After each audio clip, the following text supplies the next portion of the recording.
Knight's Kingdom presents Bounty. Episode 1, Meet and Greet. Written by MC Check Writing. Based on characters by DC Comics.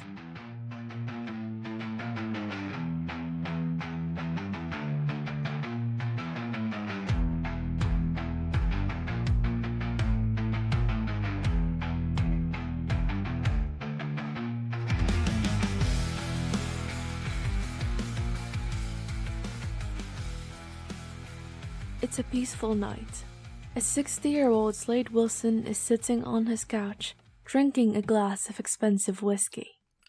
Slade has a black eye patch covering his right eye and a beard that is the same gray color as his hair. In his lap is a picture of his family, which consists of his wife Adeline Kane, his oldest son Grant Wilson, his youngest son Joseph, and his only daughter Rose. Everyone in the photo is smiling except for Slade, who has his usual stern face in the photo. Adeline was right. I am shit at having my photo taken. I always look like a miserable bastard.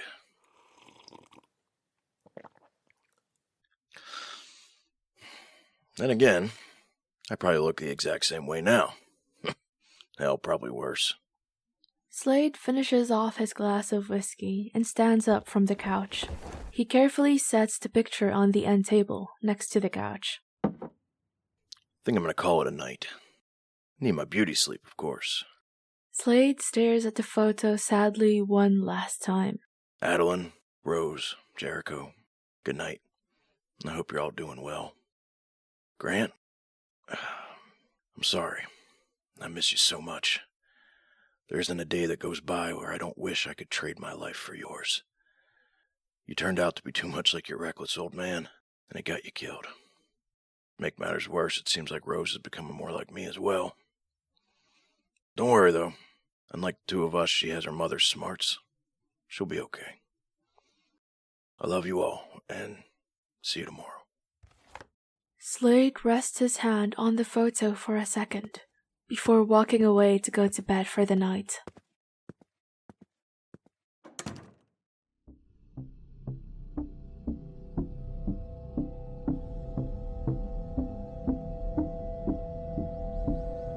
Outside of Slade's house is a group of 20 armed men who are about to infiltrate Slade's home to capture him.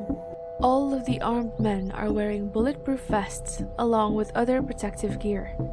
Their weapons include assault rifles, pistols, shotguns, stun batons, photon swords, and several others. One of the armed men is Rick Flag, who is leading the operation. He is the only one who isn't wearing a mask. He looks to be in his mid-50s, but is still incredibly muscular despite his age. He is equipped with nothing but a tranquilizer gun in his right hand. Outside of target's home. All dark. I'm assuming the target is asleep.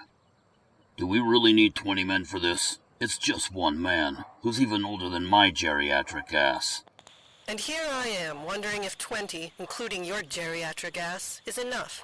If you want some advice, don't underestimate this target. You've read through the intel I gave you, yes? So you know what he's capable of, right? Yes, ma'am. His healing ability does sound like a bit of a pain in the ass, and he's obviously well trained. Thing is, so am I. If he gets enough bullets emptied into him and his limbs severed, that should be enough for me to do what I need to. Rick Flag studies his tranquilizer gun and smiles to himself. Well, it sounds like you've got it all figured out. Let's hope you can execute it. Tell me how it all works out for you as soon as it's over. Good luck, Flag. You're gonna need it. Can't believe I'm working with that damn woman again. Always sounds like she's fucking talking down to me. Oh well, can't be helped, I suppose. Rick Flag signals the other men to come closer so he can give orders. All right, let's begin the infiltration. Remember the plan and provide me with an opening. All of the armed men nod their heads in understanding. Okay, let's get this shit over with.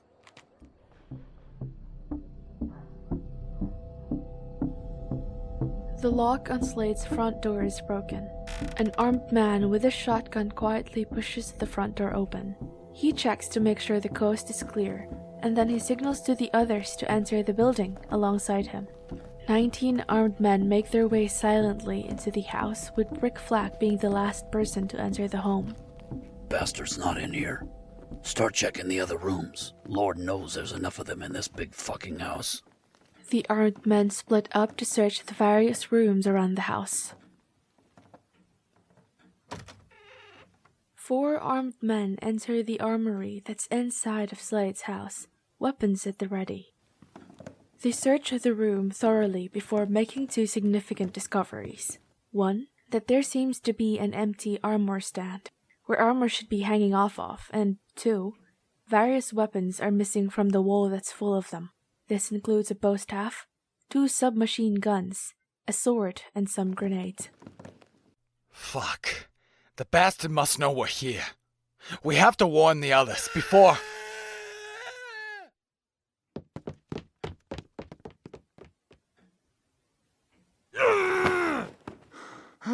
An armed man drops to his knees, now missing both of his hands. He is inside one of the house's bathrooms, and alongside him are the bodies of 2 other armed men who are both dead. One has his throat slashed, and the other has been split half, horizontally. The armed soldier who is missing both of his hands trembles in fear of the individual responsible for all of this carnage. Slade stands in front of him, holding his sword in his right hand and fully equipped in his orange and black Deathstroke armor. Don't you know it's rude not to knock before entering someone's bathroom? Seems like manners are a thing of the past these days. Damn pity. Slade thrust his sword downward onto his head cleanly. What a shame, I just mopped these floors. Well, guess this stealthy approach is over. Oh well, been a while since I've gotten proper exercise like this. Should be a nice change of pace. Slade waits a moment, using the bathroom walls as cover until the gunfire stops.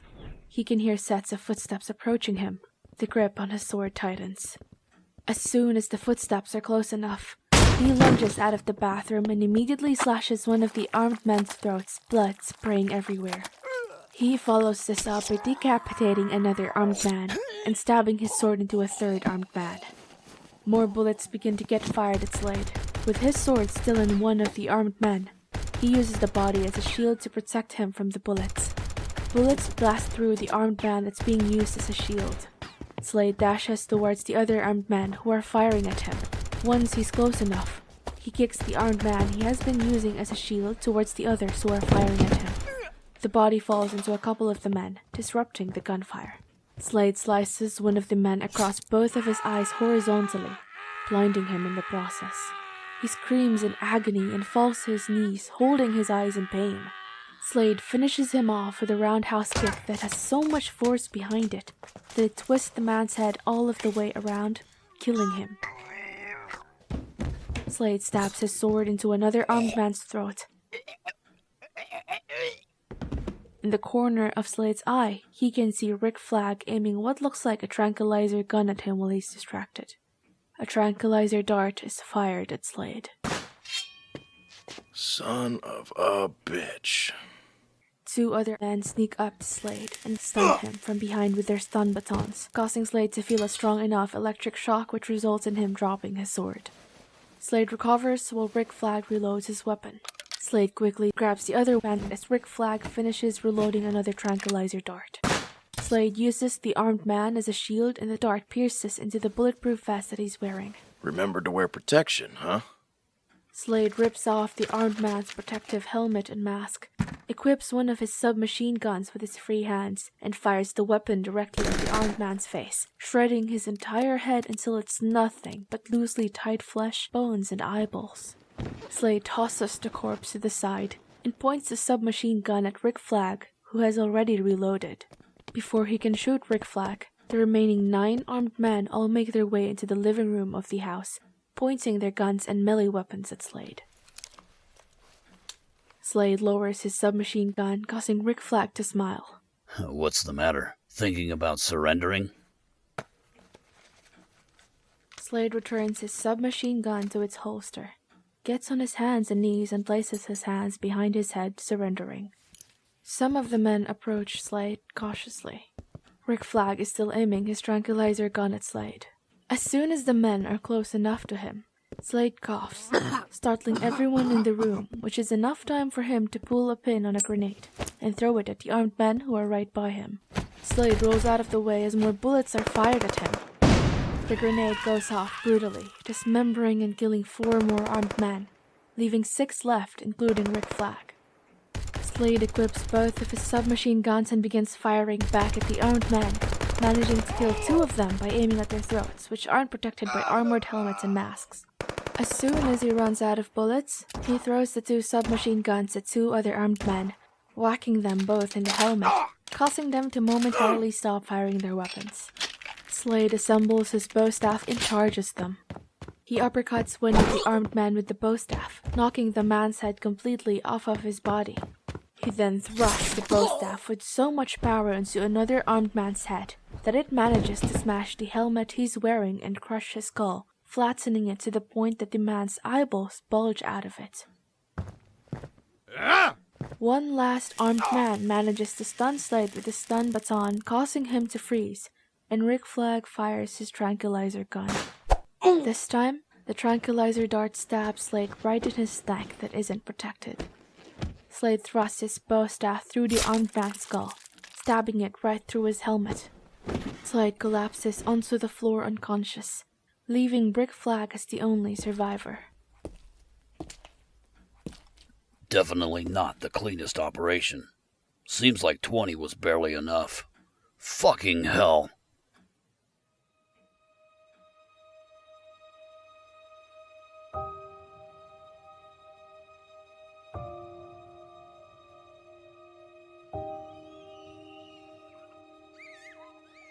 We see a group of kids playing with each other outside of a large old-fashioned house in the countryside.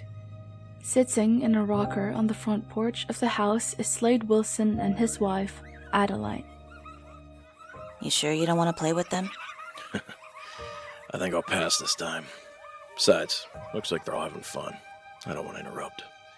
Also, shade here feels nice. Nice change of pace after spending so much time in the damn desert. Your last assignment was in the Middle East, right? It's a hell of a war zone down there. I'd say the heat is the least of your worries.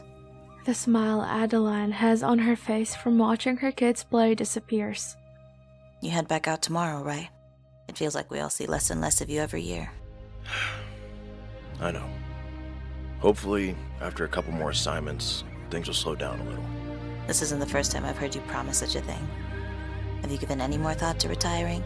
I'm sure you could find another job around here without much effort. I don't know if I'm ready for that. I should have expected that response. Honestly, it's like you've become addicted to the battlefield. No, perhaps you always have been. You spent the majority of your life killing, whether it was as a soldier, a mercenary, or an assassin. However, Adeline points to the kids playing in the front yard of the house. it's my job as your wife to remind you that there's more to life than killing and being on battlefield, Slade. So much more. I hope you realize that one day before it's too late. Slade takes a final glance at his wife and then his kids.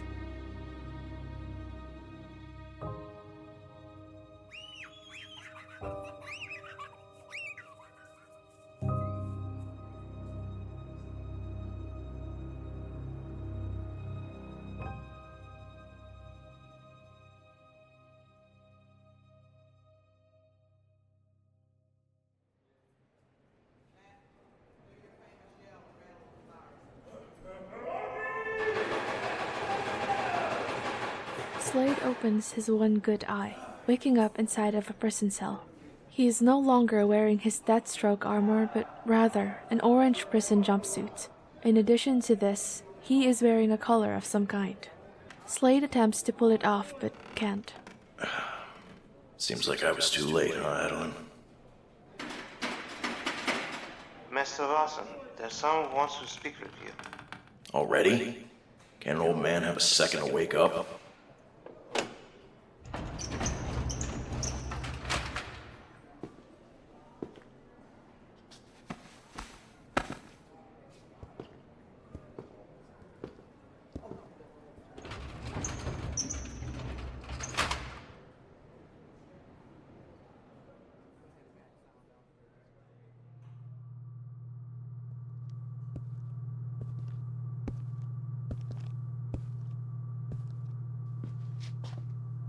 Slade is escorted into a briefing room by the prison guard.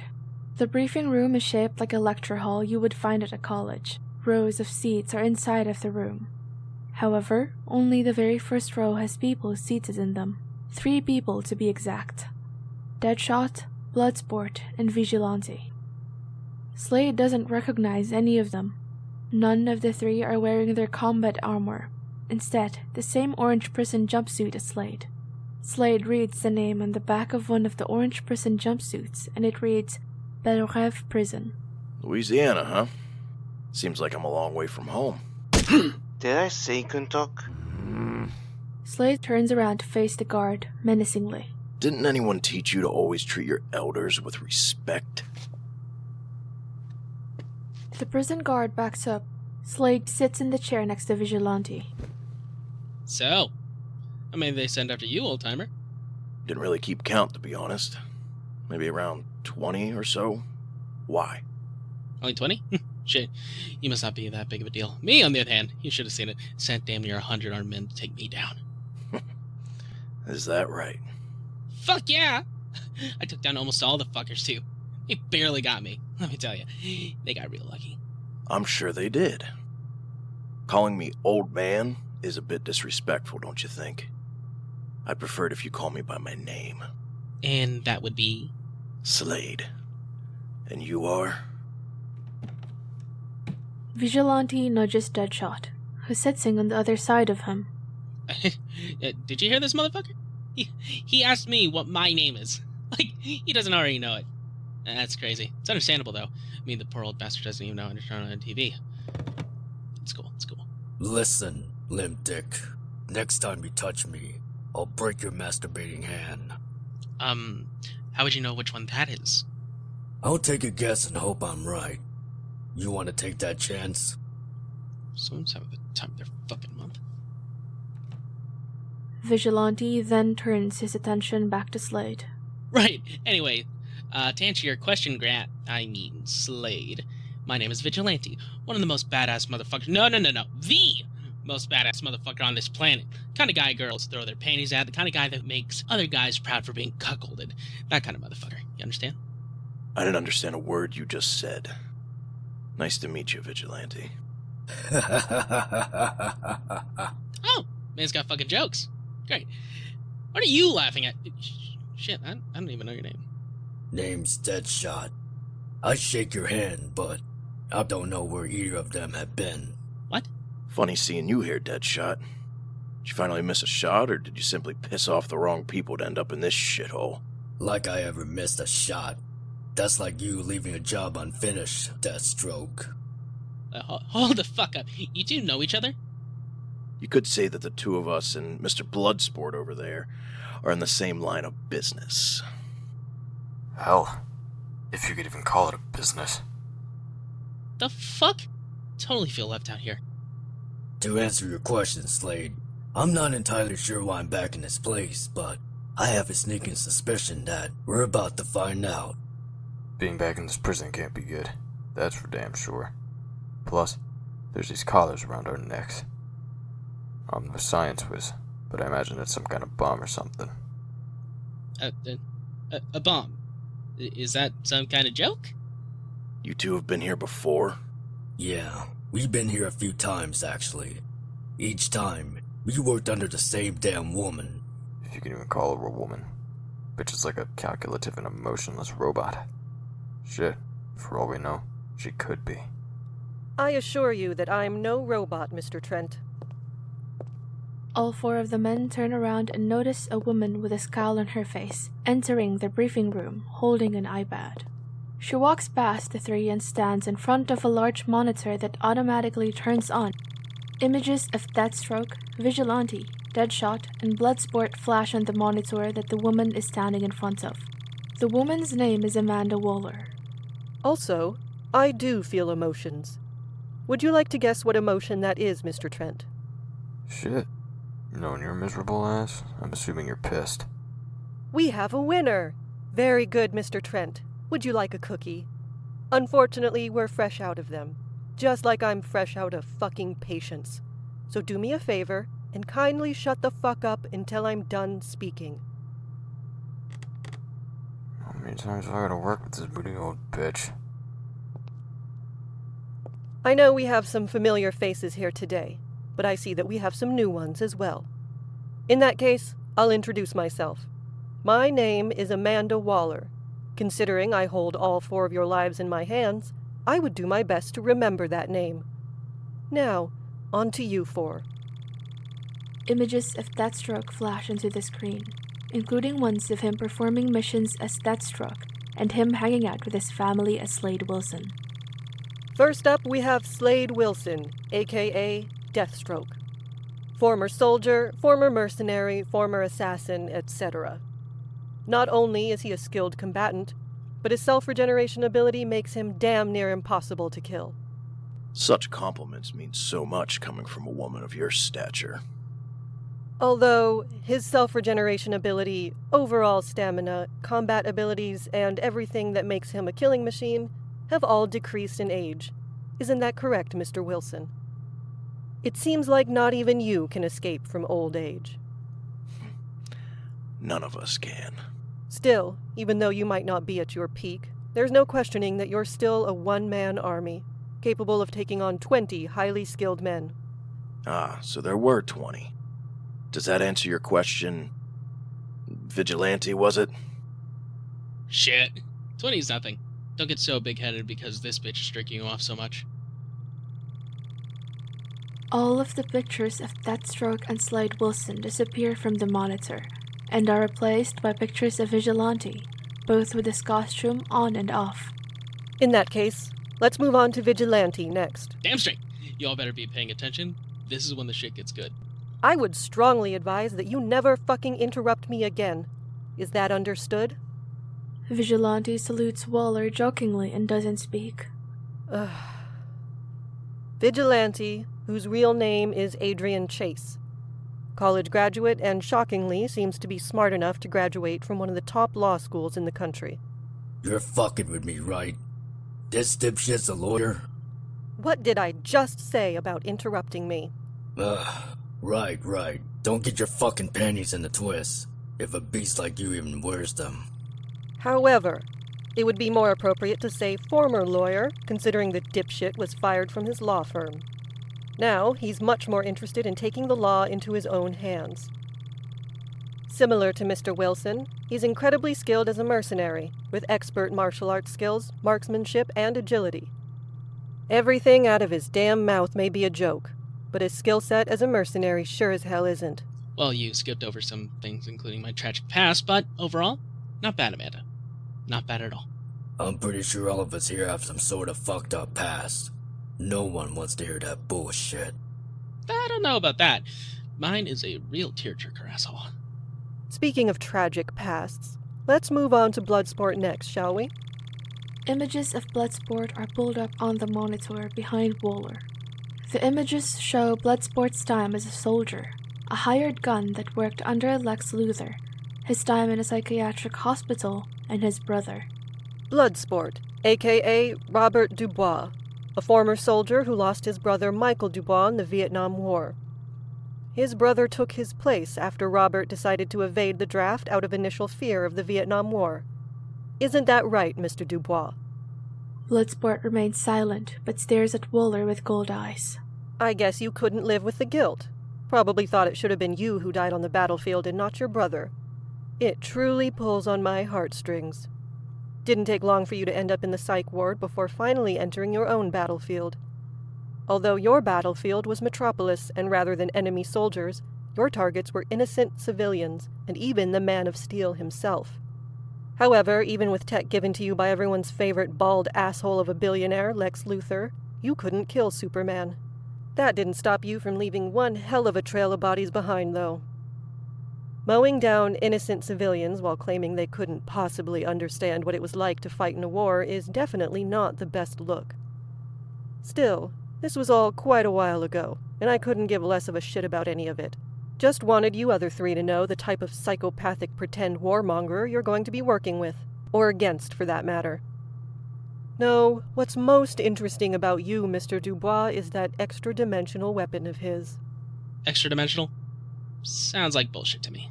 Oh, it's real. Believe me. I've seen the fucking thing in action. It's quite the spectacle. That's one word for it, I guess. Still, like you already explained, Waller, all of that shit about me being psychopathic is ancient history now. I've made peace with what happened to my brother. I'm trying to live a life that he can be proud of, since that's all I can do at this point. Oh, I know all about your little fairy tale life that you're attempting to create for yourself. Your current employment at a retirement home for old war vets, your current partner that was somehow able to fall in love with someone as fucked up as you, and her teenage kid that you help raise. I know all of it. Seems like a lot's changed since I last hired you for work. Last time you didn't have so much to lose. And for me to leverage. Are you threatening them? You high and mighty bitch. Waller turns on the iPad she's holding and pulls up the detonator that's connected to the explosive collars. She shows him the iPad and hovers her index finger over the activation button that's next to his name specifically. You really want to test me? You've built a nice little life for yourself over these last couple of years. Shame if it ended with your head blown off your body. Bloodsport's hands ball up into fists, and he grits his teeth in frustration. All of a sudden, a hand is placed on his shoulder. Bloodsport turns and notices the one that has placed his hand on his shoulder is Slade. Second chances at life don't come often. Sometimes they never come at all. If you want some advice from an old man whose entire life has consisted of fuck-up after fuck-up, don't throw away the second chance you've been given at life. You'll regret it. Bloodsport sighs but calms down. He removes Slade's hand from his shoulder. You're not my fucking shrink, old man. Sit down and mind your own fucking business. With that, both Bloodsport and Slade sit back down in their seats as Waller smiles to herself. Bloodsport scoffs at Waller, but remains silent, taking Slade's advice. All of the images of Bloodsport are replaced with images of Deadshot on the monitor behind Waller. Last but not least, we have Floyd Lawton, aka Deadshot. The infamous man who never misses himself, ladies and gentlemen. He's an expert marksman and unmatched when it comes to sniping. As his nickname alludes to, supposedly he's never missed a shot. Yeah, of course he did. No way in hell I'd believe something like that. If I had a nickel for every time I've heard that stupid-ass comment, I'd be wealthy as that billionaire in Gotham. What the hell was his name again? Some playboy piece of shit. I know my fair share, but since it's Gotham, I'm assuming you're talking about Bruce Wayne. Yeah, that smug bastard. I kinda hope one of these days he'll be my target, so I can knock him off his fucking high horse. Careful what you wish for, hotshot. If you four are finished, I would like to move on. The sooner I get through this, the sooner I don't have to look at your ugly mugs anymore. Hopefully, we won't need to look at yours again. Watch yourself. The images of Deadshot disappear off of the monitor that's behind Waller. Now, images of another individual appear. These are all images of the Ghost. The individual is wearing a white cloak jacket with its hood pulled up and cargo pants of the same color. A black skull mask covers his face and has red eye covering so that nobody can see the individual's eyes. Who the fuck is this guy and what's with the overly edgy outfit? This is the Ghost. Or at least that's what we're calling them for now. In terms of their background, we've got nothing. No name, no gender, not a damn thing. We don't even know what their abilities are. Sounds like they live up to their name. I guess you could say that. They may not look like much, but there's a damn good reason they're on my shit list. You four don't need to know the details. Just know that the Ghost has made off with some crucial U.S. government files and are threatening to reveal them to the public unless we meet their demands. So what are his demands? If that's not confidential, of course, you secretive bitch. Too much. Does that answer your question? It's always the fucking money, isn't it? Money or clout? Clout. I think I've heard my daughter use that word before. I gave up on understanding how this generation tries to speak a long time ago. And let me tell you, my life has been better off. Sorry to interrupt your stimulating conversation, but do you mind if I get back to what I was saying? No need, Miss Waller. Pardon? I'm assuming that you want the four of us to kill this ghost individual and retrieve those stolen documents for you. I have to say, I feel like this is something that could easily be done by one of us. Makes me wonder why you needed all of us. Oh, glad to see at least one person in this group can use their head.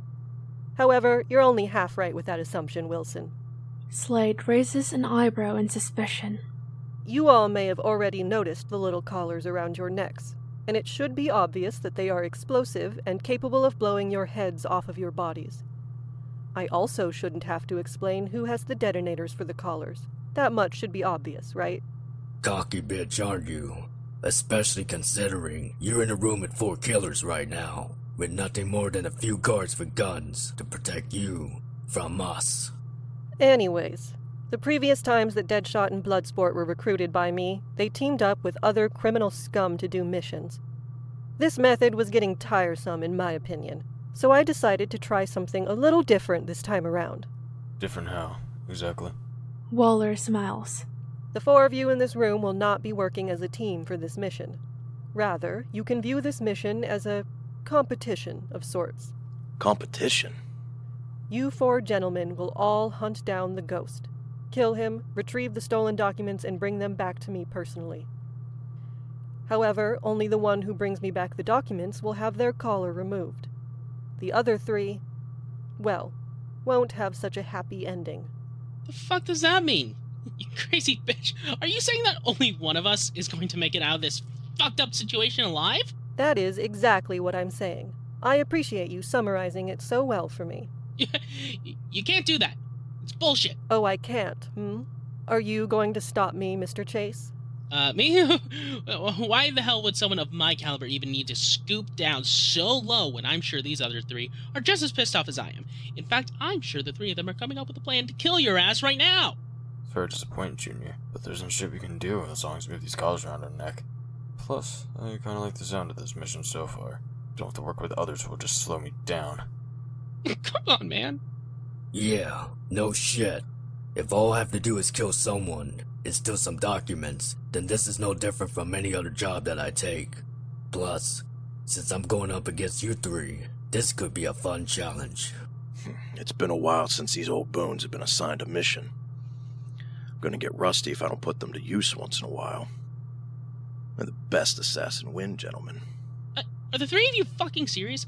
Am I the only sane person here? Seems like that's the case. You're more than welcome to try and stop me yourself, though. I'd be curious to see how that goes for you. Vigilante groans to himself in frustration, folds his arms across his chest, slouches in his chair and pouts like a child. The images on the large monitor behind Waller are replaced by pictures of Gotham City. The target was last seen operating out of Gotham City. That's where the ghost is believed to currently be, and unfortunately is the only real lead we have in regards to his location. Can't make things too easy for the 4 of you, now can I? Gotham? That shithole? Fuck me. It couldn't have been anywhere else. Careful what you wish for. Imagine if it was Metropolis. Then we'd have to deal with fucking Superman. The Bat and his merry band of helpers are much better. It's been quite a while since I've been there. I have some interesting memories stemming from that place. Look forward to making some new ones. There is one more small bit of information to go over before I send the 4 of you on your way. It's been discovered that the ghost does have a single accomplice. Oh, really? Why am I not surprised? The images of Gotham that are behind Waller are replaced by images of Rose Wilson, Slade's daughter, wearing her Ravager attire. Holy shit! What a babe! I need to know this shorty's name. You know what I mean, because maybe after all of this is said and done, she can decide by my place and we can do a little, What the fuck is so funny, Gramps? To think my daughter would be working for someone as dangerous as this ghost character. Small world, I suppose. Daughter? Oh, and a word of advice. My daughter can be a bit more fierce in comparison to me. She has a bit of a nasty temper, so making moves on her might not be in your best interest. You're just saying that because you don't want me going downtown with your granddaughter. Don't worry, Mr. Wilson. I promise I'll treat her real gently when the time comes. In that case, I wish you the best of luck with that.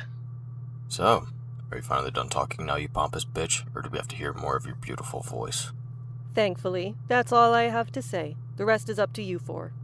Remember, only the one who brings me the files is the one that will have their collar removed. You can form alliances along the way. I don't give a damn, but at the end of the day, there can only be one winner. What fun would it be otherwise? Fun, huh? Seems like you're gonna be enjoying this. Not at all. I'm just doing my job. That's all. Yeah. Keep telling yourself that. Whatever helps you sleep at night. With that, you will now be escorted out of this room and back into your respective cells. You no longer have to hear my voice, and I no longer have to hear yours. You'll stay the rest of the day in your cells and will be released tonight. You will all then head to Gotham to hunt down the target. I'm assuming that you aren't going to be providing our transportation, correct? Of course not. Nobody here would spend a fucking penny to provide you four sacks of shit with any assistance at all during this mission. Well, when you put it like that. The guards escort the 4 criminals out of the room, leaving Waller inside of it by herself. All of the pictures on the monitor disappear and the monitor turns off. Waller smiles evilly to herself. You were actually right, Mr. Dubois. I am going to be enjoying this far more than you could possibly imagine.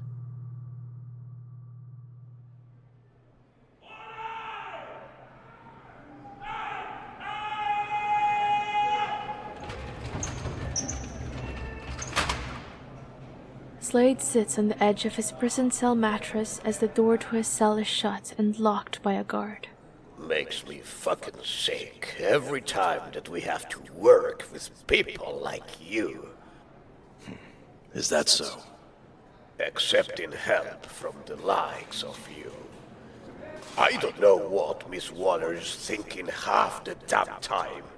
Scum like you and your friends are nothing but killers, plain and simple. You deserve to rot in a cell like this for the rest of your lives. I don't know if I would call the others my friends, considering I had just met them. On top of that, I'm working against them for this assignment, not with them. You should probably get your facts straight, if you don't mind my saying so. Miss Waller seems to have zero tolerance for simple mistakes, and I'd hate for you to get on her bad side. Shut the fuck up! Like I need advice from you. The only good thing about this assignment is that 3 of you will end up dead. The world will be far better off with 3 less pieces of shit in it. The fuck you laughing at? Considering you're the oldest bastard of the 4, you'll probably be the first to die. True as that might be, I just find it funny that you think with mere 3 killers, being killed is enough to have any effect on this world at all. Such naive thinking could only come from someone so young. I don't got time to be lectured by you. Enjoy the rest of your stay, old man. This could be your last chance at downtime for a while.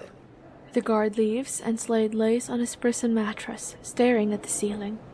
As ignorant as that guard is, he does have a point. This very well could be my last assignment. It wouldn't be the worst thing, though. Lived a long life. Not necessarily a good one, but a long one all the same. Slade's brows furrow when he remembers that his daughter is working for the Ghost. It's a shame that you had to end up so much like your old man, Rose.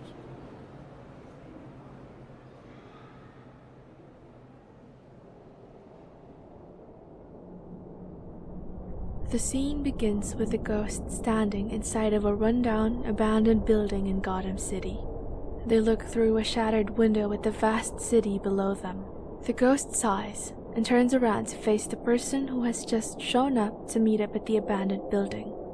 The Ghost speaks to the person in a voice changer that's implanted inside of their mask, making their voice sound almost phantom-like. You're late as always. Oh, come on, don't be like that. You know how busy I am, after all. Believe it or not, you're not my only client. I hope that your other clients aren't anyone in opposition to me. If this were to be the case, then... Yeah, you'd kill me. Heard it all before. Try not to be such a fucking cliche. Anyways, why the hell did you call me here? I thought the two of us were finished working with each other. I helped you steal those documents, didn't I? What else is there to do? Obtaining the documents is only the first step of the plan. Plan? A plan to take down Amanda Waller and her entire organization. Wow, that's a pretty bold plan. I can see why you still need my help. I better be compensated for this, though. Sounds like things are only gonna get even more dangerous after all. Do not worry. You will be properly compensated for your assistance. Shit, that's all I need to hear. So, what's the next move then, boss? The ghost pauses for a moment before continuing to speak. Tomorrow night, we will be selling these documents to a particularly powerful presence here in Gotham City. In exchange for their assistance in helping you bring down Waller and her organization. Sounds exciting. I like the sound of it already. However, I do believe that things will not go as smoothly as they did when we stole the documents. What makes you think that? Simple. We've definitely gotten Miss Waller's attention. She's not just going to merely sit back and wait for us to make our next move. Rose smiles. Oh, so we're gonna have company tomorrow night? What kind of company do you think this Waller lady is gonna send our way? The worst kind.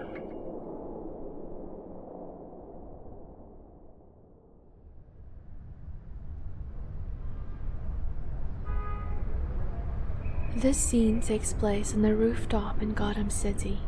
It is the night that the Ghost and Rose Wilson are selling the stolen documents.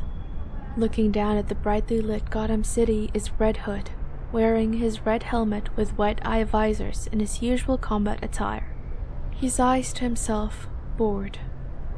I can't believe Bruce left me in charge of the city tonight. I forget that he is a billionaire, so it makes sense that he would have to take some overseas business trips once in a while. Still, what a major pain in the ass. Why couldn't he just have Dick do this? Oh, that's right.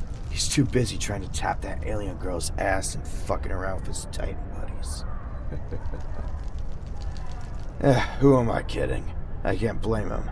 I'd smash that alien girl if I had the chance. Actually, I wonder if I would have the chance. Imagine if I started hitting on her in front of Dick. He'd probably lose his shit, and that alien girl would be too dense to understand what was happening. That sounds like a hell lot more fun than what I'm doing right now. All of a sudden, the communication device that's built into his red helmet goes off, indicating that someone's calling him. He taps on the communication device to answer the call. What's up? Jason, I just got a report of some kind of deal going down. What kind of deal? Can't the police take care of that? I'm saving my energy for something more interesting. Well, how's this for interesting? One of the individuals attending this meeting is Black Mask. I'm aware you've been interested in taking him down for a while, right? Red Hood takes out his 2 pistols that are loaded with non-lethal bullets. Matter of fact, I've had a score to settle with that cocksucker for a cool minute. I think I've had a change of heart. Tell me everything you know about this deal. Is please in your vocabulary? Pretty please with a fucking cherry on top? I can't believe I'm stuck with you tonight. I miss working with Bruce, or Dick, or... Yeah, I get it. Not like I'm thrilled to be working with you either, Four Eyes. It's pretty low, making fun of a girl with glasses. You would know all about being low, wouldn't you, Miss Cripple? Very mature of you, Jason. Can we get back to the matter at hand? Alright. Have I ever told you how stupid it is that Bruce is making me use non-lethal bullets? Every single fucking time I work with you.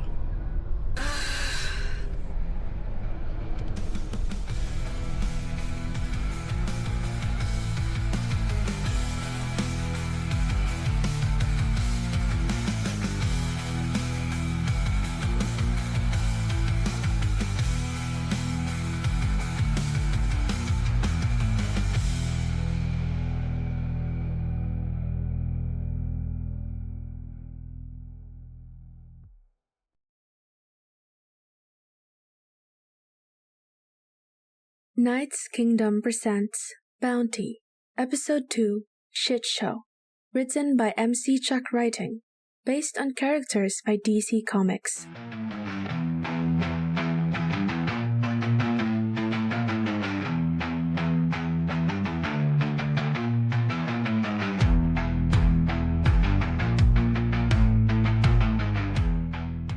The following is a flashback scene that takes place inside of the bathroom of Gotham City Courthouse. Son of a bitch! How the fuck did that asshole get off? My prosecution was perfect, just like it always is. I don't get it. The bastard should be rotting in prison for the rest of his miserable life, but instead, he gets off scot-fucking-free. He must have paid off the judge or threatened him. Yeah, it's the only thing that makes sense. There's no way I would lose. No way! Adrian makes his way out of the bathroom and he sees the man he was just trying to put in jail being escorted out of the courthouse. The man was named Anthony Scarabelli, leader of one of the largest criminal organizations running rampant in Gotham City. Scarabelli, you piece of shit! You aren't gonna get away with making me look like an ass in there. Do you have any idea who the fuck I am? I'm the greatest fucking lawyer in this shithole of a city, and I am half your age! Scarabelli stops walking and smiles at Adrian. He waves for Adrian to come over to him while he's being escorted out of the courtroom. Adrian makes his way over to Scarabelli. You did very well with your prosecution. There's no doubt that you're very efficient at your job. However, there's something that I have to ask. The very same question that you just asked me. Anthony steps closer towards Adrian, closing the gap between them. Do you know who the fuck I am? Adrian is slightly intimidated by Scarabelli and can't force himself to respond. Scarabelli smiles and backs away from Adrian. Scarabelli is escorted out of the courthouse as Adrian scoffs at him in disgust. Basha thinks he could scare me? That made me fucking laugh. I deal with assholes like him on a daily basis. It's gonna take a hell of a lot more than empty threats to make me go away. I'm not gonna rest until that fucker's behind bars. Adrian checks a clock that's on one of the walls of the courtroom and realizes that it's getting late. Ah, shit, it's that late already. I told her I'd be home 2 hours ago. Damn trial went on longer than I was hoping for. She's probably gonna get pissed at me. Adrian sighs. After a moment of reflection, however, he smiles. It's alright though. I know the quickest way to her heart, after all. Chinese restaurant by her apartment. If I pick up her favorite and maybe some flowers on the side, oh boy, we'll get off scot-free. Man, I'm a fucking genius. Too smooth for words, I swear. Adrian leaves the courthouse. Adrian is standing at the doorway to his apartment after the door is opened by his girlfriend Doris. Adrian is holding a bag of Chinese food in one hand and a bouquet of flowers in the other. He smiles at his girlfriend, hoping that she isn't mad at him. She places her hands on her hips. You're late. 3 hours late. The hopeful smile doesn't leave Adrian's face. He shakes the bag of Chinese food so that it catches her eye. The frown leaves Doris' face and she sighs. You really think that Chinese food and flowers are enough to win me over? Yes? Doris smiles. In that case, you know me pretty well, even though I hate to admit it. I guess you don't have to sleep on the couch tonight, but you aren't getting laid, got it? You need some sort of punishment for being late, after all. We'll see if you still feel that way after you eat the Chinese food. Doris moves out of the way so that Adrian can enter the apartment and closes the door behind them. Adrian and Doris are seated at their dining room table, eating the Chinese food together. You know, this might be the best Chinese food I've ever tasted, don't you think? Doris rolls her eyes. I'd say that if I were in your position, too. Although it is especially good tonight. Luck seems to be on your side. This time. Luck is always on my side. Well, most of the time it is. Adrian's smile leaves his face as he recalls losing the court case. Doris takes notice of this. I'm assuming that the court case didn't go well today. Was it too much for even the great Adrian Chase to handle? I didn't lose. I was cheated. But you still lost, right?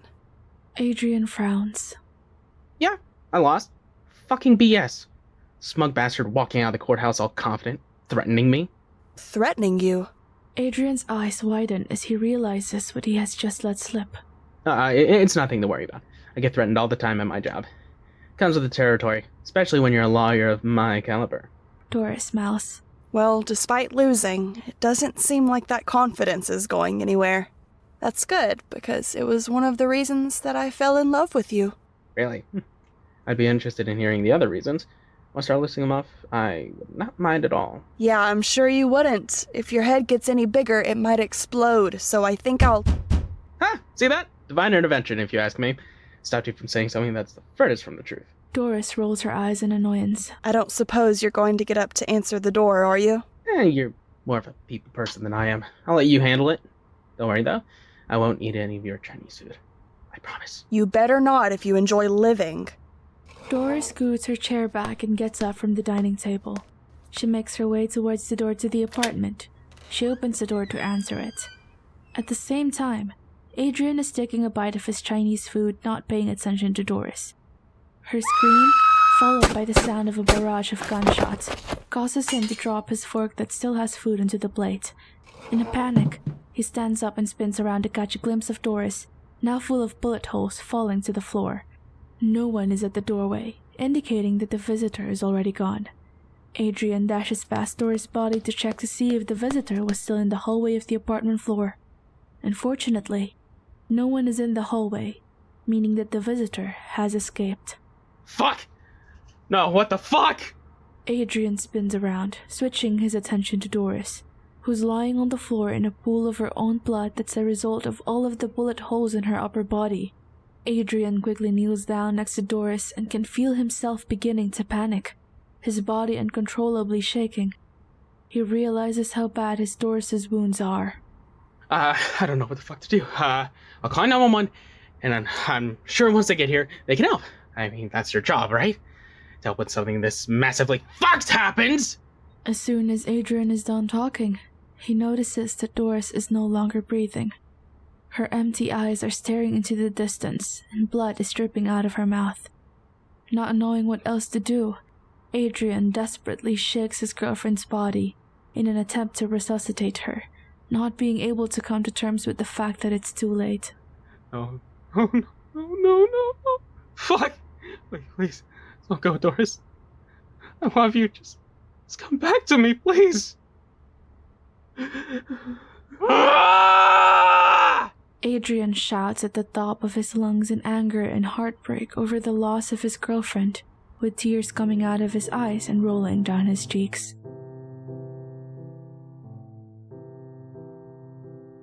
This scene returns to the present, where Adrian chases inside of his car behind the wheel. The car is parked outside of a coffee shop that Adrian visits every morning. Adrian has his forehead resting on the steering wheel, with tears rolling down his cheeks from crying. I'm so sorry, Doris. It was all my fault. You died! That piece of shit Scarapelli. I wish I could have killed that bastard and his entire criminal organization over and over again. Doing it once wasn't nearly enough. Killing them all another 100 times wouldn't be fucking enough. I miss you so much, Doris. You're my soulmate. The only one I'll ever love. I know that I'll never feel the same way about anyone else again. That makes this even harder. I love you, Doris. I'll never stop. No matter how much time passes by. Adrian proceeds to cry even more, shakingly breathing in and out, no longer even being able to speak. Eventually, he's able to muster the strength to lift his forehead up off of the steering wheel. With tears still in his eyes, he notices a woman with silver hair and an orange eye patch, with a white flower design on it covering her left eye, walking in front of his car towards the coffee shop that he's planning on going into himself once he stops crying. The woman is also wearing an orange tank top and black shorts that stop just above her knees. Oh my god, she's so fucking hot. Even has an eye patch. I think I've just caught a glimpse of my soulmate. Adrian wipes the tears out of his eyes and turns off his car's engine before exiting the car and quickly making his way towards the coffee shop. Adrian makes his way inside of the coffee shop and immediately spots the girl with silver hair and the eye patch, accepting her coffee that she has just bought from the employee that's standing behind the front counter of the coffee shop. The girl with the silver hair smiles at the employee, and Adrian can hear her thank the employee before making her way to sit in a booth. Adrian smiles to himself, happy to see that she's drinking her coffee inside of the shop instead of getting it to go. Alright, time to see if I still got it. No, I'm not kidding. Of course I do. Confidence and smoothness isn't just something you lose. I'm sure my charm is irresistible as always. Adrian confidently makes his way to the front counter of the coffee shop to order a coffee of his own. Rose Wilson takes a sip of the coffee she has just ordered as she glances out the window that's next to the booth that she's sitting in. She watches all of the busy people walk by and smiles to herself. To think, if my life had turned out differently, that could be me out there. Living the life of one of those boring people who are living normal lives. I wonder what that would be like. Would I even enjoy it at this point? Or would I just find it boring and unsatisfying? Pointless thought. I'll probably be doing what I'm doing the rest of my life, or die before I get the chance to quit. Rose frowns to herself. I hope you're happy with the way your daughters turned out, Dad. After all, the only reason I'm in this position is because of you. I don't know if I should hate you or thank you for that. I think I'll just settle for killing you the next time that we see each other. All of a sudden, Adrian Chase sits in the same booth as Rose across from her, holding a coffee of his own. Rose stares at him annoyed. Can I help you? Oh, you've already helped me plenty by just allowing me to stare upon your beautiful face. Fucking hell, I think I just barfed in my mouth. Are you hitting on me? Ugh. Can't I just enjoy my coffee and people watch? Is that too much to ask for? Well, I couldn't help but notice that you seemed lonely, sitting by yourself over here. I used to sit alone back in school because I didn't have any friends. I know how hard it can be. Yeah, I bet you did, fucking loser. Why don't you just go and jerk off to your video games, favorite Twitch streamer, whatever else man-children like you get off to? You're really starting to annoy me. I have a 0 tolerance for people that annoy me. So, just out of curiosity, what kind of coffee is it you're drinking? Personally, I'm a fan of... Without letting Adrian finish, Rose gets up from her booth, downs the rest of her coffee, and lazily tosses the empty cup behind her, with it landing perfectly inside of the trash can. Adrian's mouth is agape from shock at how Rose was able to do this. Taking advantage of this, Rose begins to make her way towards the exit of the coffee shop. Adrian panics, realizing that she's leaving. Wait, hold on a second. Adrian gets up from his booth and attempts to down his coffee like Rose did, but ends up burning his mouth, resulting in him spilling coffee onto his shirt and beginning to cough loudly, while Rose ignores him and walks out of the coffee shop.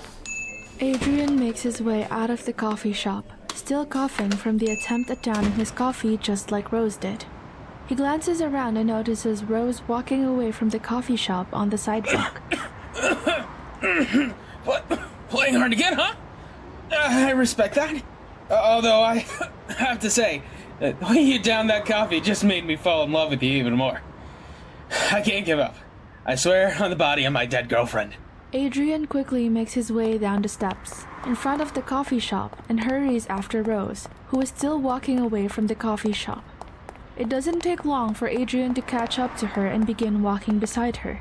She stares at him in the corner of her eyes and sighs in disappointment. Great. You're one of those guys who have a tough time taking no for an answer. Damn right I am. It's not every day that someone encounters a woman with such beauty and mystique. Can't help but want to learn more about you. You can't blame me for that, can you? Rose thinks to herself for a moment and, to Adrian's surprise, smiles at him in response. You sure are a charmer, aren't you? Adrian laughs to himself and rubs the back of his neck awkwardly. I do my best. I'm glad to see that you do have a softer side after all.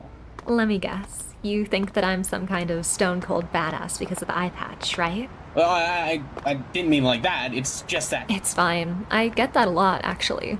Is that right? To skip straight to the point, I'm assuming that you aren't gonna leave me alone until I give you my number at the very least, are you? Your number would be nice, yeah. Alright, I'll give it to you. Really? Hell yeah! That's cool.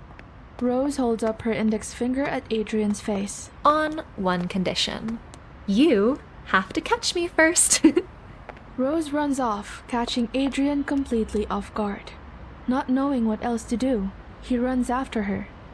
The other people on the street watch both Rose and Adrian in confusion, wondering what the two were doing. Adrian continues to follow Rose, trying his best to ignore the stares he's getting from everyone around him. Eventually, Rose runs down an alleyway and Adrian chases after her, making his way into the alley as well. The alleyway leads to an open area behind several buildings and Rose stops, much to Adrian's relief. Adrian begins panting, exhausted from having to chase Rose. Well, I guess I don't have to worry about getting my morning cardio in. You're a pretty fast runner. Were you a track athlete in school or something? Nope, I really wasn't all that athletic when I was in school. Believe it or not, I was more of a bookworm. Really? Is that so? I never would have expected that. Seems like you're full of surprises. Rose smirks.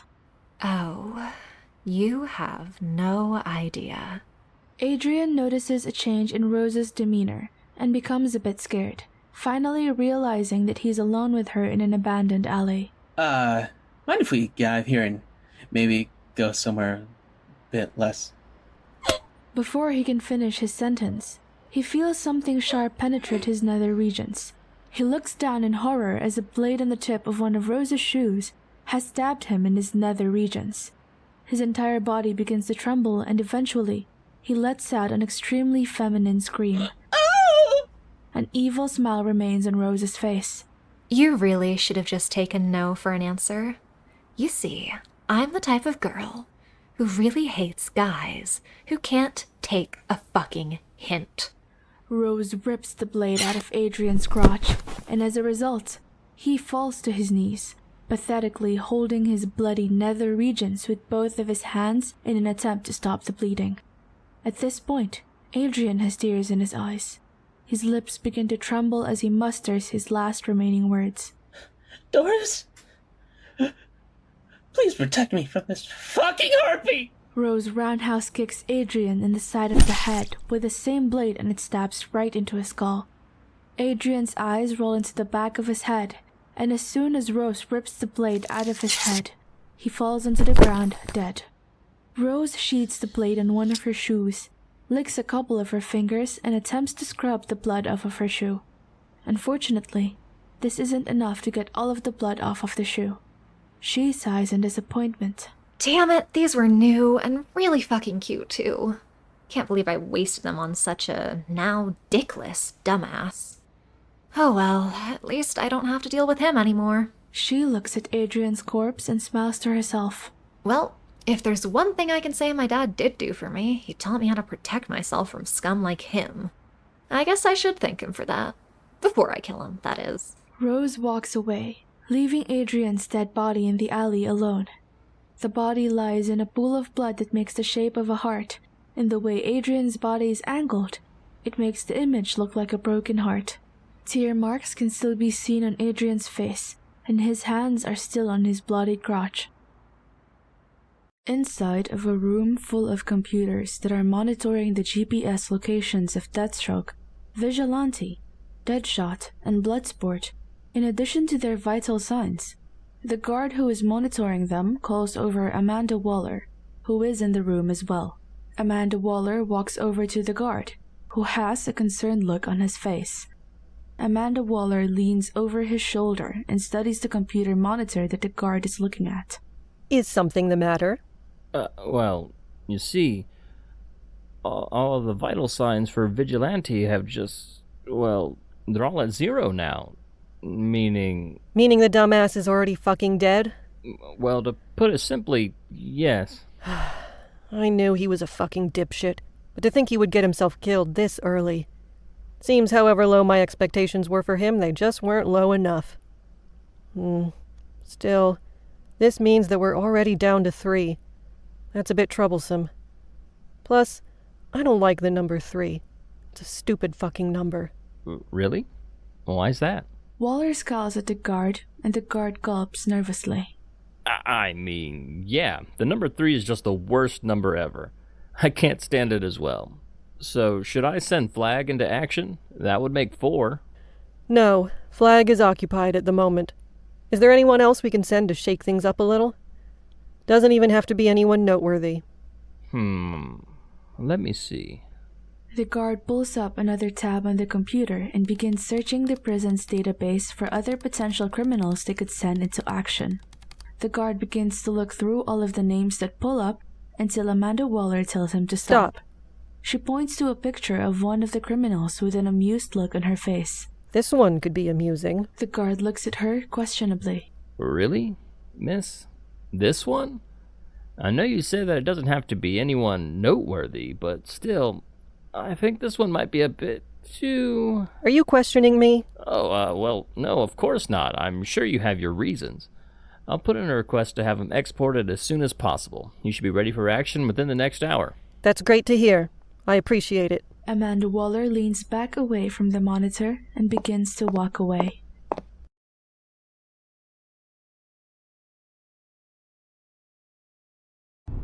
A car begins making its way towards Gotham City, with the large city finally coming into the view of both the driver, William Wintergreen, and the passenger, Slade Wilson. Wintergreen is wearing a suit and tie and has an appearance that indicates that he is slightly older than Slade. Slade is wearing his orange and black body armor and has a black eye patch covering his right eye. His sword and staff are both in their respective holsters, and his guns are as well. He is prepared for combat at a moment's notice. Wintergreen studies his friend's appearance and smiles. I would say that we're both getting too old to play war, but at this point, I would just sound like a broken record. Unfortunately for the two of us, I don't think we'll ever be too old to play war. I suppose you're right. However, can you not sound so pleased when you say that? There's a brief silence between the two. I appreciate you picking me up from that prison, and driving me to Gotham City is a huge help as well. However, once we arrive... You're gonna proceed on your own? Come on now, don't be that way. I didn't come all this way just to leave you in Gotham City by yourself. It's been quite a while since this old man has seen some action. Life has been particularly quiet. Rather boring without you in it, Slade. I was actually kinda hoping you would call me one of these days. Can't you let this old man have a little bit more fun before old age takes him? Besides, from what you've told me, this Amanda Waller woman never mentioned that you couldn't receive outside aid, correct? You crazy old bastard. No wonder we've been friends for so many years. It would be an honor to fight alongside you again, Will. I do hope that you come prepared to fight, though. The suit and tie does look nice, but fighting in it might not be the best of ideas. Don't worry on that. I brought a spare set of clothes and some other things with me that are in the trunk of the car. Never be foolish enough to not come prepared. Who do you think you're talking to? Fair point. However, as someone who's been your friend for so long, I have to ask. If I encounter Rose on this mission, how would you like me to proceed? Slade glances outside of the passenger's side window, taking in the view of the approaching Gotham City while he thinks. Well, if you know the value of life, I wouldn't hesitate because knowing her, she won't. She is my daughter, after all. Killing my best friend's daughter will leave a bad taste in my mouth if I'm being honest. Slade is silent for a moment before speaking again. Rose knows the cost of her line of work just as well as the two of us do. She understands the risk. Besides, it'd be disrespectful of either of us to take it easy on her. Believe it or not, she's grown into a incredibly strong and respectable woman. She'll make one hell of an opponent. The two old friends continue to ride in silence as their vehicle gets closer and closer to the approaching Gotham City. It is now nighttime in Gotham City, and positioned on top of a building, overlooking a shady alley is Deadshot, who is watching a video on his phone. Next to him sits his sniper rifle that has already been assembled. Deadshot is wearing his usual red and black body armor, with his white mask removed so that he can better see the screen on his phone. The video that is playing is of his daughter walking for the very first time. It's one of the few videos of his daughter that he has, since he's rarely been a part of her life. In the video, the cheers of him and his wife can be heard as their daughter begins to walk happily towards the two of them. Floyd smiles to himself, and a tear begins to run down the right side of his face. Already turning 10 this year. Time sure does fly by. 10's a pretty big milestone. Daddy's gonna have to save up enough money to buy you something real nice, Zoe. Floyd turns off his phone and puts it in one of the pockets of his red and black combat pants. Floyd takes a deep breath before putting on his white mask and red eyepiece that feeds him various information, such as wind speed, wind direction, target distance, and things of this nature. He picks up his sniper rifle, gets in a squatting position, and positions the scope of the weapon in front of his red eyepiece. Hopefully this mission will help save up a shit ton of money, or your daddy will end up losing his head in the process. Huh. As if he haven't lost his mind already. Through the scope of his weapon, Lawton scouts the alleyway, where he believes that his target and Rose Wilson are going to be showing up. I just hope my contacts weren't full of shit. They said that this was the time that... Before Lawton can finish, two figures begin walking into the alleyway. One of them is wearing orange and black combat armor that looks identical to the one that Deathstroke wears, the only differences being that their lower half of their face and long silver hair are visible. Huh. Like father, like daughter, I suppose. They even have matching outfits. How fucking cute. I'm sure Daddy would be proud. Lawton then hovers the sight of his scope over the other individual next to Rose Wilson. The thing that sticks out the most is the white ghost-like mask that the individual is wearing. Looks like somebody takes their name a bit literally. Still though, I doubt that mask is bulletproof. Guess I'll start with the actual target, and then take out Deathstroke's daughter. I feel bad about killing you, but I'm sure she would end up causing me a lot of trouble if I let you live. Sorry, Slade. Nothing personal, but your daughter has to... Through the scope, Lawton can see that both the ghost and Rose Wilson have stopped walking upon reaching the end of the alley, which leads to a larger open space between the surrounding buildings. Since Rose Wilson's mouth is visible, Lawton is able to observe that she's talking to someone who is in front of her. Lawton scans the area in front of the ghost and Rose Wilson with the scope of his weapon, and he sees that there are two other individuals inside the open part of the alley as well. One of them is wearing a business suit, slacks, dress shoes, and a skull mask that is black in color. Son of a bitch. Is that Black Mask? They didn't say anything about him being here. Is he working with Ghosty and that girl? Wait. Who's that standing beside him?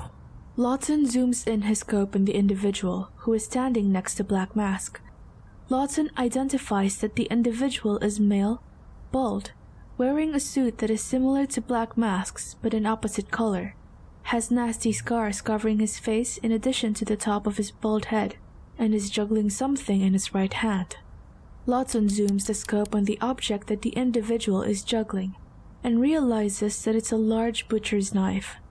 The scars on the man's face and the top of his bald head are enough for Lawton to know who this other individual is. Victor Zoss, working for Black Mask. Why am I not surprised? After all, the lunatic has worked for just about everyone. At this point, Penguin, Falcone, the list goes on. Lawton can't help but chuckle to himself after realizing how many dangerous individuals have shown up in this one alley. Seems like luck really is on my side tonight. 4 of the most dangerous criminals operating at Gotham. or the world for that matter, in the same damn place, at the same time. Fucking beautiful.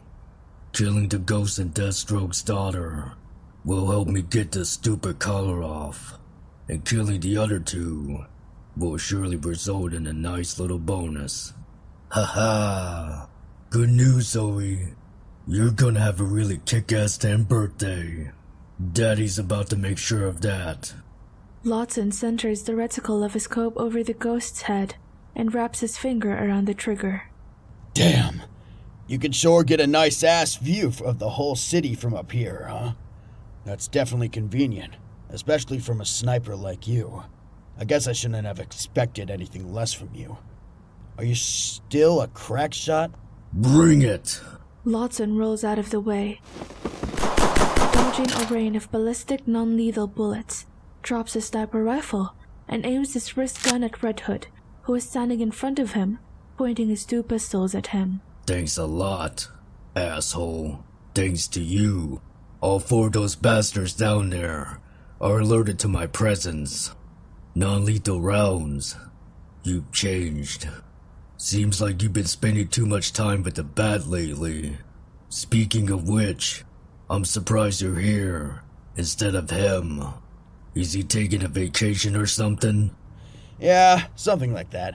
I can't say I'm the biggest fan of using non-lethal bullets myself. A part of me is still thinking that killing scum like you is the most surefire way to make sure that you don't cause problems in the future. Actually, I think there will always be that part of me that thinks that way. Unfortunately, I'm kind of over the whole killing and being edgy thing. Sorry to disappoint. Don't worry though, I'm still taking your ass down with these half-assed bullets. You just ruined my daughter's next birthday. You fucker. I can't let something like that slide. I'll remind you of how effective real bullets are. You asked if I was still a crack shot, right? Well, how about the two of us finds out? Red Hood chuckles to himself, pleased. I was hoping you'd say that. After hearing the sound of rounds being fired from Red Hood's pistols, the Ghost, Rose Wilson, Black Mask, and Victor Zas all look around for where the sound came from. It seems our position has been compromised. A bit earlier than I predicted. So, Mr. Ghost, shall we hurry and get this deal over with, before more trouble arrives? No arguments from me. Do you have what I asked for? Black Mask glances at Zas and nods his head at him, indicating for him to open the briefcase that he's holding. Zaz steps forward slightly and opens the briefcase, revealing that it's full of money. Rose whistles in appreciation. I never get used to seeing such a beautiful sight. I'll trust that it's all there. Besides, the money is only part of what I asked for. Rose looks at the Ghost funny, not knowing what he's talking about. Black Mask sighs. He reaches into the right pocket of his dress pants and pulls out a slim black flash drive. After showing it off so both the Ghost and Rose Wilson can see it, Black Mask places the flash drive back into the right pocket of his pants. Now, I believe it is your turn. More gunshots, coming from both Red Hood's pistols and Deadshot's wrist gun, can be heard in the distance. Might I suggest that you make it quick? One of the bullets from Deadshot's wrist gun makes contact with the armored plating of Red Hood's suit, causing him to stumble back slightly.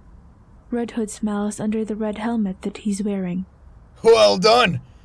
If I wasn't wearing this body armor, I'd be Swiss fucking cheese right now. Glad to see you still got it. On the flip side, it seems your skills are slowly going to shit, Red. You really hate to see it. You're gonna wish you hadn't said that. Red Hood throws a flashbang at Deadshot, and it lands right next to his intended target. Shit! The flashbang goes off, blinding Deadshot so that he can't see in front of him. Red Hood doesn't waste any time and quickly drop-kicks Deadshot in the head. Red Hood fires his two pistols at Deadshot's head and, even though Deadshot is able to move his head to the side to dodge one of the bullets, the other one makes contact with the skull. A sharp pain is sent throughout Deadshot's entire head, and a ringing appears in his ears. His vision becomes blurry and, as he rolls away from Red Hood to create a small distance between them, He begins to feel off balance. Deadshot attempts to aim his wrist gun at Red Hood, but his vision and balance is so poor, it makes it impossible for him to aim. Red Hood chuckles in amusement. It appears that if you take a shot now, you'll ruin your so-called perfect record of never missing. I'm curious to see if that ego of yours will allow that. Red Hood dashes towards Deadshot and whacks him in the skull with one of his pistols, and points the other pistol at Deadshot's chest. Red Hood pulls the trigger of the pistol that's pointed at Deadshot's chest twice, firing 2 bullets into his chest, completely knocking the air out of Deadshot. Red Hood puts away his pistols for a brief moment, grabs Deadshot's head and pulls it into a brutal upright knee strike. The blow is enough to knock Deadshot onto his back. Deadshot's chest is in an agonizing amount of pain, making it hard for him to breathe, and his vision is almost non-existent at this point. You know, for all the shit you were talking about the non-lethal bullets, they were still able to knock you on your ass, huh, Floyd? Maybe I was wrong about them myself. Who am I kidding? Effective or not, nothing beats good old-fashioned steel. Suddenly, a bullet blasts through Red Hood's right kneecap, causing him to fall onto his back, holding his right knee in pain. Despite being in pain, Red Hood forces himself to turn around, and realizes the 2 other individuals are now on the roof as well. Deathstroke and Wintergreen. Wintergreen lowers the single-shot assault rifle that he just finished firing at Red Hood. I couldn't agree more, Red Hood. Nothing is better than real bullets. Red Hood does the best he can to pick himself up, no longer facing Deathstroke and Wintergreen. He begins pathetically hobbling on one leg. Wintergreen nonchalantly lifts his single-shot assault rifle up again, preparing to fire it. You bastards! I'm gonna shove these pistols so far down your throat that— A bullet blasts through Red Hood's left arm, causing him to fall into his stomach in pain. Elegant shot, William. However, I believe there's no need to engage with these 2 any further. Well, in that case, you just want me to kill them both and be done with it? Well, the old me would have said yes, without hesitation. Dare I say that old age is making you a tad softer. Even though I hate to admit it, perhaps you're correct. You're gonna regret ever fucking with me so bad. Red Hood holds onto his arm and grunts in pain. Deathstroke and Wintergreen shake their heads in disappointment before leaving the roof to pursue the Ghost, Rose Wilson, Black Mask, and Victor Zsasz. Red Hood continues to struggle to move due to the pain in his right kneecap and left arm.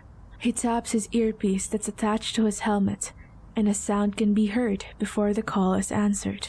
What's going on? Man down. I'm gonna need some backup, like right now. What the hell happened, Jason? Why do you sound like you're in so much pain? I took a shot to the knee and my left arm. One of Deathstroke's buddies. He's here too. And so is Deadshot.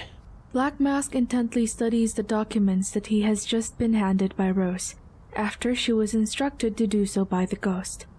Rose's eyes meet Zaz's, and he gives her a creepy smile. He licks his lips, causing Rose to shiver in disgust. Black Mask hands the documents to Zaz after making sure they are legit. I don't know how you pulled it off, but those are definitely real. Impressive work. Do you have a past history of being a thief, perhaps, Mr. Ghost? I could definitely use someone like you in my organization. Any chance you'd be interested in joining me? I'll even take Miss Wilson as well, considering who her father is. I'm sure she'd be a useful asset as well. I'm flattered, but no thanks. I have more pressing matters to attend to. As you can probably tell from the information that's on that flash drive. That's true. I don't know exactly what you plan to do with the information that's on the flash drive, but I'm sure it'll be quite the spectacle. I look forward to hearing about it. Alright then. I believe that the 4 of us are done here. I'm happy this deal was able to go down without any violence. Right, Zaz? Speak for yourself, boss. With that, we'll be taking our leave. I'd suggest that the 2 of you do the same. From all the commotion that we heard a few moments ago, trouble is on its way. I'd rather hate for the 2 of you to get caught up in it. Oh, you don't have to worry about us. I'll have you know that I, for one, am a big fan of trouble.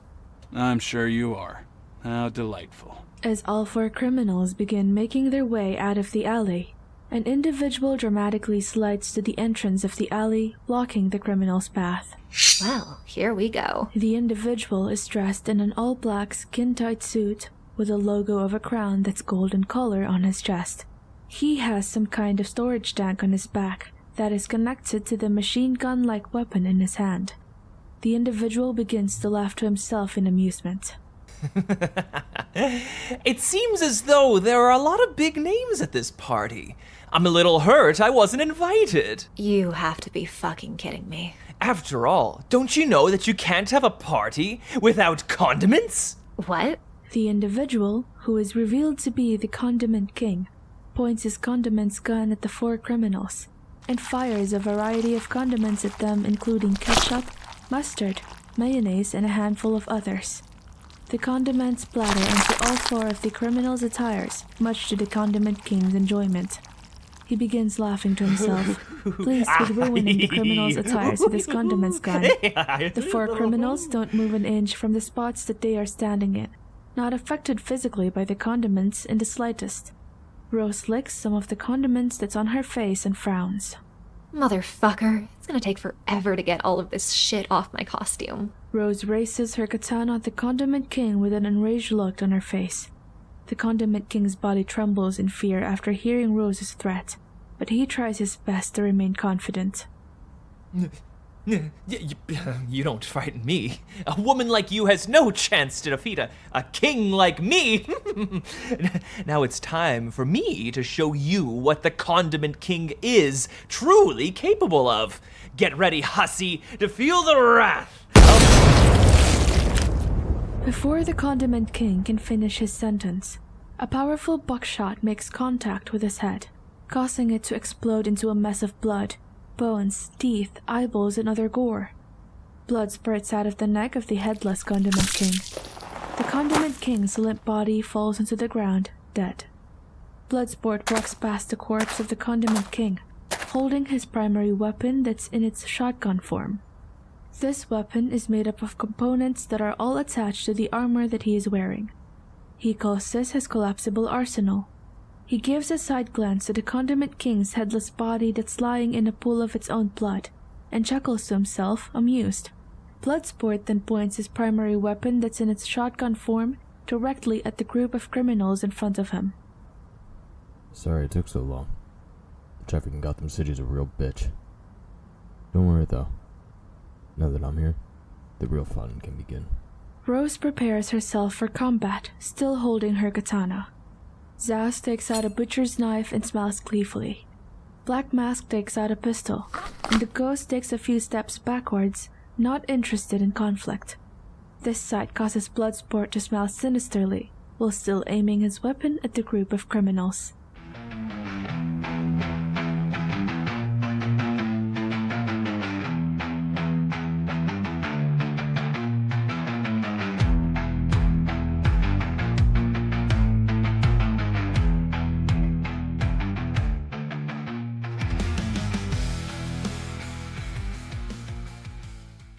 Knight's Kingdom presents Bounty, Episode 3, Past Mistakes. Written by MC Chuck Writing. Based on characters by DC Comics.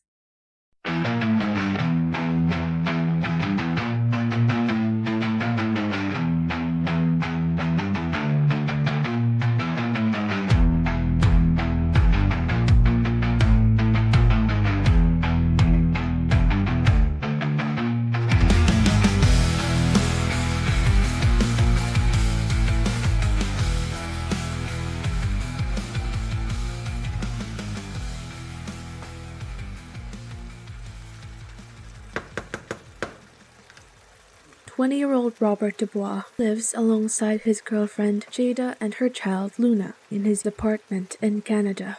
It's been 2 years since he moved to Canada to avoid being drafted in the Vietnam War, a secret that he keeps to himself. A secret that his girlfriend and her daughter don't even know. Robert is cooking some scrambled eggs in the kitchen for him, Jada, and Luna to eat for breakfast. Jada rushes into the kitchen alongside Luna.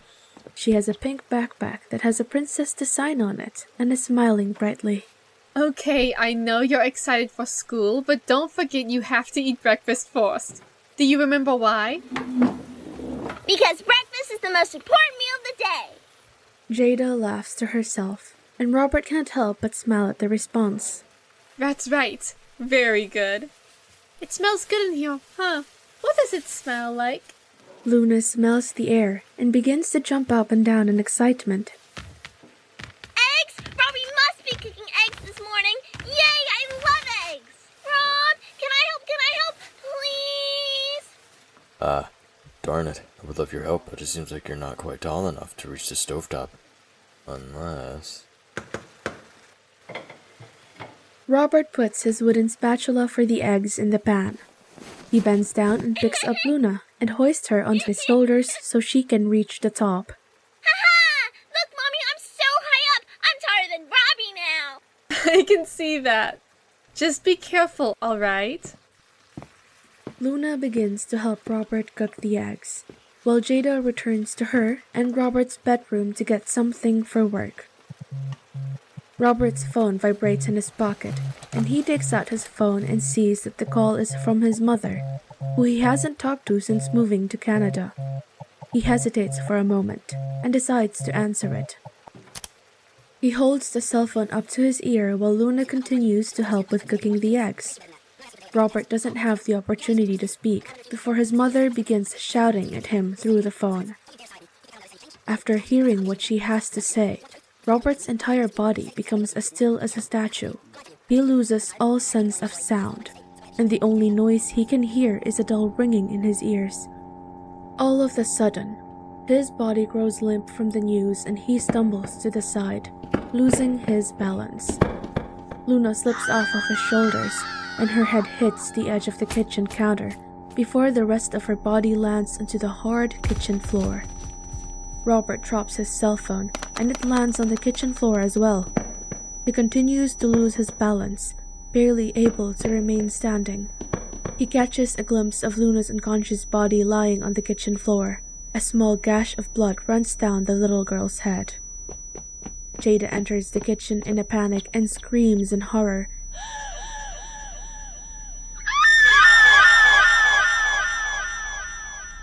Robert stares at both of them emptily, his mind barely able to process what's happening in front of him.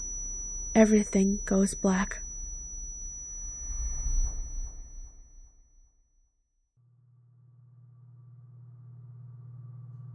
About 4 months later, Robert sits inside of a psychologist's office that's inside of the prison that he's serving his sentence in.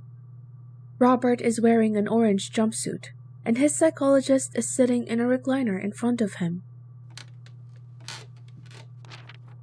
So that's where your memory of the incident ends, You can't remember anything that happens after that. Interesting. Robert stares blankly at the floor of the room, not giving the psychologist a response of any kind. Well, in my honest opinion, Robert, I think it's important that you remember what happened. I believe that your mind is purposely preventing you remembering what happened next for your own mental well-being. However, you won't be able to fully recover from the trauma of that event until you allow yourself to recall the memory in its entirety. Still, though, there's no rush, I suppose. Now, I'd like to switch to a different topic if you don't mind. The reason your mother called you that day, it was to notify you of your brother, Michael's death, correct? Robert's knee begins shaking, and he starts tapping his foot on the floor. The psychologist continues to stare at him, waiting for his response. Robert gulps nervously, and his eyes dart from side to side, not able to hold eye contact. Yes, that's correct. From what you've described of what happened on that day, it sounds like you receiving that news is what caused you so much physical and mental stress. Now, this may be difficult, but I want you to try and explain to me how hearing that news from your mother made you feel at the time. Please, feel free to take your time. There's absolutely no rush. I know this will be hard for you. Just do the best you can. The shaking in Robert's knee grows worse, and the tapping of his foot on the floor becomes louder. Grisly images of his girlfriend's and her child's dead bodies flash into his mind. Robert places both of his hands on his head in distress. Next, The insulting words that his mother called him when informing him of his brother's death began playing in his mind. Coward. Deserter. Fuck up. Disgrace. Deserter. All of these words began circling around in Robert's mind so quickly that they began to blend into one another. The blend of words began to get louder and louder, causing a cold shiver that goes down Robert's spine. The psychologist takes notice of this. Robert, are you okay? If this is too much for you to handle, then we can move on to a different subject if you like. How did it make me feel? You said... How did it make me feel? How did it make me feel? The psychologist leans back in his recliner in fear of him. Robert, please try relax. How did it make me feel? How did it make me feel? Robert. Robert lunges out of his chair and attacks him. Prison guards enter the room to secure Robert. The prison guards restrain him while he begins repeating the same question he was asked before. How did it make me feel? How did it make me feel? How did it make me feel? How did it make me feel?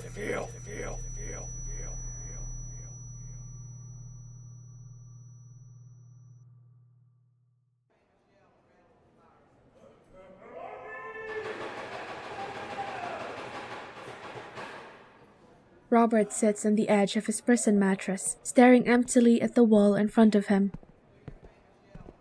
He hears approaching footsteps, but pays them no mind. Robert doesn't look in the direction of the people that are now standing in front of his prison cell. One of the people is a prison guard, who slams their baton against the bars of the cell in an attempt to get Dubois' attention. You have a visitor, Dubois. At least have the respect of face on your fucking head case. That's quite alright. He doesn't have to face me if he doesn't want to. As long as he can hear what I'm saying, that's all that matters. Now, if you wouldn't mind giving the two of us some privacy. Are you insane? That guy is a bloodthirsty lunatic, and you want me to leave you alone with him? Yes, I do. Alright, fine. It's your fucking funeral. The prison guard walks away, leaving the other man alone, standing in front of Dubois' prison cell. There is an awkward silence as Dubois continues to stare at the wall in front of him. That prison guard was quite rude, if I do say so myself, and I apologize for that. Anyways, I suppose I should introduce myself, since I already know your name, Robert Dubois. My name is Lex Luthor. To Luther's surprise, Dubois turns his attention to him after hearing his introduction. Luther smirks. That seems to have gotten your attention. Perhaps you've heard of me? Well, as I've already mentioned, I know everything that there is to know about you and your story. Truly, you have lived a tragic life thus far. You have my deepest sympathies for that. Get to the point. Luther tries to hide his excitement by getting a response out of Dubois finally. As you wish. I'm here today to give you an opportunity not only to leave this place, but to get some well-earned vengeance against this world that has been so cruel to you.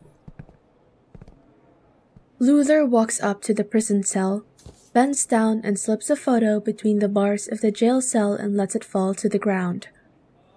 Dubois thinks for a moment, before getting up and picking up the photo. Who the fuck is this clown? The man I'm hiring you to kill, Mr. Dubois. You may not have heard of him since you've been locked up for quite a while. That man is a symbol of hope for the people of this world that turned their back on you. I assure you that killing him will deal a devastating blow to this world that I'm sure you've grown to hate with every fiber of your being. The same world that forced you to leave your home out of fear of fighting in a war you wanted no part of. The same world that took your brother who fought in the very same war in your place from you. The world that resulted in the horrible accident that stole your girlfriend and her child from you. The world that has treated you like absolute garbage ever since you arrived in this prison. This is your chance to pay the world back for everything that it's done to you. Well, Mr. Dubois, what do you say? Dubois studies the picture a bit more before responding. Details. Now.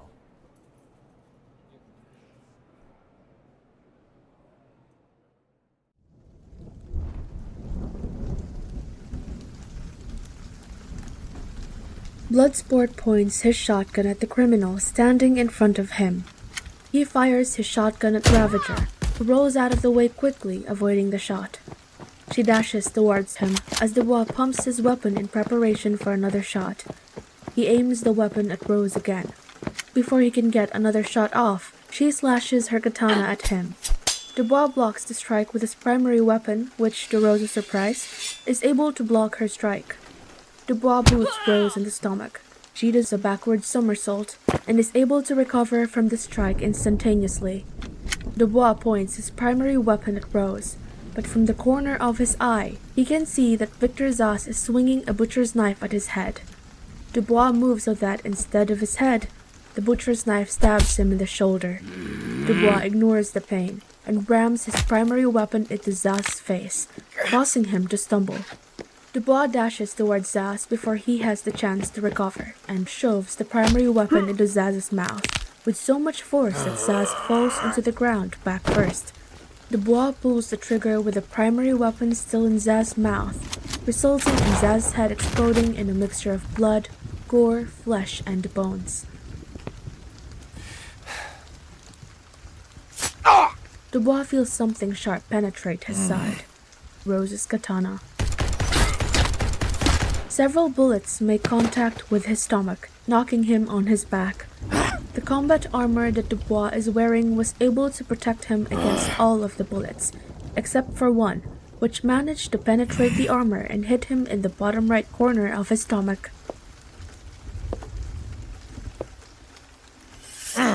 Rose rips her katana out of Dubois' side and raises the weapon above her head, prepared to deal the final blow to Dubois. He notices that standing at a bit of a distance is Black Mask, aiming a pistol at him. Something funny about dying, asshole? Dying? Nah. Sounds kind of nice, to be honest. That's kind of mean, though, getting my hopes up like that.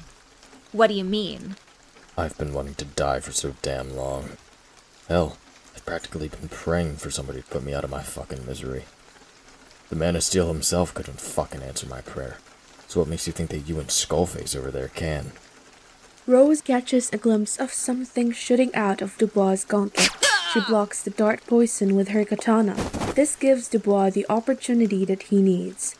He pulls off of the armor that he's wearing, another part of his collapsible arsenal. This part isn't typically used in conjunction with his primary weapon. Rose realizes that Dubois is trying to do something, so she swings her katana down without hesitation. The piece of the collapsible armor transforms into a machete that Dubois uses to block the attack from Rose. He manages to push Rose off of him. Rose rushes him again and begins swinging her katana. To her surprise, Dubois is able to deflect all of the slashes with his machete. Can't say I'm a big fan of this thing. I prefer guns. A gunshot echoes in the distance, and the bullet heads straight for Dubois' head. This time, he turns towards it and slices the bullet in half with his machete before it can make contact with him. That being said, it doesn't mean I'm incompetent with a blade. Also, I'm real fucking tired of you, asshole. Dubois throws his machete directly at Black Mask. The machete decapitates him. The headless body flops onto the ground, and the machete lands on the ground not too far away from the corpse. Rose uses this opportunity to charge Dubois. You think I'm fucking stupid enough to leave myself defenseless in a situation like this? Surprisingly foolish coming from Deathstroke's daughter. Dubois notices that the mentioning of her father seems to slightly irritate Rose, as he takes out another one of his melee weapons, a meteor hammer which is a spiked mace that's attached to a cord. After easily dodging another slash from Rose, he begins winding up the meteor hammer and begins to swing it with lethal intent at Rose. The first strike hits Rose right in the back, taking off some of her skin in the process. She blocks the next couple of strikes but leaves her lower body open, so Dubois roundhouse kicks her in the side of one of her knees. Dubois swings the meteor hammer at Rose's face, and it makes perfect contact with her jaw, breaking it. She spits blood out of her mouth. Rose knows that she doesn't have any time to waste. She lets go of her katana and uses her free hands to snap her jaw back into alignment. Rose grabs her katana and picks herself up off of the ground. Fucking hell. You Wilsons are definitely a different breed. I'm assuming you have your father's regenerative powers, and yet you don't even wait for your jaw to heal on its own. Unlike my father, I fucking hate relying on my regeneration. It's an ability that encourages weakness, and trust me, I really fucking hate weakness. Noted. Before Dubois can attack Rose again, a loud gunshot goes off. Dubois glances down and notices that this wound is significantly worse than the other one. He coughs blood into the inside of the all-black helmet that he's wearing, which matches the rest of his combat armor. The blood that he got on the inside of his helmet blocks his vision, so he presses a button on the side of the helmet, and it begins to dematerialize, showing Dubois' face for the first time during the conflict. Dubois glances behind him. He smiles to himself as he sees an older man carrying a .50 caliber sniper rifle in his hands as he makes his way towards Dubois. A .50 caliber round, huh? I guess that's why I was able to penetrate my combat armor so easily. What a sight, though. A man as old as you carrying a gun that fucking big. Respectable. The old man, who's wintergreen, doesn't waste any time and smacks the back of the rifle into Dubois' forehead, knocking him unconscious. Seems like luck is on your side today, good sir. You aren't one of my friend and I's targets. Wintergreen shifts his gaze to Rose. However, same can't be said about you, Miss Wilson. Long time no see, old-timer. Since you're here, that must mean... Rose spins around and blocks Slade's surprise attack. Slade is wearing his orange and black mask that matches the rest of the armor. Using all of the strength he can muster, he forces his two swords down onto Rose's katana, but she doesn't give an inch. She smirks at him cockily. Not as strong as you used to be, huh, Dad? It pains me to see that. It really does. Who knows? That sneak attack might have worked on me when I was younger and inexperienced, but not anymore. I'm not the same weak girl that I used to be. Rose pushes Slade and his two swords backwards, breaking up the clash of their weapons. Yeah, you're right. Your father's getting old. However, you shouldn't underestimate your elders. Hasn't anyone ever told you that? Unfortunately, my father wasn't there to tell me things like that. Or anything, for that matter. Will, I got this covered. Just keep a lookout for any new arrivals.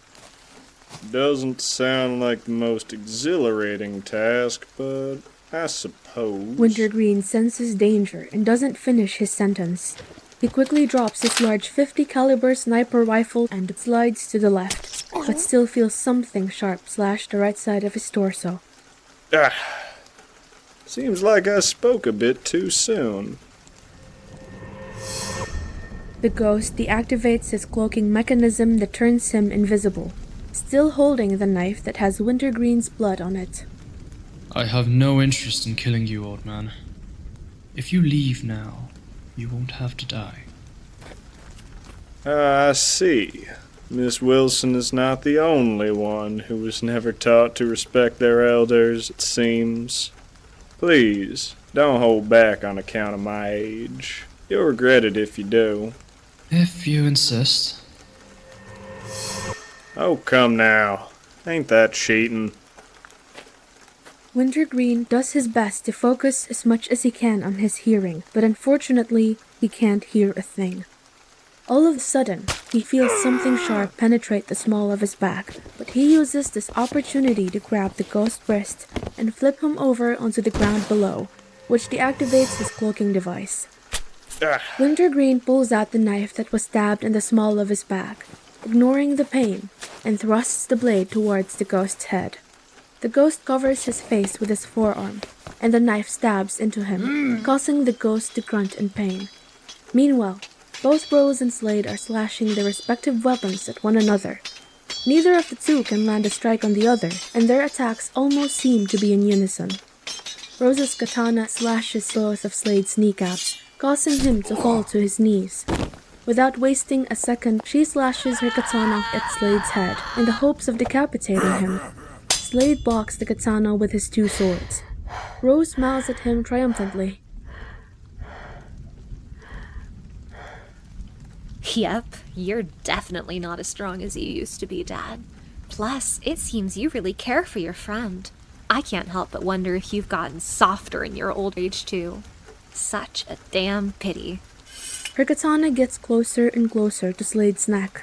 If only you could have cared for your own family in the same way, instead of some old geezer that you know from your war days.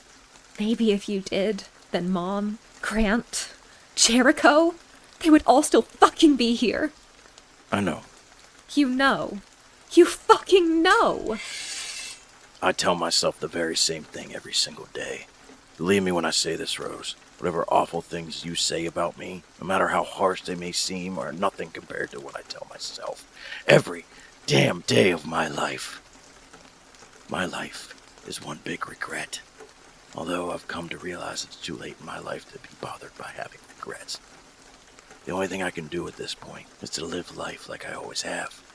Everyone that I care about is gone already, including you, Rose. I'll keep playing my role as Deathstroke, the Terminator, until someone can put me out of my fucking misery. At the very least, I want to die fighting with everything I've got.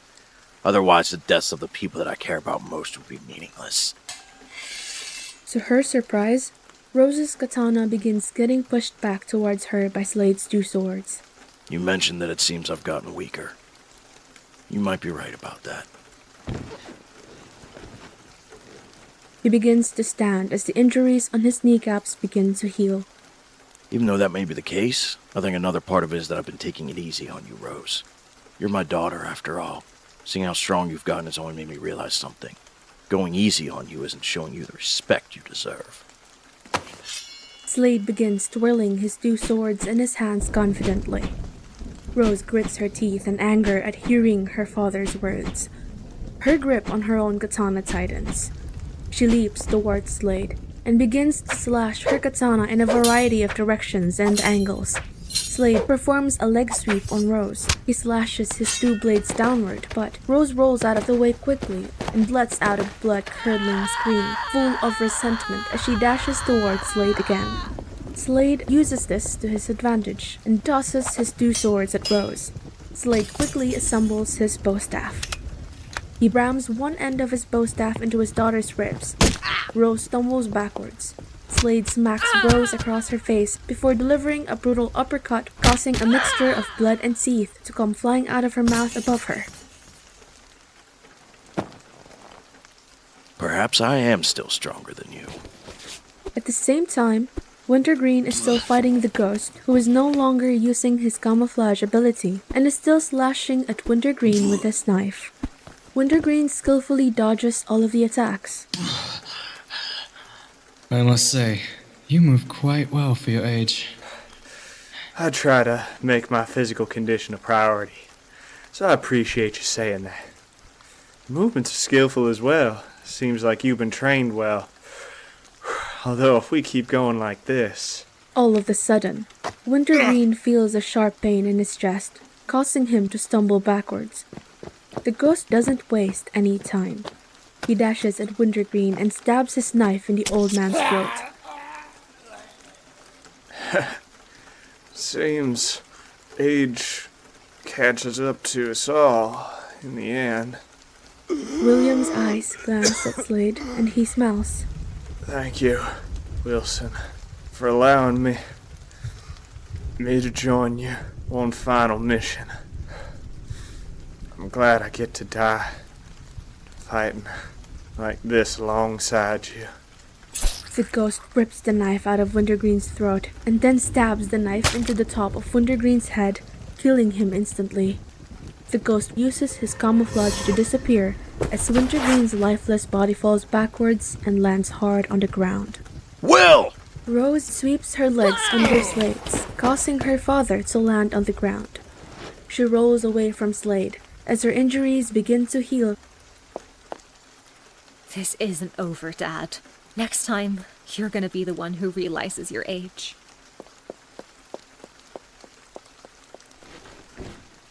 Slade picks himself up off of the ground and makes his way towards Wintergreen's dead body that's lying in a pool of blood. Slade takes off his orange and black mask. He takes a seat next to his friend's dead body. It seems old age has caught up to you, old friend. Hopefully it'll catch up to me soon as well. Try to survive the raging battlefield of hell until I meet you up there. I look forward to being on the battlefield of hell alongside you, Wintergreen. Slade senses that someone is nearby, but doesn't move an inch from his spot. He slowly turns his head and notices that Floyd Lawson is pointing his wrist gun at him. If you're gonna kill me, you won't get a better chance than this. Floyd lowers his wrist gun. Killing you isn't gonna accomplish a damn thing, old man. Seems all of us failed this time, huh? Floyd turns his attention to Robert Dubois' unconscious body. I suppose that we all underestimated our opponents. Yeah, the fourth guy didn't even bother showing up. What the fuck you think happened to him?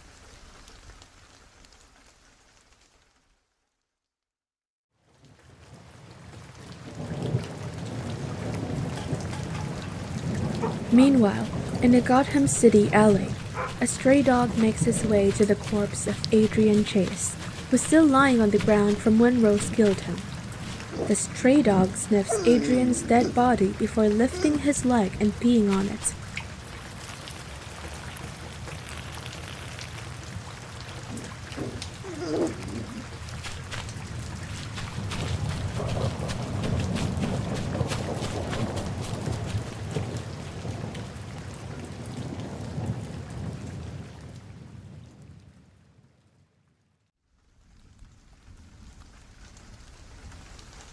Slade Wilson is still sitting down next to his friend's dead body, while Floyd Lawson is studying his surroundings.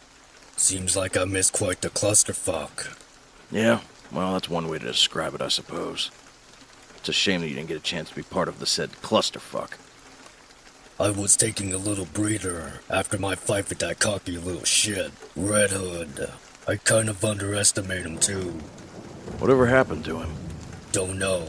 Don't fucking care. Once I was finished with my breeder, I left his ass on the rooftop. I'm sure we'll be seeing him again before all this is said and done. Yeah, probably. Still, staying here isn't a good idea. With all the noise we made, the police will be here any minute. I'm not really keen on the idea of killing a bunch of police officers who are just doing their job. In that case, I'm worried that you don't have any reason to trust me, but I do have a safe house here in Gotham. If you want, we can regroup there and perhaps come up with a plan to take out this ghost friend of ours. I would understand if you didn't want to work with me, though. After all, we're competing against each other in a way. Yeah. I guess we are supposed to be, aren't we? I don't have an issue putting that competition on hold, though. I doubt he would either. One of us is gonna have to carry his unconscious ass, though. Floyd and Slade turn their attention to the unconscious Robert Dubois. Ah, you want to take him with us? The more of us there are, the better the chances of taking down the ghost there are. There's no denying that fact, even if we're supposed to be competing against each other. Slade takes one more final sad glance at Wintergreen's dead body before picking himself up off of the ground. He puts on his orange and black mask. Well, considering that I'm an old man, the polite thing to do would be to carry that unconscious gentleman for me. Plus, I do believe you owe me and my deceased partner one, considering we saved you from Red Hood. Fair enough. I'll carry the unconscious bastard for you. Floyd goes over to Robert Dubois' unconscious body and picks him up in his arms to carry him. You look like such a Prince Charming. You even have your own princess that you get to carry. Yeah, alright. Fuck off, old man. before I change my mind and kill your ass.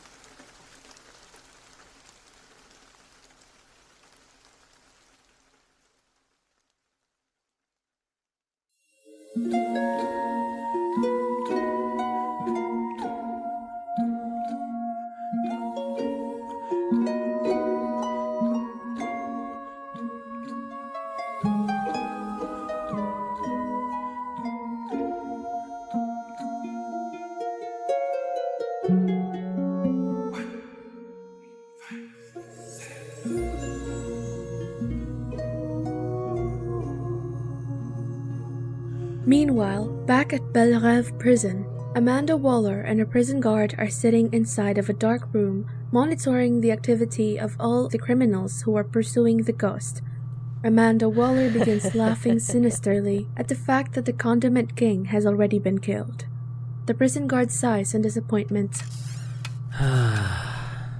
Probably should have expected that outcome from someone who refers to himself as the Condiment King. I have to be honest, Miss Waller.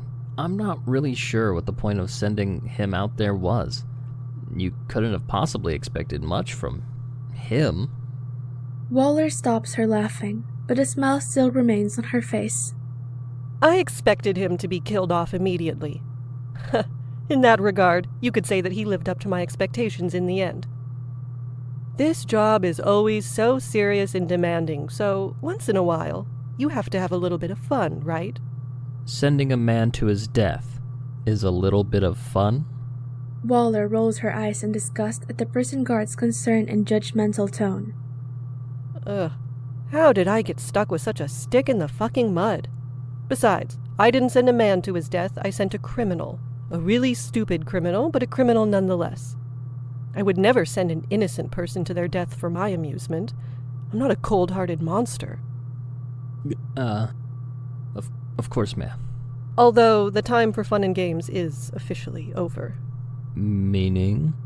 Not too long ago, some of my resources informed me about what the ghost was after, and upon learning what exactly it is, let's just say that you and I are both currently in danger.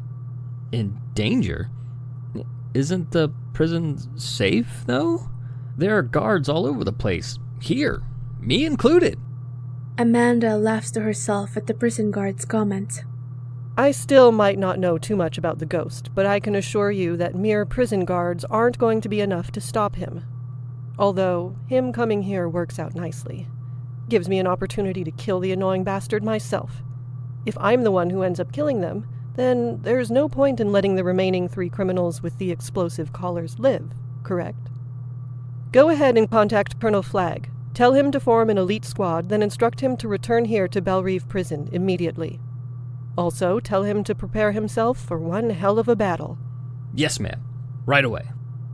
What about those criminals with the explosive collars? Should we just kill them all now and be done with them? We'll already have Flagg and his elite squad to protect us. Waller thinks to herself for a moment and smiles sinisterly. No, I'll keep them alive for the time being. Things will be much more interesting that way. I need to step out for a moment. Can you handle everything I just asked of you by yourself? Yes, ma'am. I'll contact Flagg right away. Glad to hear. Amanda Waller makes her way out of the room, leaving the prison guard alone.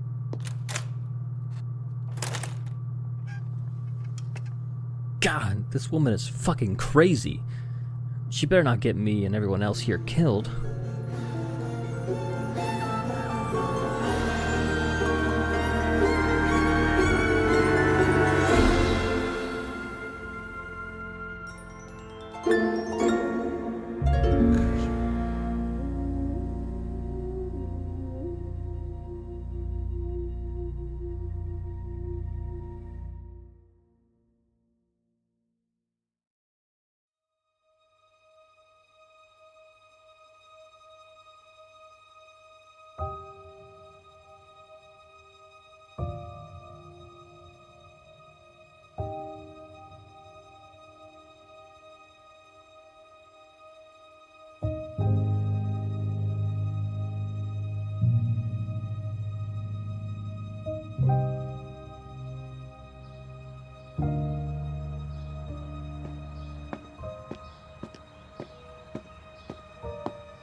Slade Wilson makes his way down the steps, heading in the direction of the car that's parked at the end of the long driveway. Driving the car is Slade's best friend, William Wintergreen, who accompanies Slade on the majority of his assignments. Before Slade can get too far away from the house, he feels arms wrap around him, preventing him from moving. He looks down and notices that his 9-year-old daughter Rose is hugging him tightly, with tears in her eyes. Didn't I already say my goodbyes, and shouldn't you be eating the breakfast that your mother worked so hard to make for you? I really don't want you to go. You never do you? It's funny, I never had this issue with Grant or Jericho. I would merely say my goodbyes to them, and that would be the end of it. But ever since you came into our lives, my departure has become a little bit more troublesome, hasn't it? I don't like when you leave, though. It makes my stomach hurt, and I worry the entire time that you're gone that you won't come back. It's such an awful feeling. I hate it. Why do you always have to leave for so long? You know why. My job requires it. Allows me to pay all the bills and buy you all the things you want. I don't want any more toys, and I don't care about the bills. I just want you around more. Of course, you don't care about the bills. You're not the one who has to worry about paying them. What if I sell all my toys? Would that mean you wouldn't have to go to work anymore? That's a very sweet gesture, Rose, but unfortunately bills are very expensive. Plus, it would make your mother and I very sad if you sold all your toys. Slade turns to face the car that's waiting for him in the distance, realizing that he and Wintergreen are going to be late if he wastes any more time. How about this? I'll ask my work if I can have a little bit of extra time off after this assignment. I'll only do it if you hold down the fort here and are well behaved for your mother, all right? I need you to be strong for me. I know you can do that much. After all, you're my daughter. All my kids are strong. Finally, Rose releases her hug and begins staring at the ground sadly. Do you even miss us while you're gone? Of course I do. There isn't a second that goes by while I'm on assignment that I'm not thinking about you kids and your mother. You all are the reason I work so hard. I want to make sure that all of you get a good life.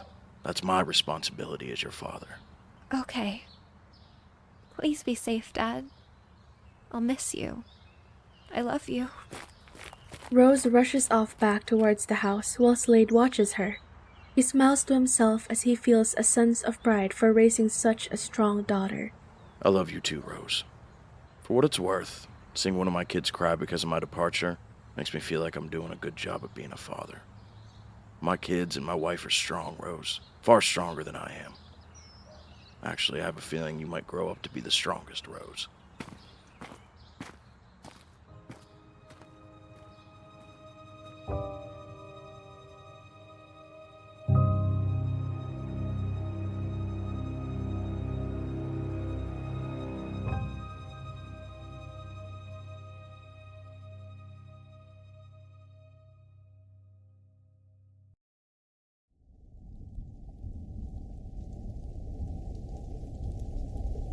Slade opens his eyes, waking up from the dream inside of his safe house. Sitting across from him in another recliner is Flood Lawton, who's also awake. You having sweet dreams over there, old-timer? I question whether or not sweet dreams are even a possibility for me at this point. Damn. It was that bad, huh? No, this one wasn't particularly bad. It was just sad, but not bad. What was it about? Not curious about this old-timer's dream, huh? Just trying to pass the time until the third dumbass wakes up. It was more of a memory than a dream. One where I was saying goodbye to my daughter before an assignment. Seeing her in tears because of my departure, well, reminded me of how much she and my other children and my life all loved me dearly, whether I deserve such love or not. Quite the contrast to the bloodthirsty killer I fought against earlier tonight. I can't imagine that. It's actually one of my biggest fears. What is? That my daughter will end up like me in any way. It would break my heart if she ended up on the same path as me. She's better than that. Way fucking better. Well, for your sake, I truly hope you never have to fight your own daughter. This, of course, coming from someone who has fought all of his children throughout his life. Still, part of me does wish at least one of them didn't end up being dragged into this violent lifestyle of mine. My wife did her best to prevent that from happening, but I suppose it just wasn't enough. Perhaps I should have quit this awful profession before I even had kids. Oh well, too late for that now. Although, might not be too late for you, Floyd. Your daughter's still young, correct? She's only 9. Slade recalls that was the same age Rose was in the dream that he just had and smiles to himself. Of course she is. I'm sure you have many reasons why you do what you do, but is it safe to assume that one of the main reasons is to provide for her? Yeah, that's one of my reasons. One of many. You might think that being able to buy her things and provide for her, financially, is enough to fulfill your duty as her father. I used to think the same damn thing. So foolish. What your daughter needs isn't material things or money. She needs you in her life to guide her down the right path. The same path that you never got a chance to take yourself. I wish I could have come to that conclusion much earlier time in my life. Maybe I could have prevented my kids, or at the very least one of my kids, from becoming a heartless, killing machine like me. Don't make the same foolish mistakes that this old-timer did. All right, Lawton? Floyd thinks about what Slade had just told him in silence, not answering. As soon as he opens his mouth to say something, Robert Dubois enters the room, rubbing the back of his head. Where the fuck am I? What happened? Welcome back to the land of the living. I apologize for my dear friend Wintergreen knocking you unconscious. No need to apologize. That old man got me good. Where is he anyhow? Wintergreen was killed by the ghost. Fuck. That's a real shame. He was a tough old bastard. I was hoping to have a rematch with him. Yeah, well, I'm sure he would have greatly enjoyed that. There's a solemn silence between the three, after the mention of Wintergreen's death. We may be safe for the time being, but I'm sure if we don't resume our pursuit of the ghost soon, that bitch Waller will grow impatient and detonate these collars. I'm actually kind of surprised that she hasn't done it already. Maybe she's feeling generous. Knowing her, I doubt that's the case. She probably just wants to see us risk our lives for her entertainment some more. Yeah, that does sound about right. Well, it was cool of you to let me chill on one of your beds, but I think I've already overstayed my welcome. I feel like it's about time I head out too. Thanks for your advice. I'll give it some thought. I guess it's true what they say about old people's wisdom. The only reason old people are wiser is because we've lived long enough to make more mistakes. The more mistakes you make in life, the more you learn. Believe me, I've made more mistakes than I can count. I suppose that means I've learned quite a bit over the years. Before you two go, mind if I ran something by you both? Lawton and Dubois look at Slade in confusion. Instead of merely doing what is asked of us by Waller, why not work together to take down the ghost? Not to be rude, but do you have Alzheimer's, old man? Only one of us can kill the ghost and get their collar off. This is true, I suppose. However, to be completely honest, I have no desire to be the one who assassinates the ghost. There's no point in an old man like myself to prevent 2 youngsters from living the rest of their lives. I've lived more than enough for one life. This is why instead of pursuing the ghost, I'm going to take on Rose, personally. Without having to worry about her, that would make killing the ghost easier for you two, yeah? However, that still means the 2 of you will have to compete against each other to kill him first. But you two fighting him at the same time might be in your best interest. They seem to be an incredibly skilled fighter. After all, they were able to kill Wintergreen. I hear what you're saying, but I just don't know about all of us working together. No offense, how do we know what you're telling us right now is the truth? You really expect us to take what you're saying at face value? It's a lot to ask. I suppose it is. We did fail the first time, when we tried to attack the ghost individually. So there might be some truth to what Slade's saying. Even if the 3 of us don't trust each other, That doesn't mean we can't work together temporarily. Plus, we don't know what else we might encounter along the way. Until our target is completely isolated, working together might be the best idea. Shit, at this point, I'd be willing to do anything to get this damn color off. My daughter's got a birthday coming up, so the sooner the better. You have a daughter? Yeah. Is that a problem? No problem. I just didn't expect someone like you to have a daughter, being a trained assassin and all. Then again, I wouldn't expect the merciless killing machine Deathstroke to have a daughter either. Life is a hell of a thing, isn't it? That it is. Oh, by the way, should we try looking for that Vigilante guy? He might be willing to work for us too. Maybe, but I have a feeling there's a reason he didn't show up during our first fight. Meaning? I believe that it would be in our best interest to forget about him.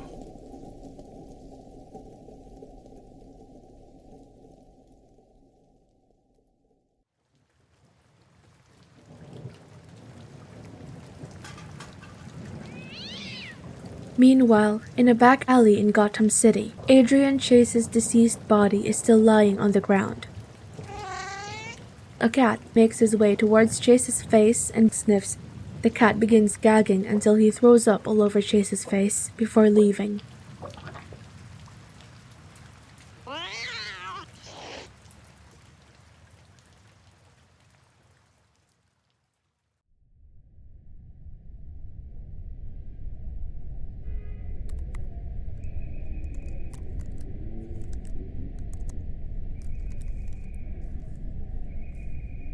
The ghost is inside one of the rooms of an abandoned building that he's holding open, still wearing his mask while he reads through the information on his laptop.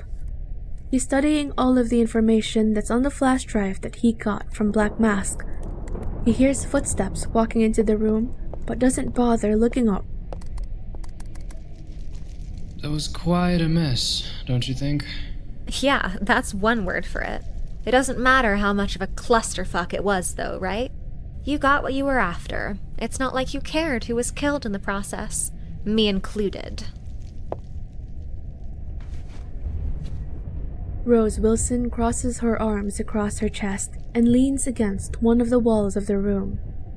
I'm glad you understand how disposable you are to me. You dying, though, would be a pain. I would have to find someone else to fill your slot. Speaking of which, does that flash drive contain everything that you're looking for? Yep.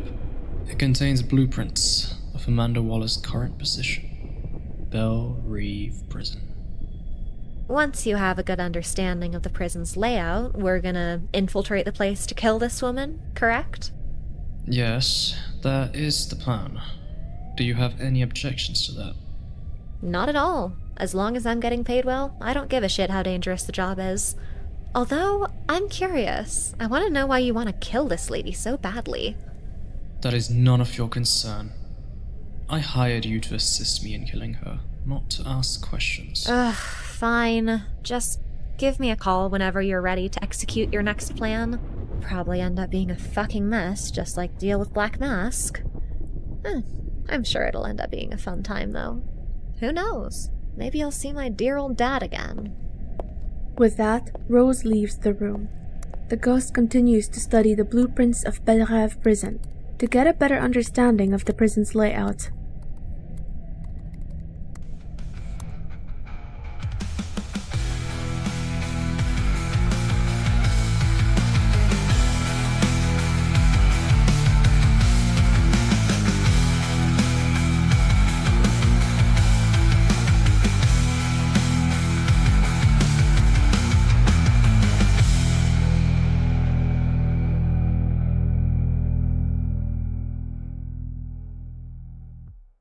Knight's Kingdom presents Bounty, Episode 4, written by MC Chuck Writing, based on characters by DC Comics.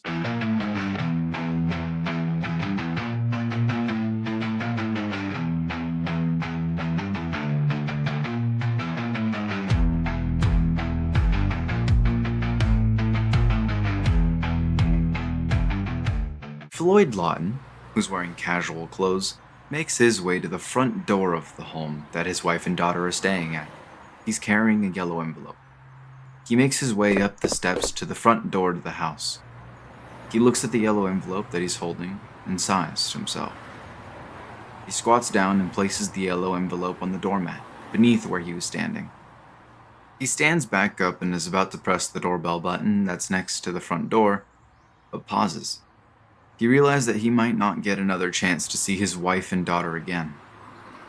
After giving it some thought, Floyd squats down and picks up the yellow envelope. He knocks on the front door to the house and waits for it to be answered. After a few moments, Floyd's wife, Susan, opens the door. When she sees Floyd standing in the doorway, she gets an annoyed expression on her face. She folds her arms across her chest. What the hell are you standing there for? I told you I don't mind you leaving money for us, but I thought I made it damn clear that I don't want to see your face. Plus, this isn't just about me. Zoe's up and about. If she sees you here, then... I know. Listen, please. This might be my last chance to see Zoe. Would it be okay if I just saw her for a second? Here, you can have the money. It isn't much, but it should take care of a couple months' worth of rent. What the hell are you talking about, Floyd? I know how dangerous your job is, but... I'm serious. I can't get into the specifics, but there's a really good chance that I won't be making it back from this assignment alive. I have so many regrets in my life, more than I count. However, not saying goodbye to my daughter before I die is a regret that I really don't want to have. You have every right to tell me no, after everything that I put you through. For what it's worth, Susan, I'm sorry. More so than you could possibly imagine. Susan thinks for a moment before stepping to the side so Floyd can make his way into the house. I'll give you 5 minutes. Not a second more. Zoe's in her room. Thank you so much. Floyd makes his way into the house, and Susan shuts the door behind him.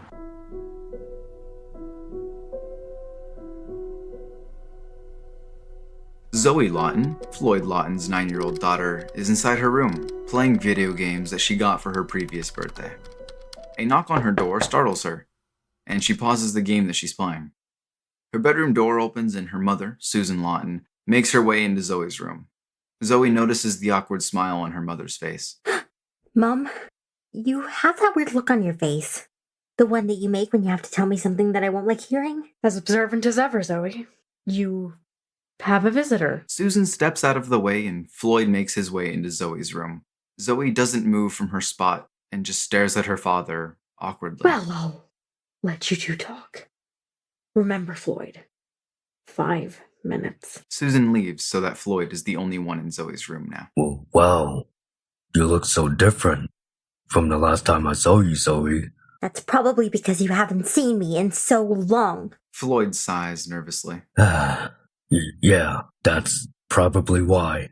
It has been a while since we've seen each other, hasn't it? Your mother still sends me pictures of you. She also tells me that you've been doing really well in school.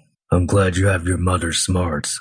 In case you haven't noticed, your father... Why are you here? Floyd sighs. I just really wanted to see you, that's all. Why now? You never want to see me. Hey, that's not true, Zoe. I love you. Then why don't you ever visit me? That's complicated. You always say that. It's not fair. Floyd gets down on one knee and looks at Zoe. Zoe, look, the real reason that I don't visit has nothing to do with you. I promise. There isn't a day that goes by where I don't wish I could see you every day. Then why don't you? That isn't an option for me right now. I'm so sorry you have to go through this. You don't deserve it.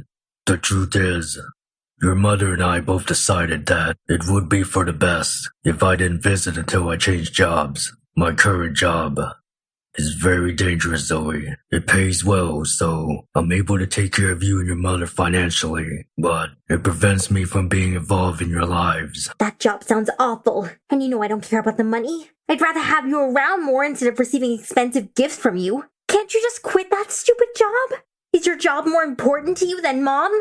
Than me? No, believe it or not, I don't want to lie to you anymore than I already have, Zoe. To be honest, I really do enjoy my job for reasons that I can't even explain to you. I can't see myself working at any other job. That might be painful for you to hear, but it's the truth. Although, this job isn't more important to me than you and your mother. That's why, after this last assignment that I'm doing for my job, I'm leaving it. Zoe's eyes widen in surprise. Really? Does that mean you're going to be living here again? As much as I would like that, I don't think your mother and I will be getting back together. Even when I do leave my job, there's no fixing that relationship.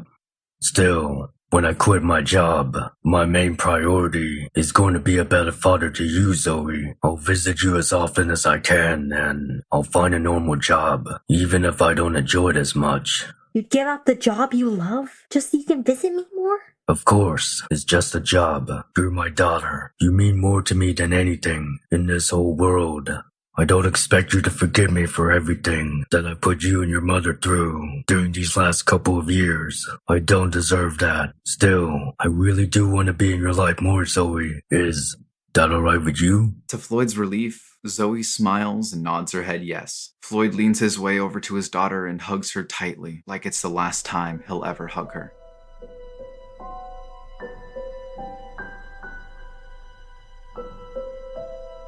The front door of the Lawton house is opened by Susan, and Floyd makes his way out of the house. Susan watches Floyd make his way down the steps that lead to the front door of the home. It doesn't seem like you plan on making it out of this next assignment of yours alive. I hope you do survive. For Zoe's sake. Floyd pauses and smirks to himself. I'll do the best I can. Floyd continues walking toward the luxurious car that's parked in front of the house. Susan looks at the car in shock. I highly doubt that's his car. Could it be a friend's? I thought he always worked alone.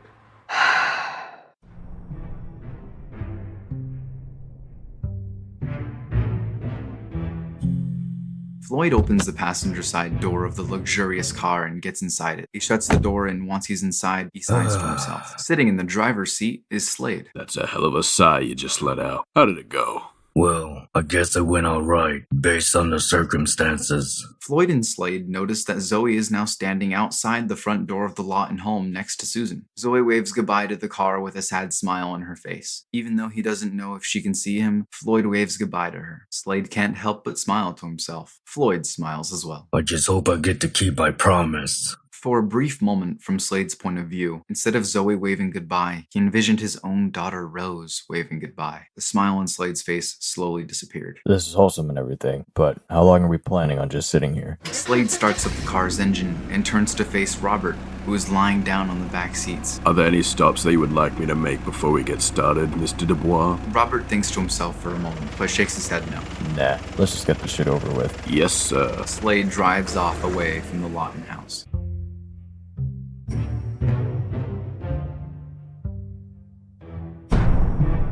Meanwhile, inside of a dark room at Bella Reeve Prison, Amanda Waller and her assisting prison guard are keeping an eye on the activity of their 3 criminals. The 3 dots that represent the 3 remaining competitors who have the explosive collars around their necks can be seen on the computer monitor that Amanda Waller and the prison guard are looking at. The 3 dots are close together and are heading in the direction of Bella Reeve Prison. The prison guard has a nervous expression on his face, while Amanda Waller sighs to herself in disappointment. Well, it seems that not only are the 3 of them working together now, but at least one of them has figured out that the ghost is heading to this prison. It was probably Wilson. Damn old man is sharp. Should we detonate the collars now? Before Waller can answer, the door to the room opens and Rick Flag, along with 4 others, enter the room. The others include Peacemaker, Captain Boomerang, El Diablo, and Blackguard, who all have confident grins on their face. You mentioned that you wanted an elite team, right? How's this for elite, Miss Waller? Waller smiles at the sight of the recruits in front of her. You really don't fuck around, do you, Flag? Fucking around isn't part of my job. I suppose not. Waller turns around and faces the computer monitor that's displaying the movement of the 3 remaining criminals, who have explosive collars around their necks. She then shifts her gaze to her assisting prison guard to answer his previous question. You know, let's hold off on detonating those explosive collars. I have a feeling that things are about to get real exciting. The guard gulps nervously, but is too scared to argue with Waller, so he simply nods his head in understanding.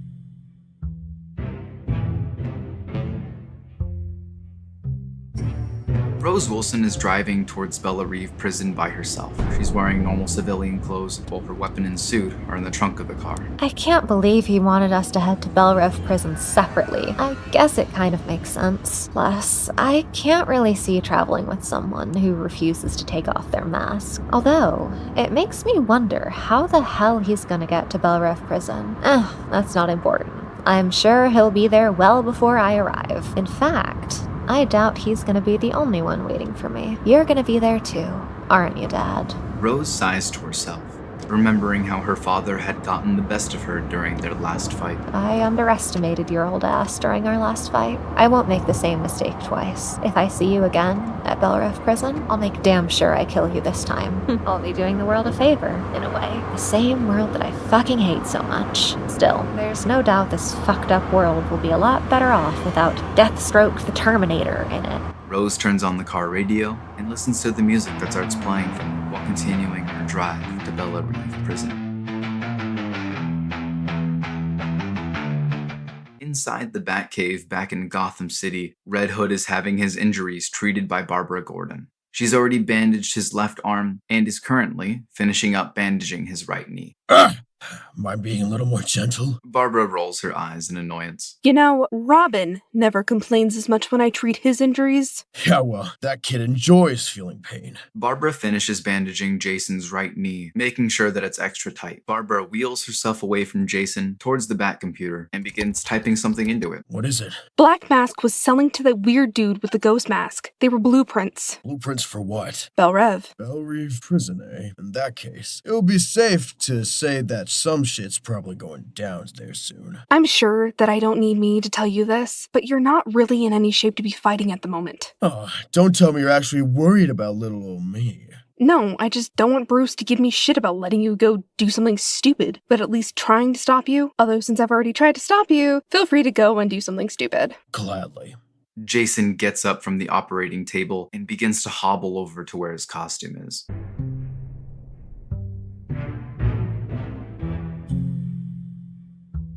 A few days later, the Ghost is standing at a safe distance from Bella Reeve prison, using his invisibility cloak and observing the movements of all the prison guards.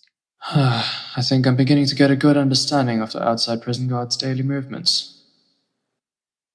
On top of that, thanks to the blueprints, I already know the inside layout of the prison by heart. By the time Wilson shows up, the two of us will be able to infiltrate this place without any problems. Well, then again, I'm dealing with Amanda Waller. No doubt she has some surprises waiting for me inside of the prison. The Ghost reaches into a pocket of his invisibility cloak and takes out a picture. He stares at the photograph for a moment before crushing it in his hand in determination. This bitch is responsible for not only ruining my life, but yours as well. She's going to pay for that. With her life. The Ghost puts the now crumbled up picture back into the pocket of his invisibility cloak, turns his back on Bella Reeve prison, and begins walking away from it. I'll be seeing you real soon, Amanda. And I'm looking forward to it. The Ghost continues to walk farther and farther away from Bella Reeve prison. Amanda Waller is standing outside of the room, where her assisting prison guard is still monitoring the same criminals who have explosive collars on their necks. So, the Ghost. I guess they couldn't have thought up anything more clever or original. Still, I can't help but wonder, who's hiding behind that mask? Waller tries to think about who it could be, but can't figure it out. She sighs. This is no use. I've killed and ruined the lives of so many people. At this point, it really could be anyone. It doesn't matter who it is anyway. They'll be dead soon enough. Waller opens the door to the room, where her assisting prison guard is monitoring the same criminals. She makes her way into the room and shuts the door behind her.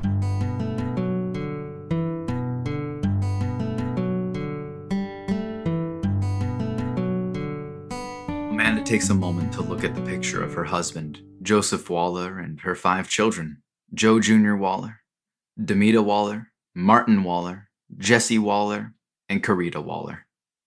She ignores the sad feelings that begin to well up inside of her chest from looking at the picture and returns to what she's doing on the computer. All of a sudden, her cell phone rings, interrupting what she's working on. Waller picks up her cell phone to check to see who's calling. She scowls. Once she sees the name of who's calling her, Waller answers the phone call and stands up from her chair that she's sitting in. She makes her way towards the large windows of the office that she's inside of. It's been a while since I've spoken to you. To be honest, I was hoping I would never be hearing from you again, Mr. Luthor. Lex Luthor's voice begins speaking on the other line. Oh, it hurts my heart to hear that, Amanda. Especially after how long the two of us have worked together. Although, I suppose things didn't end on the best terms between the two of us. That's putting it fucking lightly, don't you think? Anyways, what the fuck do you want? There's this small project that I'm thinking about starting, and I was wondering if you wouldn't mind helping me out with it. A small project that'll probably end up being a huge pain in my ass.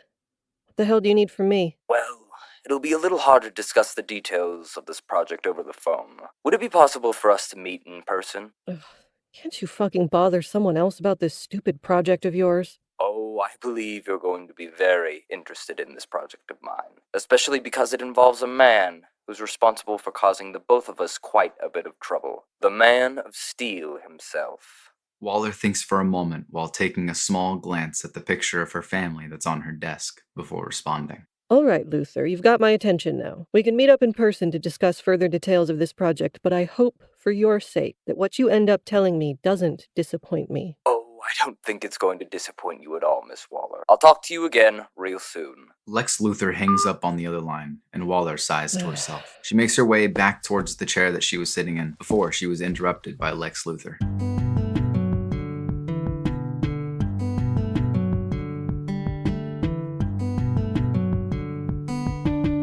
Amanda Waller and Lex Luthor are sitting at a table that's inside of a fancy restaurant. Both are about halfway through finishing their respective meals. I hope that the food here was to your liking, Miss Waller. I really appreciate you taking the time to see me like this. The food is fine, but nothing to write home about. Personally, I've never understood the point of restaurants like this, overcharging for shit that I just get from a fast food restaurant for a fifth of the price. Anyway, enough small talk.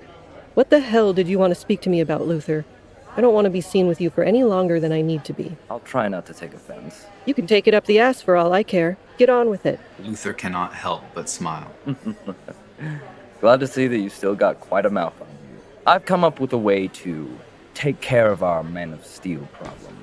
I don't want to bore you with the specifics, but just know that there's an incredibly high likelihood that this plan of mine will work. Yeah, I definitely haven't heard that one before. The only thing that I need from you is, how do I put this?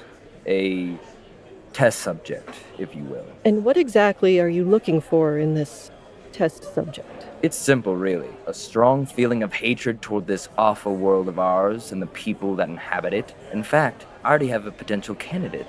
I think he just needs a little push in the right direction. A push that you might be capable of making happen.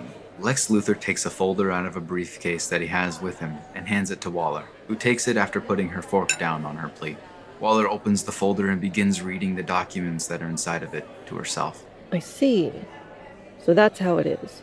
Basically, you want me to pull some strings to make this individual's life difficult, correct? Simple, right? That should be no problem for someone in your position. Waller sighs, puts the documents back in the folder, and closes the folder. She places it onto the table next to her dinner plate. I suppose this wouldn't be the first time I've made someone's life more difficult, and it most likely won't be the last. If this helps take care of our big blue Boy Scout, then I'll see what I can do. I'm so glad to hear that, Miss Waller. It's been an absolute pleasure doing business with you once again. I wish I could say the same. How about a toast in celebration of the two of us working together again? How about you shut the fuck up and let me enjoy the rest of this overpriced meal in silence? Waller picks up her fork and continues to eat her dinner. Luthor smiles to himself, picks up his fork, and continues to eat his dinner as well.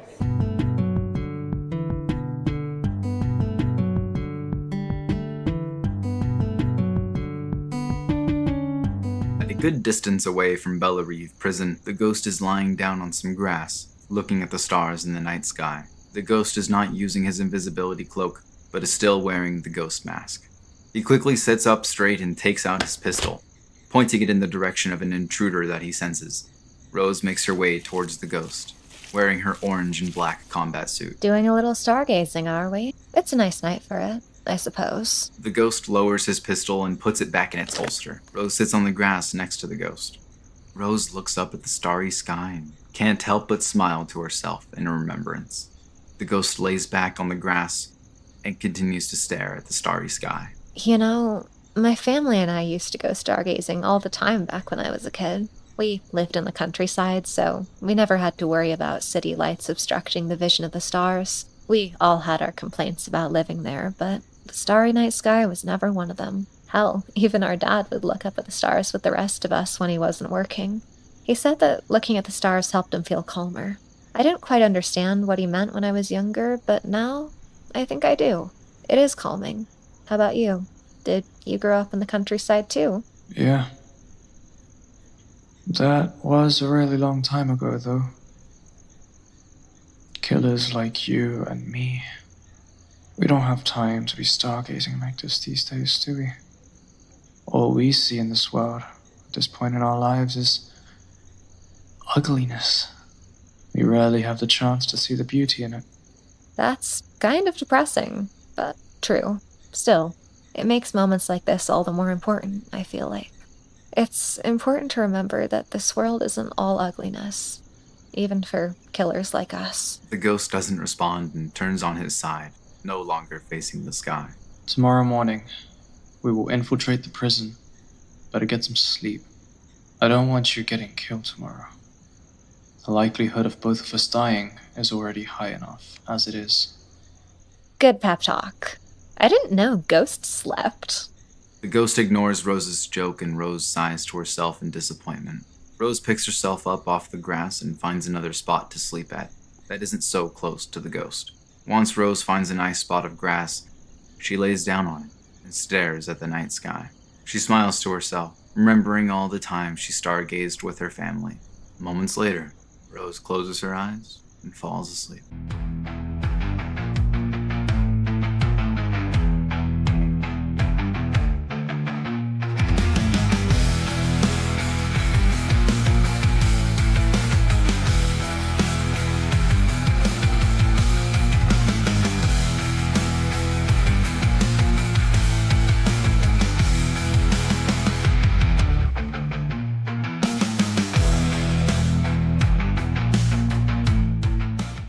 Knight's Kingdom presents Bounty, Episode 5, written by MC Chuck Writing, and based on characters by DC Comics.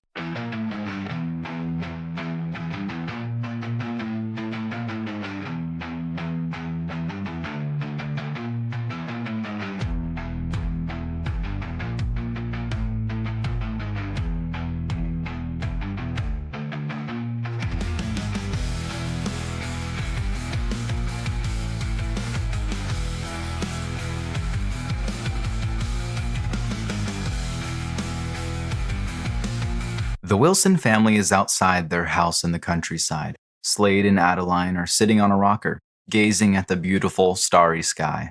Grant, Jericho, and Rose are laying on towels that are laid out on the large front yard of their house.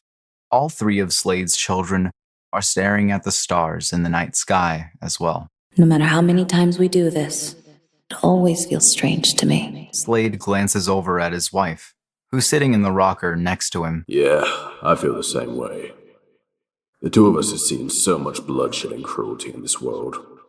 We aren't used to tranquil activities like stargazing. Hell, I don't think we'll ever be used to it.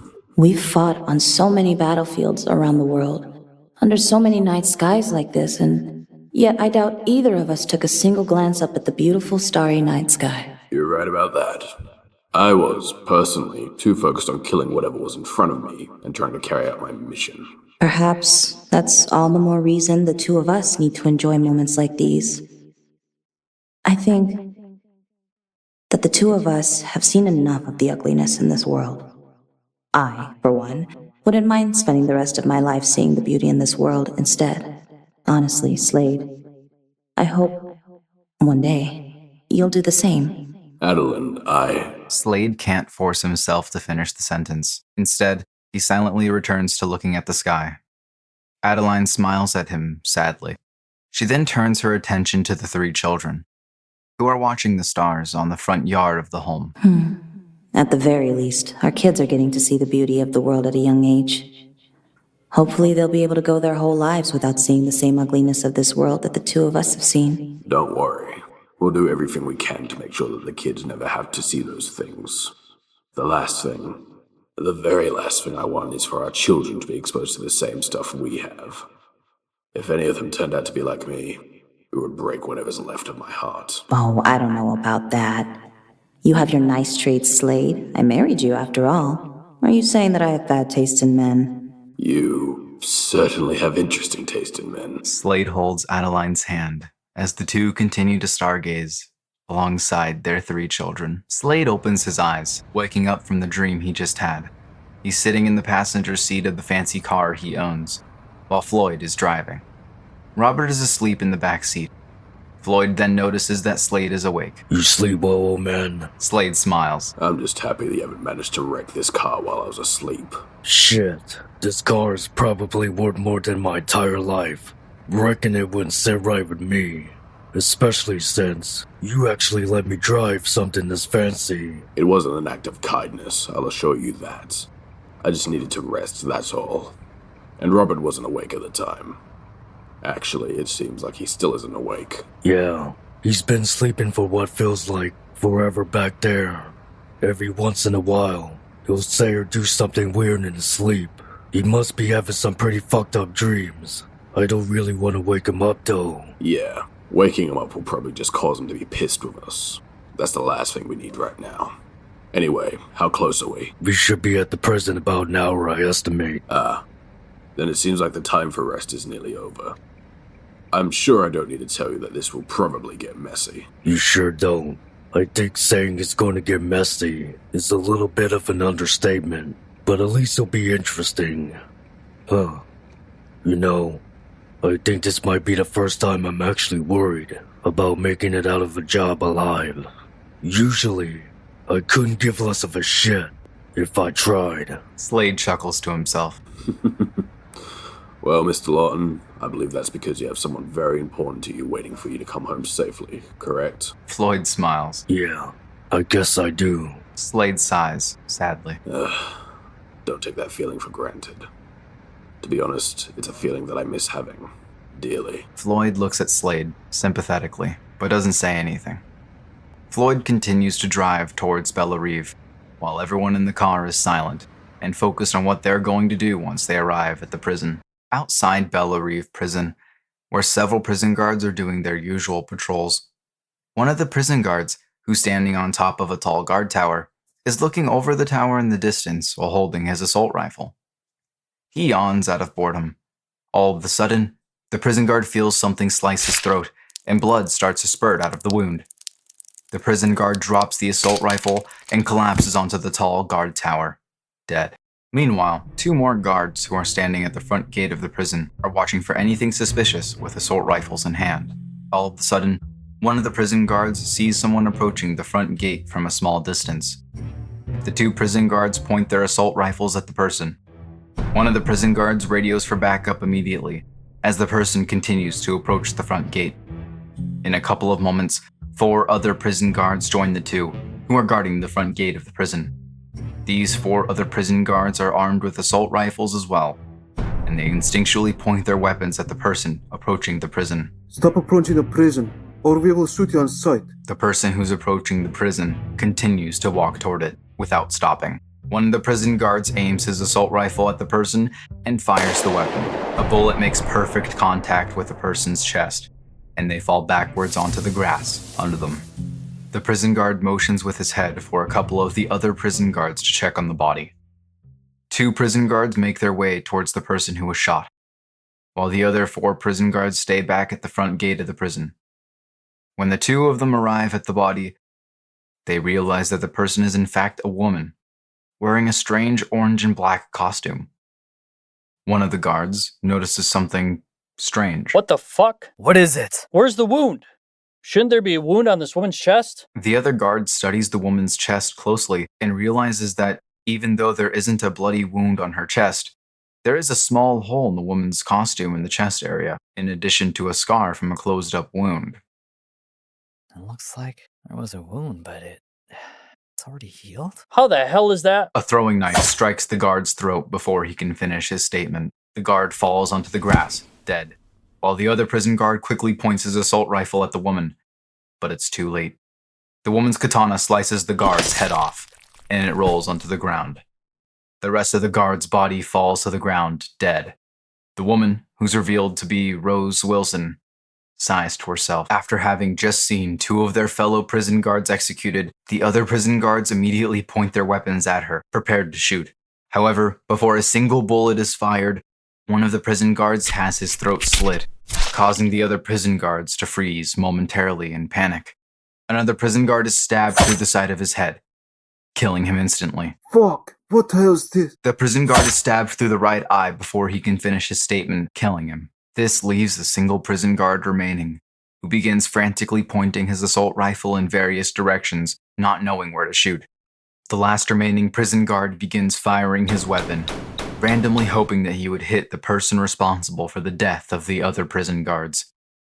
Unfortunately, none of the shots make contact with anything, and a throwing knife stabs the remaining prison guard in the back of the head, killing him instantly. The remaining guard falls onto the ground, hard, dead, as Rose makes her way through the front gates of the prison, with a carefree expression on her face. She looks at the dead body of the prison guard she threw her knife at, and shakes her head in disappointment. Oh, you were so spooked by your buddies dying one by one that you forgot I was approaching the front gate. Are these seriously the best Waller can do in terms of prison guards? They're fucking amateurs. If all the prison guards are like these guys, well then this is going to be a fucking cakewalk. The ghost activates his invisibility cloak. I wouldn't plan on it. She must know that we're going to infiltrate this prison somehow. Be on your guard once we enter. There's no telling what we're going to be dealing with from this point forward. Well, in that case, hopefully it's a bit of a challenge. The ghost reactivates his invisibility cloak, turning himself invisible. Rose makes her way towards the front doors of the prison. Rose makes her way throughout the hallways of the prison and observes her surroundings, noticing that there's no prison guards anywhere. Where the fuck is everyone? I'm not sure. I imagined they'd be all over the damn place by now. Something about this feels very off. Yeah, you're right. The prison guards, or at least the ones we've dealt with so far, are little more than fucking cannon fodder, so slicing my way through more of them, well, that wouldn't be much of a problem. Although, I have a sneaking suspicion that we might be dealing with more capable enemies. Oh well, the challenge will make things more interesting. More interesting and more difficult. Rose stops walking for a moment, sensing danger nearby. Why did you stop? My battle instincts are telling me that something dangerous is coming. Rose isn't able to finish her sentence before she notices something heading directly toward her.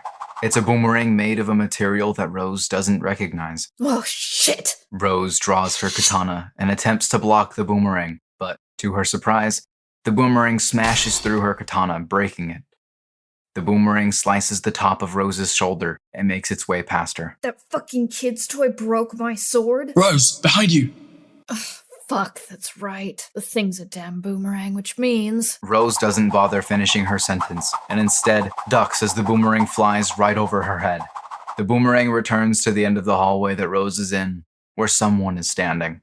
The boomerang is caught effortlessly by the person standing at the end of the hallway. This person is none other than Captain Boomerang, and Rose recognizes him. He smiles at Rose confidently. Calling me Boomerang a kid's toy is a bit insulting, isn't it? I mean, this kid's toy was able to shatter that sword of yours, wasn't it? I take it that you're here to protect Waller. That's right. Sorry to say, but this is the farthest you're getting, miss. Damn it.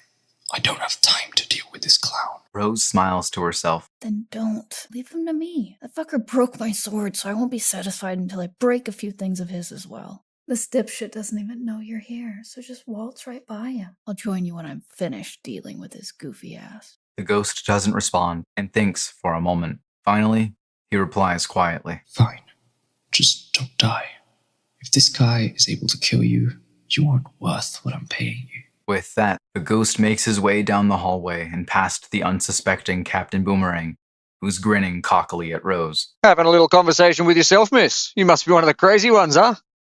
believe it or not, I've met my fair share of crazy broads. I'm curious to see how you compare to them. You're about to see that there is no comparison. For the record, I'm not crazy. I just really, really like killing dipshits like you. Whoa, you're a feisty one. This is gonna be fun. You're fucking right, it's gonna be fun. So let's stop wasting time and get this party started, Captain Dipshit. Without hesitation, Rose throws what's left of her katana at Captain Boomerang, in addition to all of the throwing knives that she has on her. While all of the blades are heading towards Captain Boomerang, Rose begins to run away from him, in the opposite direction. Captain Boomerang throws his boomerang at the perfect angle to smash all of the blades that are heading toward him. The boomerang returns to him after breaking all of the blades, and catches it effortlessly. Captain Boomerang notices that Rose Wilson is gone, and he sighs to himself. After all that big talk, you just ran away? Scared? How disappointing. What's even more disappointing is now I have to go on after her. Captain Boomerang puts away his boomerang and takes out a radio. He turns the radio on and begins to speak into it. I've encountered a little bit of a problem. I could use some backup here. Captain Boomerang turns off the radio and puts it away in one of the pockets. All right, let's see where you've run off to. Captain Boomerang begins to walk in the direction that Rose headed. Meanwhile, outside of Bella Reeve Prison, Slade, Floyd, and Robert make their way through the front gates. The three notice all of the dead bodies that are lying in front of the prison. Seems like we're a little late to the party. So it seems. Well, at least someone did us the favor of taking out all of these prison guards.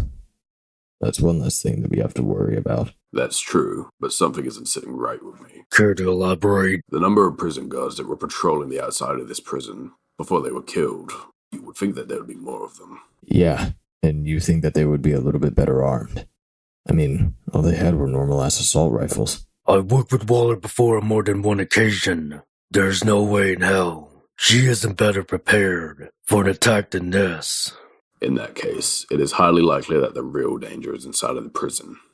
Be ready. I say there's no point of wasting any more time. Are you guys ready to head into the prison? Hell yeah. Looks like we've already missed some action. I'll be damned if I miss any more. Slade, Robert, and Floyd make their way past the corpses of the dead prison guards, towards the front doors to the prison. Meanwhile, inside of Bella Reeve Prison, Rose enters a strange room through two double doors.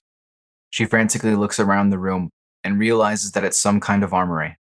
She chuckles to herself, not believing her luck.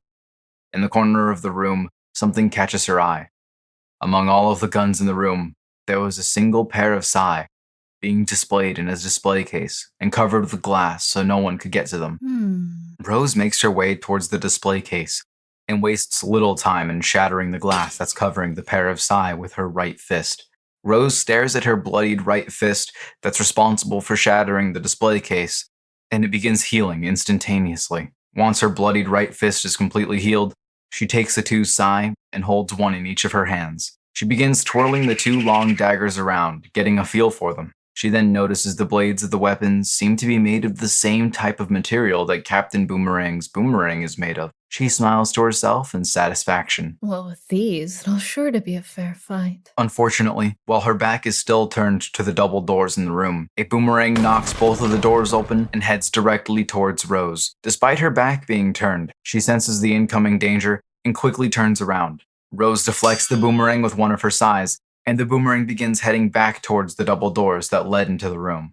Captain Boomerang kicks open the double doors that led into the room and catches his boomerang with his right hand. He whistles in admiration of the pair of sai that Rose is now holding. That's a nice pair of weapons you have there. These must be made of the same metal as my boomerang. Consider they were able to deflect it. Seems like it's a good thing I'm not alone this time. 10 prison guards, who are all armed with assault rifles, barge through the double doors of the room and point their weapons directly at Rose. Captain Boomerang smiles confidently. As much as I would love to fight you one-on-one, my instincts tell me that's not such a smart idea. Fucker. Captain Boomerang laughs. I guess I am kind of a fucker, aren't I? Yeah, still, I can live with that. Rose gets into a combat stance, ready to attack at a moment's notice. Unfortunately, miss, you can't. Captain Boomerang whips his boomerang at Rose, but this time, all of the armed prison guards begin firing their assault rifles at the same time. Once again, Rose is able to deflect the boomerang with one of her sais. She's even able to deflect some of the bullets that begin firing at her. Unfortunately, the majority of the bullets tear through her flesh and various parts of her body. until her body is filled with holes. Captain Boomerang catches his boomerang that makes its way back to him. He holds up one of his hands, signaling the prison guards to stop firing their rifles. The prison guards stop firing. Rose coughs up blood onto the floor under her and falls backward. She lands back first onto the floor in a pool of her own blood. Blood continues to come out of her mouth as she stares up at the ceiling. The grip on her sides loosen as she slowly begins to lose consciousness. The ghost puts away the blueprints of the prison that he's studying one last time before the infiltration. He places it into one of his pant pockets and takes out a photo from a different pocket. He looks at the photo intently, and Rose takes notice of this. That photo holds some kind of special meaning or something? The ghost puts the photo back into his pocket. He turns his attention toward Rose. It's none of your concern. You're still keeping me in the dark on everything, huh? I figured you'd ease up a little bit since this will probably be our last mission together, for better or worse. What's it hurt to share a little about our personal lives at this point? We're probably never gonna see each other after this. Well, either that or we're gonna fucking die. The ghost sighs behind his mask that he's wearing. Fine. Yes, the photo does hold a special meaning to me. It's a constant reminder of why I'm doing what I do. Of why Amanda Waller must die. Rose smiles. See, that wasn't so hard, was it? I have a question for you now. Oh, let's hear it. The Ravager. How did you earn such a nickname? Oh, that. Rose's smile disappears. Well, you know how I have the same regeneration ability as my dad, right? Well, it's not exactly the same. The experiments that were run on me were a bit different than his. Medical research and all that bullshit had improved quite a bit when the experiments were run on me. Lucky me, I guess. Anyway, unlike my father's ability, I can actually control when I use the healing ability and when I don't. Also, when I do use the healing ability, I heal significantly faster than my father. Almost instantly. Although, the more I use the healing factor, well, the more of my sanity that I lose. When I use my healing ability too much, I sort of resort to, a mindless killing machine. There have been times in my life where I've become this mindless killing machine, and that's how I earned the nickname, the Ravager. Although, I don't use the healing ability that much these days. I guess I got tired of becoming a mindless killing machine. Plus, every time I use the healing ability, I'm reminded of my damn father. Does that answer your question? Yes, that does. Would you ever be willing to become the Ravager again, if you found yourself in a situation that warranted it? Rose thinks for a moment. I don't know. The last time I became a mindless killing machine, I almost didn't regain my sanity. Honestly, it scared the shit out of me. If I become the Ravager again, I might not be able to return to Rose Wilson. I see. For what it's worth, I truly hope that you don't have to resort to a mindless killing machine for this mission of infiltrating the prison. Yeah, you and me both. Rose Wilson lies on the floor of the room that she's in. She's lying in a pool of her own blood. That's the result of the countless bullet wounds that are covering her body. Fucking pity. She's damn near unrecognizable with all those bullet holes in her. She was pretty before she got all shot to shit. Oh well, it's not like I would have had a chance with her anyway. I'll leave to disposing the body to the rest of you. I don't give a shit how you do it, but make it quick. Oh, and clean up that blood too. I'm sure that Waller will bitch and moan if there's blood all over the nice floor. I'd hold off on cleaning up the blood if I were you. To the surprise of Captain Boomerang and the other prison guards, Rose picks herself up off the floor, holding a sigh in each of her hands. All of the bullet wounds that are scattered around her body are simultaneously healing at an incredible rate. A sinister smile is placed on Rose's face, which sends shivers down Captain Boomerang's spine. Captain Boomerang lifts his left hand like he's about to order the prison guards to shoot her again, but before he can, Rose throws one of her sighs at his left hand. The sigh cleanly slices his lifted left hand off, causing Captain Boomerang to holler in agony. The prison guards point their weapons at Rose, who's already charging them at near inhuman speed. Rose quickly slices one of the prison guards' throats, killing him instantly. She grabs his body and blocks a barrage of bullets that are being fired at her by other prison guards. She then uses the body to continue shielding herself from the bullets that are being fired. Once she's close enough to another prison guard, she stabs her sai into the side of his head via his right ear. She rips the sai out of the side of the prison guard's head, but feels more bullets penetrate her body. Rose ignores the pain as bullet wounds begin to start healing as soon as they appear. Rose leaps toward another prison guard and stabs her sai into the top of his head vertically. She rips the weapon out of the top of the prison guard's head as more and more bullets penetrate her body. The bullet wounds continue to heal as Rose turns her attention toward her other sai that is lying on the floor, a small distance away from her. She rolls in the direction of the sai and picks it up off the floor so that she's now wielding both. The prison guards all run out of ammunition and are forced to reload, giving Rose an opportunity that she doesn't waste. Rose slashes one of the prison guards across both of his eyes with one of her sai, blinding him, and then finishes him off by puncturing his throat with the other one. She then makes her way towards another prison guard and stabs him in the stomach with both of her sai. She pulls the sais in opposite directions of each other, creating a massive cut in the prison guard's stomach. She temporarily leaves both of her weapons inside of the prison guard's stomach, as he reaches her right hand into the prison guard and rips out some of his intestines, killing him. After gruesomely killing the prison guard, she takes out the sai. As soon as the remaining prison guards have finished reloading their assault rifles, Rose throws both of her sai at the two guards' heads.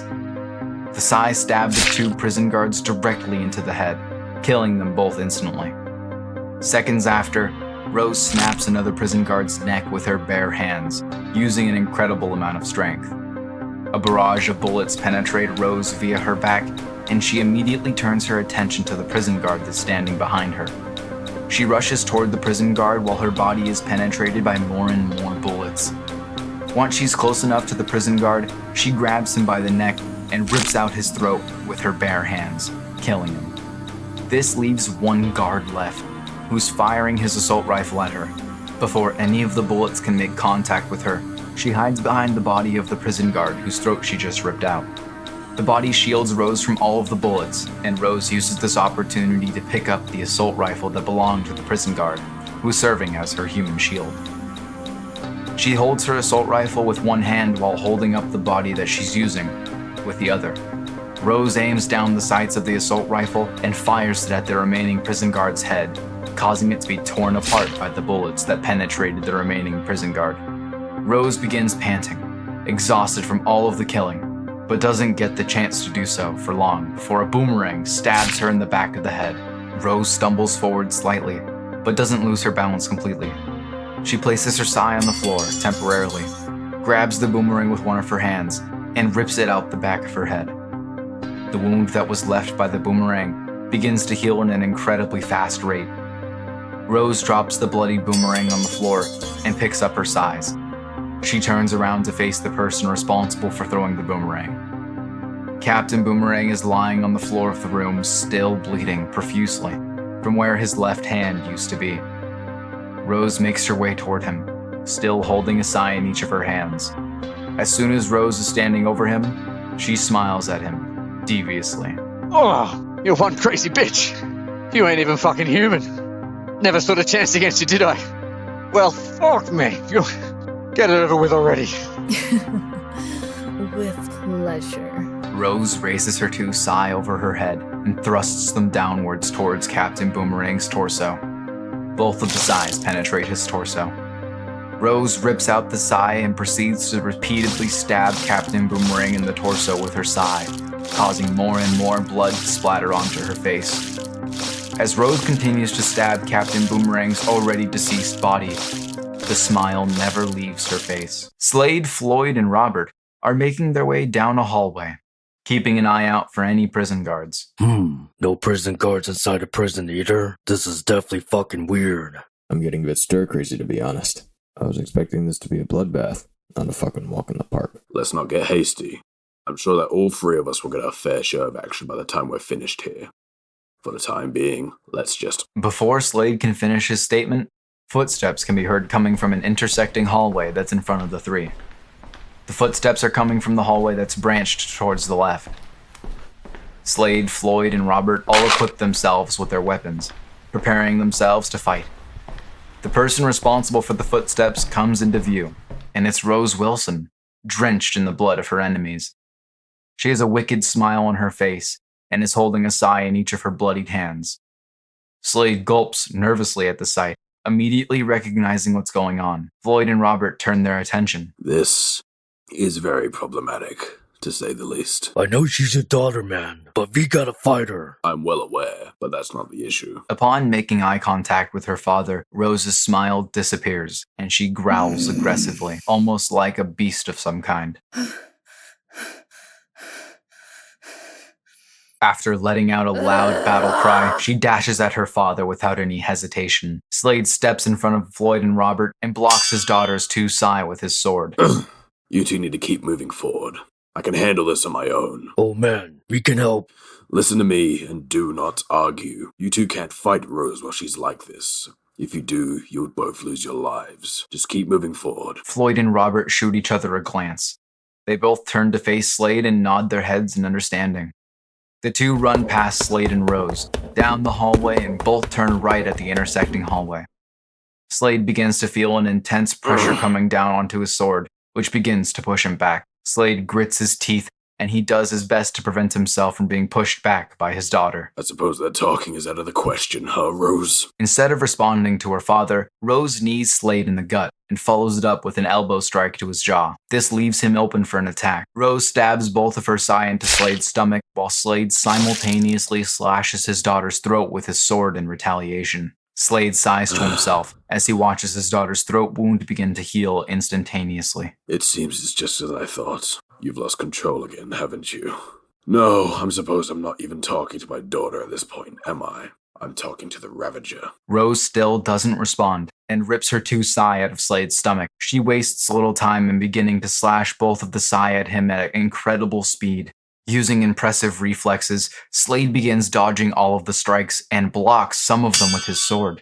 However, Slade begins to feel a bit fatigued from dodging and blocking all of the strikes. Also, his stomach wound is healing a bit slower than usual, indicating that his healing ability isn't working as efficiently as it usually would. Goddamn.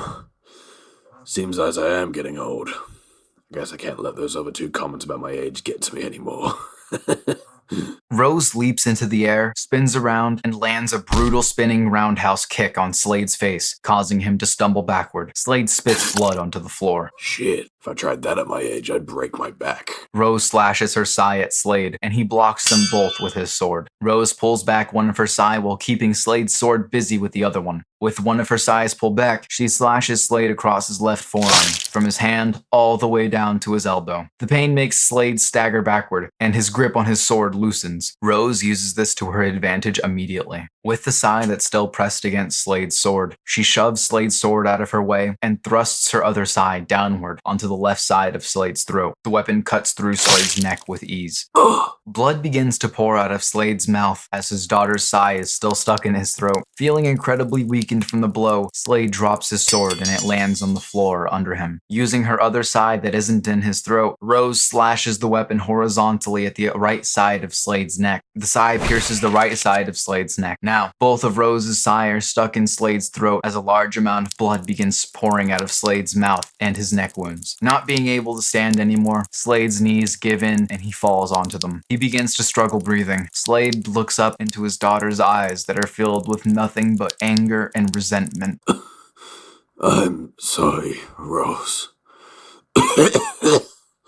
Slade coughs a large amount of blood onto the floor that's under him. Rose applies more pressure to both of the sais that are still stuck in her father's throat, and the weapons continue to cut through more of Slade's flesh. Considering that my stomach wounds are still in the process of healing, it's safe to assume decapitating me might be enough to do me in. Rose. How sad. An old man's daughter can't even hear her dying father's words. Slade coughs up more blood onto the floor that's under him, as Rose's sai continue to cut through more of his neck's flesh. You remember when we would do stargazing in front of our old house, Rose? I remember thinking that a killer like me would never get the point of activities like those. But it's strange. As I've gotten older, I've come to treasure those memories of activities like that more and more. Now I kinda wish I could do some stargazing again. Just staring up at the sky and looking at all the stars, we're having to think about killing someone or accomplishing some mission. At old age, something like that sounds real nice. But it's too late for that now. Slade can feel Rose's sigh continue to slice through more of his neck to the point where decapitation is almost certain. Rose, if you can hear me, after I'm dead, would you mind going stargazing in my place? I am so sorry, Rose, for being such a shitty father. All of a sudden, Rose falls onto the floor of the hallway, unconscious, leaving the two sighs stuck in her father's throat. Tied yourself out, huh? Well, shit. Slade grabs hold of both of the sai with his hands and tears them out of his neck. He drops the blades onto the floor, and they make a clang as they land. The wounds on Slade's neck begin to slowly heal. Slade hears footsteps coming from behind him, and sighs to himself upon hearing this. Damn, you're not looking good, old man. Jason Todd makes his way past Slade and Rose down the hallway. What? You aren't going to kill me? This is probably your best chance to. Jason Todd stops for a moment. Sorry, Slade, but my days of killing people are over. Even if it's just putting an old dog out of its misery. I've taken enough lives. Slade laughs at what Red Hood says. You and me both. Jason Todd makes his way down the hall and turns right at the intersecting hallway, disappearing from Slade's view. As the wounds on his neck continue to heal slowly, he glances at his daughter. Red Hood makes his way through various hallways, doing his best to hurry. Despite still dealing with his nagging previous injuries, Jason Todd reaches a pair of double doors at the end of the hallway that he's currently in. He pushes through the double doors to open them and enters a large cafeteria. He notices that he isn't the only one in the cafeteria, and that there are 6 others in there as well. All 6 of the others, including Floyd Lawton, Robert Dubois, Rick Flag, Peacemaker, El Diablo, and Blackguard, all turn to face Jason Todd, who has just entered the cafeteria. Floyd smiles. You made it just in time. This party's about to get started. Red Hood sighs to himself. Happy to be here. Red Hood can't help but laugh. This doesn't involve you. I highly recommend you walk out of this cafeteria before you get hurt. Honestly, I don't even know which side I'm on in this situation, so fuck it. Red Hood takes out his 2 pistols. He points one of the pistols at Floyd and Robert, and he points the other one at Rick Flag, El Diablo, Peacemaker, and Blackguard. Damn, man. Here I was hoping you would join our side. In case you haven't noticed, we're a bit outnumbered here. I guess that would just be too easy. Are you ready for this, Bloodsport? Things are about to get messy. Well, it's about damn time things got messy. I was a bit bummed when I couldn't take on the old man's daughter, but these 4 seem like they might be worth the effort. Rick shakes his head in disappointment. It seems like talking our way through this isn't an option. Well, not like it was really an option to start with. Rick Flag, El Diablo, Peacemaker, and Blackguard equip their weapons. Floyd and Robert equip their weapons as well. Everyone in the cafeteria is now armed and ready to strike at a moment's notice. All 7 individuals in the cafeteria watch each other closely to see who's going to attack first. Rick takes the initiative and fires his assault rifle at Floyd, who quickly rolls out of the way while still holding on to the tight of his sniper rifle. In response, Floyd quickly aims down the sight of his weapon and fires a shot directly at Rick's head, but is shocked when his bullet is deflected by a large shield that Blackguard holds in front of Rick's head. Blackguard smiles confidently. If I'm not mistaken, you're the guy who never misses a shot, right? Deathshot wouldn't have missed if it wasn't blocked. Fucking excuses. El Diablo uses his bullwhip and lassos Floyd's right ankle. El Diablo pulls the bullwhip towards him, causing Floyd to trip and fall, landing butt first onto the floor. Blackguard leaps into the air and raises his energy mace that is in his right hand over his head, preparing to strike Floyd. Robert realizes that Floyd is in trouble and aims his rifle that is made up of parts from his collapsible arsenal at Blackguard, planning to shoot him while he's still midair. Bloodsport fires his rifle at Blackguard, but all of the bullets are consumed by a large blast of fire that intercepts them before they can make contact with Blackguard. Bloodsport points his rifle at the one who was responsible for the fire blast, El Diablo, and fires his rifle at him this time. El Diablo shoots another burst of fire at the bullets that are fired at him, and the fire consumes all of the bullets before they reach him. El Diablo rushes towards Robert and unwraps his bullwhip from around Floyd's ankle, Before El Diablo can get too close to Robert, he's kneed in the face by Red Hood, who's still holding both of his pistols. This knocks El Diablo to the floor. Meanwhile, Blackguard lands feet first on a Deadshot's stomach, knocking the air out of him in the process. Blackguard thrusts his energy mace downwards towards Floyd's head. Shit, I don't have a choice. Floyd shields the strike from the energy mace with his sniper rifle, and while managing to block the strike from the energy mace, the sniper rifle breaks in half, after bearing the force of the strike from the energy mace. Floyd whacks Blackguard in the face repeatedly, with both parts of the broken sniper rifle, but this has little effect on Blackguard. Blackguard laughs to himself in amusement.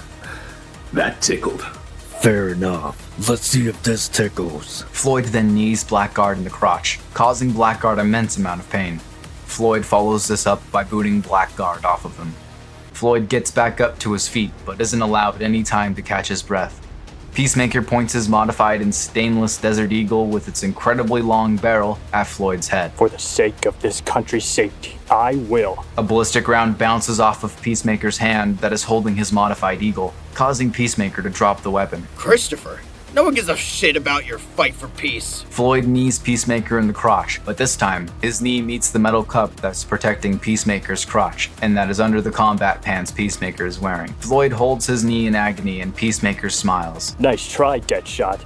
You think I haven't been there before already? Floyd stops holding his knee in pain, and immediately points his wrist gun at Peacemaker's head, hoping to catch him off guard before he can get a shot off. Before Floyd can get a shot off, though, Peacemaker thrusts one of his large fists directly into Floyd's face, causing Floyd to stumble backward. Peacemaker follows up with several more jabs to Floyd's face, and then finishes the combat with a brutal knee strike to Floyd's stomach, causing Floyd to fall onto his knees.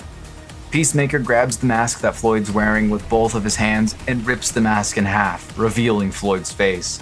Floyd's face is covered with bruises and cuts. Peacemaker headbutts Floyd, and the helmet that Peacemaker is wearing hits Floyd's forehead with so much force that it nearly knocks Floyd out completely. Floyd falls onto his back, dazed from the strike and barely conscious. In desperation, Floyd aims both of his wrist guns at Peacemaker, but Peacemaker stomps onto both of Floyd's wrist guns and crushes them under the combat boots that he's wearing. I have to say that I'm a little disappointed. You're nothing without your sniper and those little wrist guns. Just a man.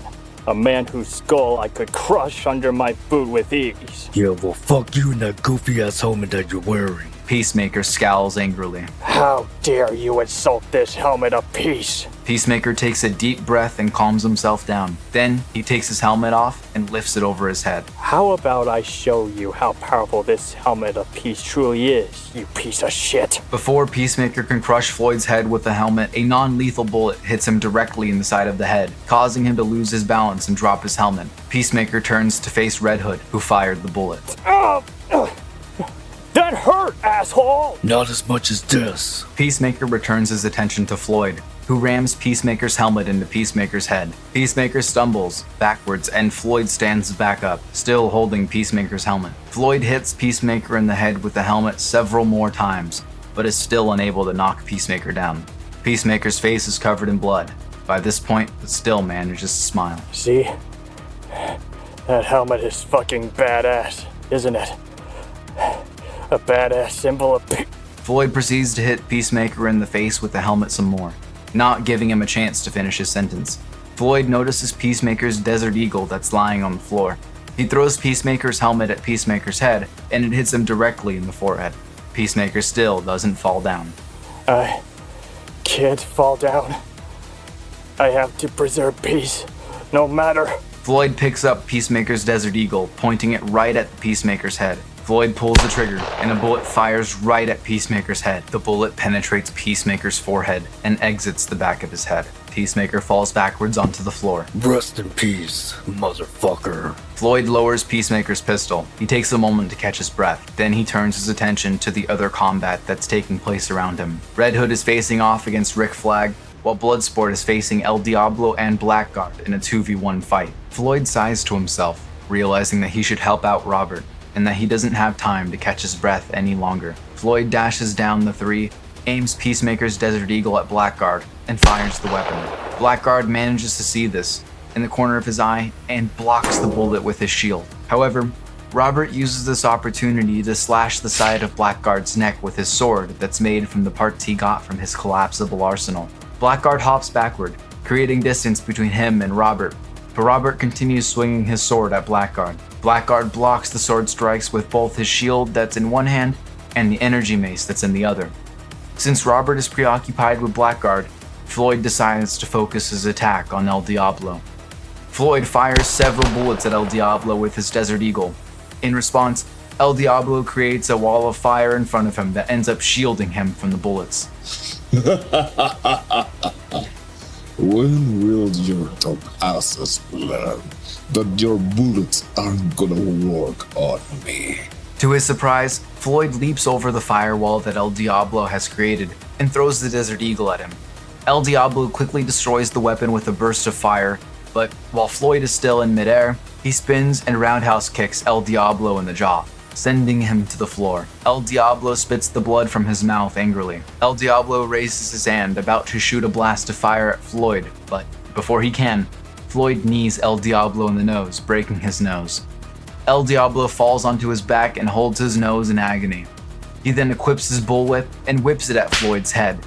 Floyd ducks, avoiding the strike, and kicks El Diablo in the jaw with his right foot. Floyd quickly kicks the bullwhip out of El Diablo's right hand with his left foot, and the bullwhip is sent flying away from the two of them. El Diablo raises both of his hands and shoots blasts at fire at Floyd. Floyd backflips over the blasts of fire and lands behind El Diablo, wasting no time at all. Floyd wraps both of his arms around El Diablo's throat. Then, he wraps both of his legs around El Diablo's gut. Floyd now has El Diablo in a sleeper and begins to squeeze his throat with his forearms. Floyd also squeezes El Diablo's gut with his legs simultaneously. El Diablo begins to struggle in an attempt to escape the sleeper hold, but Floyd doesn't let go in the slightest. Desperately, El Diablo grabs Floyd's forearms with his hands and begins to burn them. Floyd shouts in pain from his forearms being burned, but he maintains the sleeper hold. Fuck this. I don't have time to wait for your ass to pass out. Using all of the strength that he can muster, Floyd twists both of his forearms in addition to his entire upper body to the right and snaps El Diablo's neck, killing him instantly. El Diablo's hands fall to El Diablo's side so that Floyd's arms are no longer being burned. Floyd releases the sleeper hold and lays on his back for a moment to catch his breath. He then turns his head to see that the two fights are still taking place. One fight is with Blackguard and Bloodsport, while the other is with Red Hood and Rick Flag. Floyd turns away from the fights and stares up at the ceiling above him. He closes his eyes. I've earned a little rest. Floyd continues to lay on the floor, exhausted, while the other two fights are still taking place around him. Bloodsport exchanges strikes with Blackguard, and Blackguard is striking with his energy mace, while Robert is striking with his sword that's made from the parts from his collapsible arsenal. Blackguard rams his shield into Robert's face with so much force that it causes Robert to drop his sword. Blackguard raises his energy mace over his head and thrusts it downward with a ton of force toward the sword that Robert dropped. The energy mace hits Robert's sword with so much force that it breaks the sword in two. God damn it. After seeing his weapon get broken in front of him, Robert quickly assembles another weapon out of parts from the armor that he's wearing. He assembles a pistol and fires several shots at Blackguard. Blackguard blocks all of the bullets with his shield and rushes toward Robert. Once he's close enough to Robert, Blackguard knocks the pistol out of Robert's hand with his shield and then hits Robert in the stomach with his energy mace. The energy mace breaks through Robert's armor and pierces his flesh. The blow sends Robert flying backward, and he lands onto the floor of the cafeteria. He holds the spot where he was hit with his right hand. Robert looks at his right hand and realizes that it's now covered in blood, indicating that the wound on his stomach is bleeding profusely. Yep, that's not good.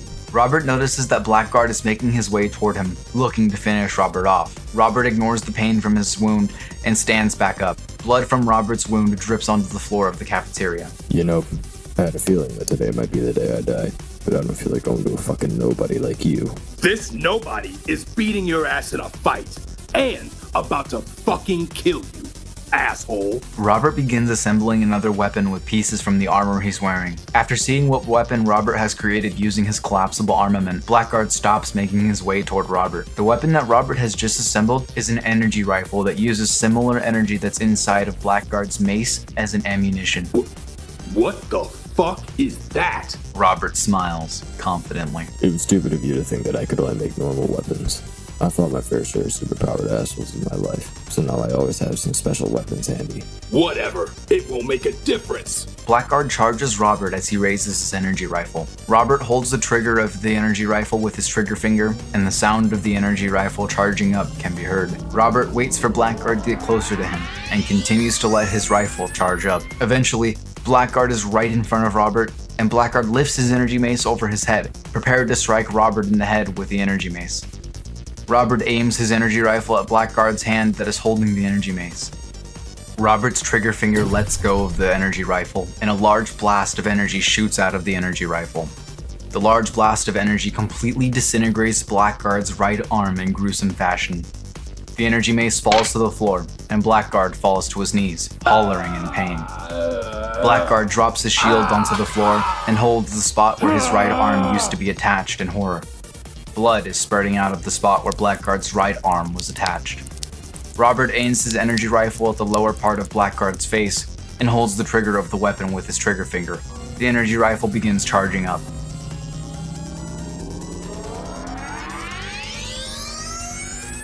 Motherfucker! Robert lazily kicks Blackguard's shield away from him, and Robert's energy rifle is now inches away from the lower part of Blackguard's face. Those are some boring last words, my friend.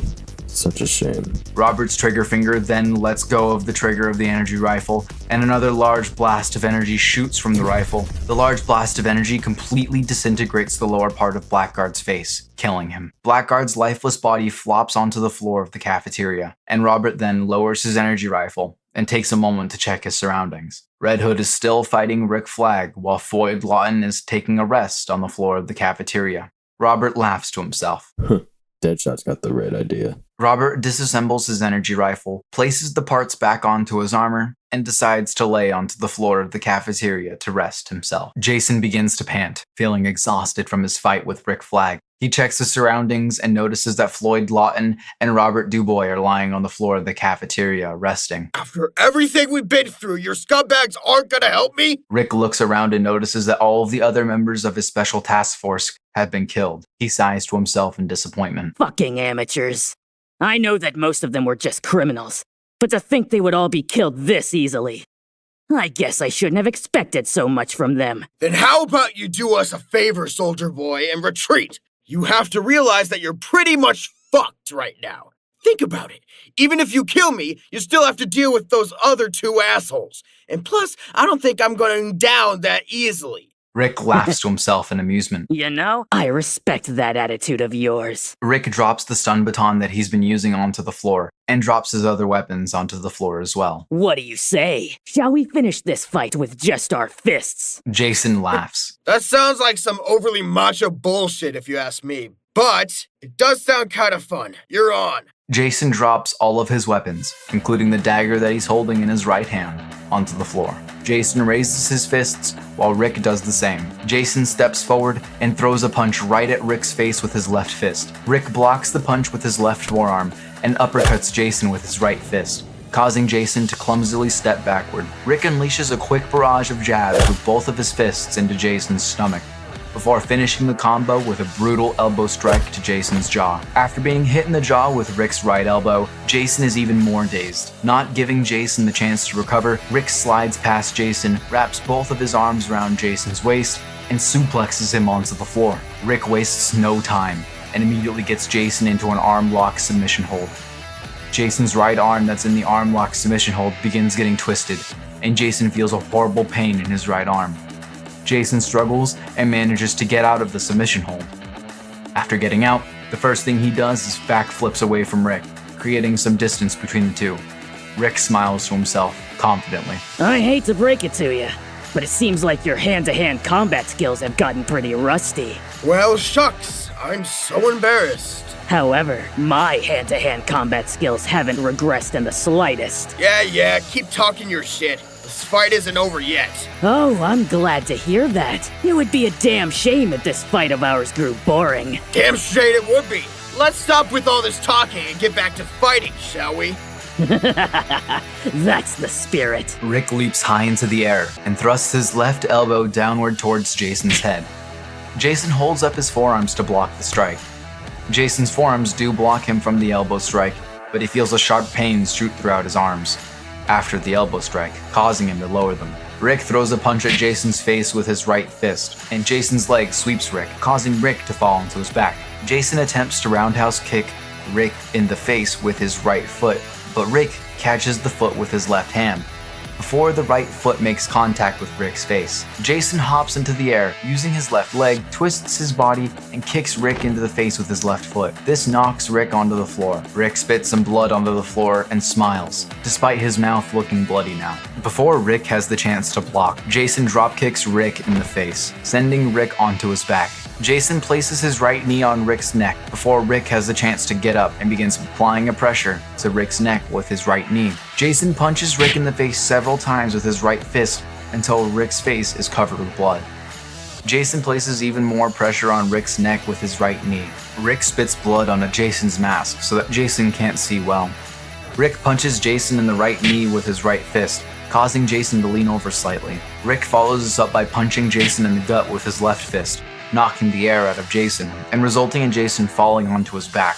Not knowing what else to do, Jason takes off his mask so that he can see better, revealing his face that's bruised and cut up. Jason and Rick both stand up. Just because we're fighting without weapons, that doesn't mean we have to fight clean. Jason smiles. You don't have a problem fighting dirty, huh? Good. Neither do I. Jason slides toward Rick and chops the inner part of Rick's thigh with both of his hands, causing Rick to holler in pain. Jason follows this up by kicking Rick in the crotch with his right foot, causing Rick to fall to his knees in further pain. Jason hobbles back, creating a small distance between him and Rick. Jason holds his right knee in pain since it's still hurting from when Rick punched it. Ignoring the pain, Jason dashes toward Rick and performs a jumping knee strike, which makes impact with Rick's forehead. The strike hits with so much force that it knocks Rick out cold. Rick falls onto his back, unconscious. Jason falls onto the floor after landing the strike and holds his knee in agony. Motherfucker! Damn, that hurts. Jason's shouting is enough to cause Floyd Lawton and Robert Dubois to wake up from their rest. Floyd and Robert stand up, both annoyed at being woken up. Hey, you fancy keeping it down a bit? Floyd notices Rick Flag's unconscious body. Wow, you actually beat him. You do realize he's still breathing, right? My days of killing when it's necessary are over.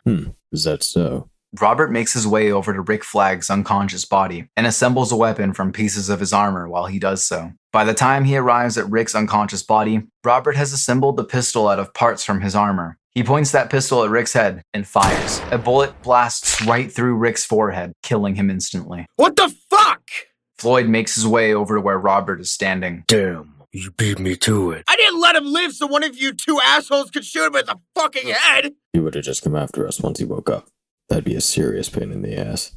Just because your naive ass didn't kill him doesn't mean that the two of us can. It's not like the blood's on your hands, so there's nothing for you to feel bad about. You fuckers! If my knee wasn't hurting so damn bad, I'd get up and kick both your asses! Yeah, as fun as that sounds, I think Dubois and I have to get going. Since things are all taken care of here, you hold down the fort, all right? Floyd and Robert begin to make their way towards the exit of the cafeteria. Floyd stops for a moment and turns to face Jason. Oh yeah, if you see Slade, let him know that the two of us are headed this way, will ya? Floyd and Robert exit the cafeteria via the double doors. Will do. Jason continues to hold his right knee in pain. Meanwhile, inside of the briefing room that's inside of Bella Reeve Prison, Amanda Waller is standing in front of the large TV monitors that are in the room that has been watching all of the chaos that's been going on inside of the prison. She sighs to herself in disappointment. What a dirty mess. Waller turns away from the large TV monitors and stares at the rows of empty seats in front of her. I suppose everything has gone according to plan, Ghost. I have a feeling that you're there. There's no need to use your cloaking ability. Let's have a little chat, shall we? All of a sudden, the ghost deactivates his cloaking ability and is now visible. The ghost is standing directly in front of Waller, pointing a gun at her head. I'd prefer to just skip to the part where I blast you in the fucking head, you psychotic bitch. Waller laughs in amusement. I suppose you could just do that. That is why you're here, after all. But I do have a small request. You could call it a dying woman's final wish. You're not even a woman. You're just a fucking monster disguised as one. Why the hell should you get a final wish? Would you mind removing that silly mask of yours? I would like to at least know who's going to be the one that finally kills me. Why do you even care? I'm responsible for the deaths of a long line of people in my life. So I'm just a little curious to know if you are somehow connected to any of those people that I've fucked over or killed. You almost sound like you're gloating. Perhaps I am. The ghost removes his mask with his left hand while still holding his pistol. Once Amanda Waller sees the ghost's real face, she smiles to herself. Wow, I'm surprised. I may have fucked over and killed so many people, but somehow I still recognize you.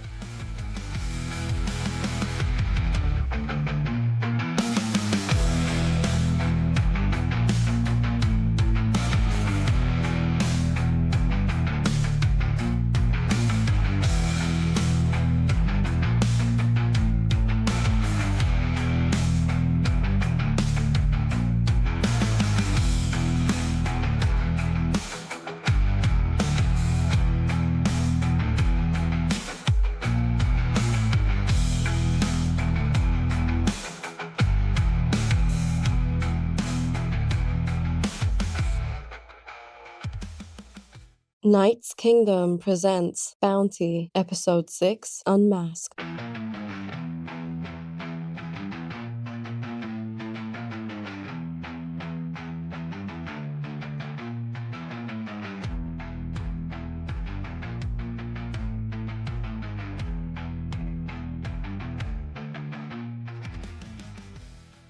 Amanda Waller and the ghost, who has just revealed his face, are standing inside of the briefing room of Belle Reve Prison. After seeing the ghost's true identity, Waller can't prevent herself from smiling. I have to say, seeing your face is a tad disappointing for me because it essentially means that I fucked up. I'm not a big fan of that. Although, I'm surprised you haven't revealed yourself to Bloodsport yet. Oh, right. It would just be easier to call him your brother, isn't that right, Michael Dubois? Michael Dubois has a stern look on his face and doesn't seem to be amused by anything that Waller is saying to him. I suppose I owe Lex an apology. If I end up dying now, that actually saves me from having to do that. Oh, don't worry. You're definitely going to be dying. Real fucking soon. It makes sense you would be this unhappy with me. I did have you killed, after all. Still, it was Luther who asked me to kill you, so I'm curious as to why you aren't after him. Am I just first on your list? Don't worry. That bald fuck will get what's coming to him too, but you're mistaken about something. Oh? Yeah, I'm fucking pissed that you tried to have me killed while I was already fighting in a war that I never expected to be fighting in. However, you and Luther took it a step further. You psychologically broke my brother and turned him into a psychotic killing machine. Hell, the reason his girlfriend and her daughter is dead is all because of you and Luther. I'm surprised that you care about your brother so much. I mean, you had to fight in a war that you never planned on fighting in, all because your brother fled to Canada to avoid fighting in said war. I'd assume you'd be angry at your brother for this. Sure, yeah, I was at first. Then I saw how fucked up and horrific war truly is, and I realized why my brother fled to Canada. If I knew the true horrors of war, then I probably would have fled to a different country too. What my brother did was cowardly. There's no mistake about that. But if I had known how fucked up war was before I got drafted, then I might have done the same thing. Oh, I understand completely. It seems that both the Dubois brothers are cowards. Well, I guess that makes sense considering you two are brothers. Cowardice must run in the family,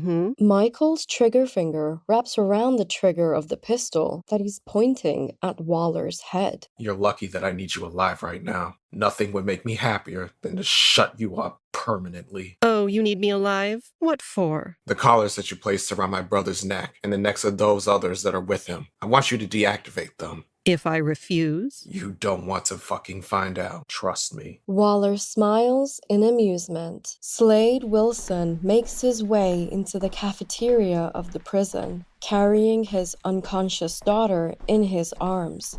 He looks at all of the dead bodies that are scattered across the cafeteria. Seems like I've missed quite a lot. Yeah, you missed the whole party. Slade turns and sees Jason Todd sitting at one of the cafeteria tables, letting his right knee rest. Ah, I see that you managed to survive. Yeah, those other two a-holes with you survived too. They both went further into the prison. How about you go join them? I'm a little busy at the moment. Busy? It doesn't look like it. Oh, I'm just letting my right knee heal a little, is all. Not everyone has magical restoration powers like you do. Yeah, fair enough. Mind if I ask what you're going to do after you let your knee heal? Isn't it obvious? I'm going after those guys. I should have guessed as much. You have turned out to be quite the hero. I'm sure Batman would be very proud of you if he was here. Yeah, I fucking doubt it. He would just be giving me shit about something, I imagine. Fathers have a difficult time expressing their pride in their children.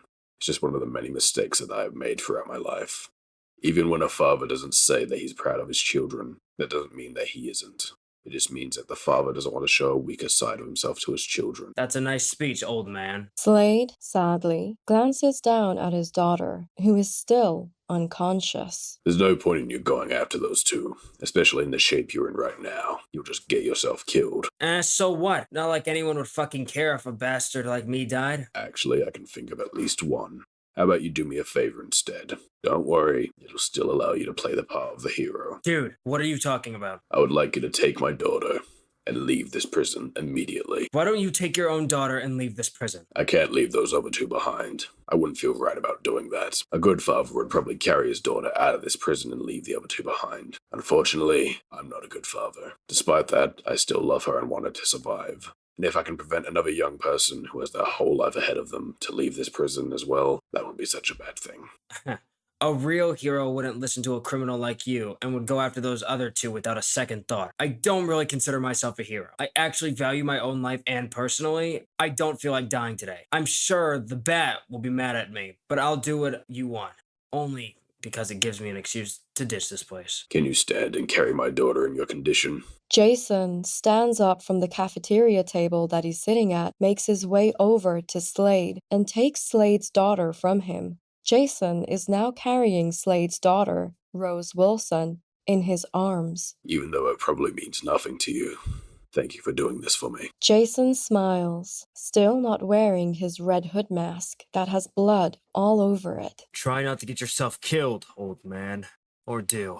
I don't really care. Jason looks down at Rose and realizes that she looks incredibly similar to Slade. I'll get her out of here, I promise. Slade makes his way past Jason as he notices that some of Slade's wounds haven't fully healed yet. Jason almost says something about Slade's wounds that haven't fully healed yet, but he stops himself, allowing Slade to leave the cafeteria through the double doors that lead further into the prison. Meanwhile, inside of the briefing room of the prison, Michael Dubois is pointing his pistol at Amanda Waller's head while she's deactivating the collars that are around Slade Wilson's, Floyd Lawton's, Robert Dubois', and Adrian Chase's necks, using a tablet that's in her hands. How much longer will this take? Waller smiles. It would be a damn shame if I accidentally activated the collars to explode instead of deactivating them because you're rushing me. Don't fucking test me. I'm not in the mood for jokes. Waller's smile leaves her face and she sighs in disappointment. You're no fun. Waller continues to type away on the tablet that's in her hands. After a few more moments, Waller stops typing on the tablet and looks up at Michael. There, the collars are deactivated. Are you happy now? You really expect me to believe a word out of your fucking mouth at face value? Let me see the tablet. Waller rolls her eyes in annoyance and slides the tablet over to Michael across the floor. Michael squats down to pick up the tablet while still aiming his pistol at Waller's head. Michael picks up the tablet with one hand while still aiming his pistol at Waller's head with his other hand. Michael stands back up and takes a glance at the tablet. He sees a lot of information that he doesn't understand on the tablet, but is able to make out 4 names from the information on the tablet, one of which is his brother's name. Next to the 4 names is the word deactivated. Seems like you weren't lying. Well, I suppose now that that's all taken care of, you're going to kill me now, or what? Yep. You got any last words, you psychotic bitch? Waller smiles. Having last words usually indicates that a person has lingering regrets. This may come as a surprise to you, but I don't have any regrets. I've done what I've had to in order to succeed in this world. If it's my time to die, then so be it. Before Michael can shoot Waller in the head, the 2 doors that lead into the briefing room are opened. Floyd Lawton and Robert Dubois make their way inside of the room. This causes Waller to smile. The two, who have just entered the briefing room, turn their attention to Waller and Michael. Michael turns around to look at the two. Robert is speechless after realizing that his brother is the ghost. Michael turns his attention back to Waller. You two don't have to be here. Your calls have already been deactivated. Waller no longer has any control over you two, or the other two criminals. Just leave her to me. I'll make sure that she's properly taken care of. Is that right? Floyd begins attempting to remove the explosive collar around his neck and is surprised that it comes off without any trouble. Floyd tosses the explosive collar onto the floor. Floyd notices that Robert isn't trying to take his explosive collar off and is, instead, staring at Michael, speechless. Floyd looks at Robert in confusion. Are you going to take that explosive collar off? Or are you just going to keep wearing it as an accessory or something? Robert ignores Floyd and makes his way towards Michael, still not saying anything. Michael turns his attention towards Robert after hearing the sound of footsteps approaching him. Once Robert is right beside Michael, he stops walking and continues to stare at Michael without speaking. Michael sighs. I suppose you're pretty mad at me, huh? I can't say I blame you. I wouldn't even blame you if you wanted to kill me. But do me a favor and at least wait until after I kill this bitch. To his surprise, instead of attacking him, Robert puts a hand on Michael's shoulder. Robert laughs to himself, sadly. I know I've become quite the piece of shit, but you really think that after learning that the brother I've thought was dead for so long is alive that I would kill him? I don't know if any of this is real or if my mind is just completely fucked at this point.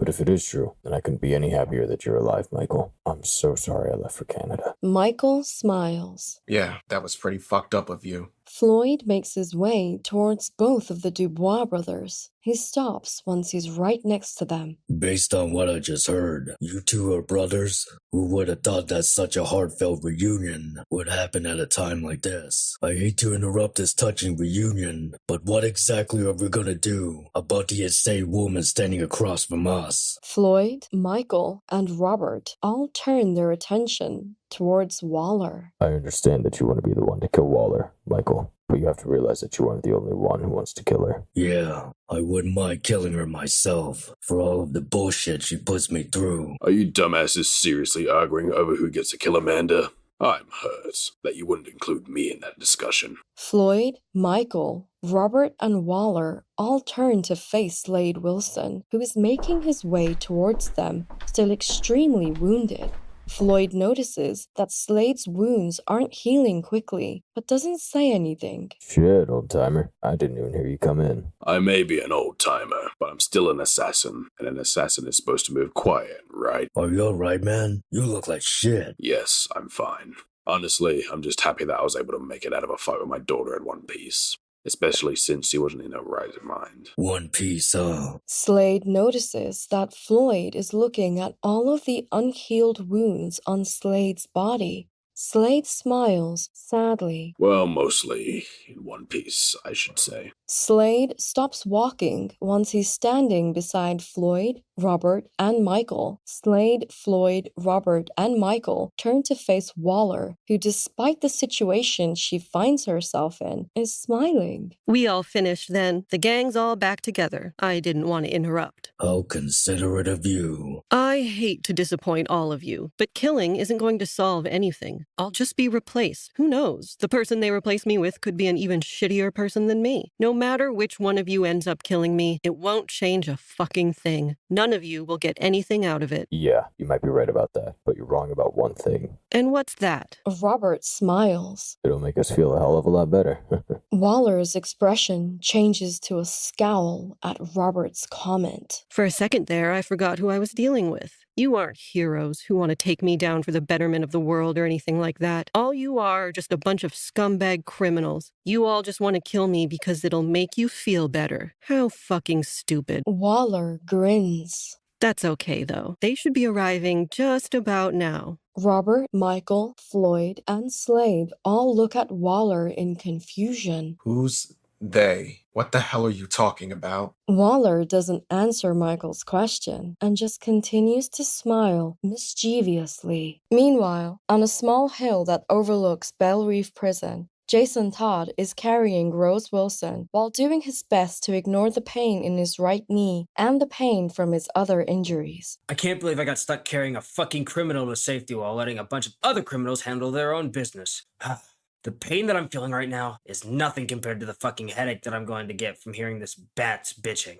Oh well, there's no point in dreading that now. I need to focus on getting away from that damn prison. All of a sudden, Jason hears loud engines in the distance and turns around to see what's causing all of the noise. A bunch of armored trucks are driving towards Belle Reef Prison. They stop when they are at the front gate of the prison. A huge number of armed men exit the vehicles, all equipped with various weapons. That looks pretty bad. Those must be backup or something. Shit, I doubt those dumbass criminals know anything about this. I should probably warn them. Jason looks at Rose, who he's carrying in his arms, and sighs to himself. Nah, I can't do that. I promised that old geezer that I would get this chick to safety. I may be a shitty superhero, but I'm sure as hell no liar. Jason takes one more glance at Belle Reef Prison that's behind him. I hope those criminals are ready for one hell of a fucking skirmish. Jason looks away from Belle Reef Prison and continues to make his way away from the prison while still carrying Rose in his arms. Meanwhile, inside of the briefing room of Belle Reef Prison, Michael Dubois is still pointing his pistol at Amanda Waller, while Slade Wilson, Robert Dubois, and Floyd Lawton stand next to Michael. I asked you a goddamn question. You better answer it before I lose my fucking patience. Waller is smiling mischievously, not bothered by Michael's threats. Answer me! Rather than replying to Michael, Waller makes a way towards Michael, Floyd, Robert, and Slade slowly. Even if you four dumb fucks kill me, it won't change the fact that the four of you won't be leaving this prison alive. I have cameras installed all over this prison. I was already well aware that Flag, his special little team, and the other prison guards were killed. Well before you even entered this room, Michael, I made sure to make a little call. A call for backup, I presume? Well, aren't you quick on the uptake, Gramps? Enough armed men are already here to dispose of you four, so I have nothing to worry about. I might die today, but so will you four. That's enough for me. To be honest, I would like to take at least one of you fuckers with me. Waller pulls out a pistol and points it at Michael, but before she can fire a shot, Michael shoots Waller's hand that's holding the pistol, causing her to drop it. She falls to her knees, holding her bloodied hand in pain. You've taken enough lives with that hand. Waller gets up off of her knees and recklessly charges towards Michael without a weapon. She screams at the top of her lungs in anger. Robert calmly takes the pistol from Michael and points the pistol at Waller's left foot. He fires the pistol, and a bullet blasts through Waller's left foot, causing her to tumble onto her stomach. A monster like you doesn't deserve to run to her grave. I'd personally rather see you hobble. Waller's body trembles with rage as blood from both her hand and foot wounds drip onto the floor under her. She ignores the pain from both of the wounds and slowly picks herself up off of the floor. She hobbles her way towards Slade, Robert, Michael, and Floyd with a look of pure hatred in her eyes. Slade draws his sword from its sheath. As soon as Waller is close enough, he slashes both of her eyes horizontally with his sword. Waller falls onto her knees, both of her eyes bloodied from the strike. She screams in pain and anger. I didn't like that look in your eyes. Plus, I believe that you've looked down on enough people with those eyes, Miss Waller. It's Mrs. Waller, you old bastard. Ugh. Always be Mrs. Waller, even when my husband is gone. Why does everyone feel the need to call me old all the time? I understand that I am, but it's still hurtful. Hey, old man, mind if I borrow that sword real quick? Slade looks at Floyd, annoyed. Did you not hear what I just said? Can you take a joke? Slade sighs in disappointment. Why do you want to borrow my sword? It's just that I've always thought that your sword looked badass, and I kinda just want to use it once, please. Slade hands Floyd the sword, and Floyd takes it eagerly. He smiles once the sword is in his hands. He makes his way towards Waller, who is struggling to pick herself up off of the floor. You all are going to fucking die! Do you hear me? Every single one of you are going to fucking die in this prison. That thought alone makes all of this pain worth it. I'll be waiting for all 4 of you in hell. Before Waller can speak another word, Floyd slashes the sword that he's holding horizontally at the right side of Waller's neck and completely decapitates her. Waller's detached head rolls onto the floor next to her headless body. The headless body falls over onto the floor next to the head. A large pool of blood forms under both the decapitated head of Waller and her headless body. I told you not to lose your head, but it seems a little late for that, huh? Hold on. Do you guys hear that? Nothing but silence can be heard in the briefing room. Peace and fucking quiet. Damn, it feels good, knowing that I'm never gonna have to hear Miss Waller's annoying-ass voice again. Floyd, Slade, Robert, and Michael all laugh at Floyd's comment. Is something the matter, Robert? I was just thinking that we all gotta get some payback against this woman. Although, I can't help but wonder whatever happened to that one guy. Huh? Who are you talking about? You must be referring to the 4th criminal that was with us when we were originally briefed on our mission to take out the ghost by Waller. I can't seem to remember what his name was, though. Was this other criminal really that forgettable? Oh, I remember now. Wasn't his name Vigilante or something like that? Well, wherever he is, I hope that he's enjoying his freedom, since his explosive color should be deactivated now, just like ours are. Meanwhile, Commissioner James Gordon is making his way down an alley in Gotham City. One other police detective is walking next to him. Gordon takes a sip of the coffee from the cup that's in his right hand. He continues to make his way down the alley while the other detective follows next to him. This is your first day working as a detective, right? Yes, sir. I'm so honored that I get to shadow you for the day. I just hope that your first crime scene that you'll be visiting as a detective won't be too unsightly for you. Oh, don't worry, sir. I have a stomach of steel. That's good to hear. Seeing detectives puke at their first crime scene is something that I never like seeing. Gordon and the detective reach the end of the alley, which opens up to a large space surrounded by buildings on all sides, except for the way that Gordon and the detective came from. Gordon and the detective crouch down. They move under the yellow caution tape that's blocking the crime scene from the public before standing back up straight again. Gordon and the detective stop when they see the corpse of Adrian Chase with cat feces all over it. The smell from the body is enough to make the detective puke. Gordon looks over at the detective, who is now throwing up. Gordon sighs to himself in disappointment. Well, shit. Gordon turns to face Chase's corpse. Literally. Gordon waits for the detective to finish throwing up next to him. Slade Wilson, Floyd Lawton, Robert Dubois, and Michael Dubois are standing inside of the briefing room of Belle Reve Prison. Well, based on what Waller was saying before she met a very tragic end, we're probably going to be having company here soon. Quite a bit of company from the way she made it sound. Any of you got any weapons to spare? I don't really have shit to use. If there are a bunch of armed guys coming to kill us, I'd at least like to go out fighting. I haven't used any of my guns since arriving here at the prison. I can. You actually don't have to do that. Michael makes his way towards Waller's headless corpse. He crouches down and begins checking her pants pockets. In the right side pocket of Waller's pants, Michael finds what he's looking for and pulls it out of the pocket. It's a key card. A key card? Michael stands back up and begins walking to a door that's on the far right side of the briefing room. This key card should be able to get us into any room in this entire prison. Lucky for us, I studied this prison's blueprints for days. The room that we're looking for should be... Michael stops, once he's standing in front of the door that's on the far right side of the briefing room. Right here. Michael holds up the keycard to a panel that has a scanner on it, which is right next to the door that Michael is standing in front of. The panel lights up green, and the door that Michael is standing in front of becomes unlocked. Michael opens the door, and the other three that are in the room follow him through the unlocked door. The unlocked door leads to a small armory. Once Slade, Floyd, Robert, and Michael are all inside the armory, they smile to themselves. This is quite the find.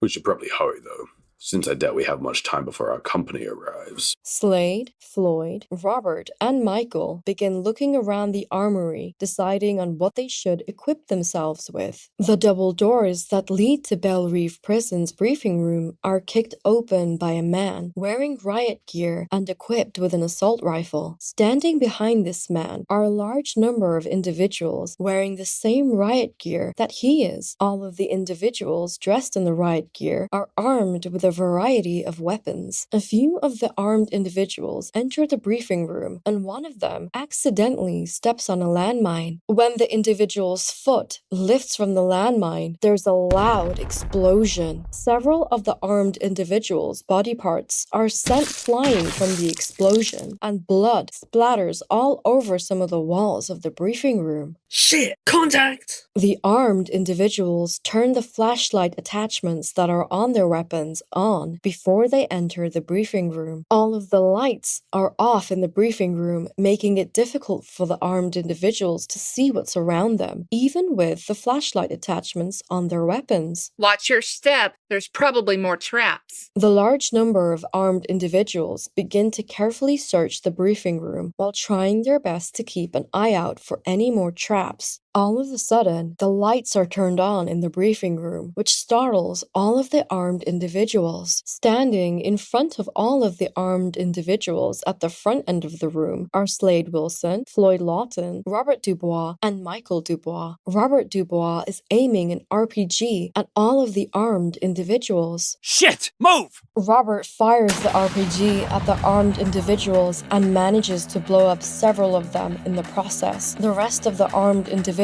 who weren't caught in the blast begin firing their weapons at Slade, Floyd, Robert, and Michael without any hesitation. Slade, Floyd, Robert, and Michael disperse, each heading in their own direction in an attempt to dodge all of the bullets that are being fired at them. Slade equips his 2 submachine guns and begins returning fire at the armed individuals. Slade is able to take out 2 of the armed individuals this way. Michael takes out a grenade, pulls the pin on it, and throws it at a couple of armed individuals who are huddled together. Unfortunately, a bullet blasts through Michael's right shoulder. Michael falls onto his back and holds his right shoulder in pain. Fuck, that hurts. To his surprise, Robert rushes past him towards several of the armed individuals. Robert is holding a shotgun in his hands. Several bullets hit the armor Robert is wearing, and one of the bullets is able to penetrate the armor that's protecting Robert's chest. Robert pays no mind to the wound, and once he is close enough to one of the armed individuals, he aims his shotgun at their head, which is covered by a riot gear helmet. Robert blows the armed individual's head off, showing the riot gear helmet is no match for a close-range shotgun blast. Robert charges and blows the heads off of several more of the armed individuals with his shotgun, while more and more bullets make contact with the armor that he's wearing. Michael smiles to himself. Crazy bastard. Doesn't he realize he's going to get himself killed? I guess he doesn't really care at this point. Hell, I can't say I care if I die at this point either. In the corner of his eye, Michael sees an armed individual rushing towards him with their assault rifle pointed at him. Be that as it may though, it's still too early for me to die. I haven't killed enough of these assholes yet. The armed individual who is rushing towards Michael fires their assault rifle at him, but Michael rolls out of the way, equips a revolver in each of his hands, and returns fire at the armed individual's head. One of the bullets fired from Michael's revolvers manages to blast through the eye covering of the armed individual who's rushing his riot gear helmet. This is enough to kill the armed individual. Before he has time to catch his breath, Michael is tackled to the floor by another armed individual. The armed individual thrusts a combat knife towards Michael's head. Michael shields his head with his left arm. The combat knife stabs Michael in the left arm.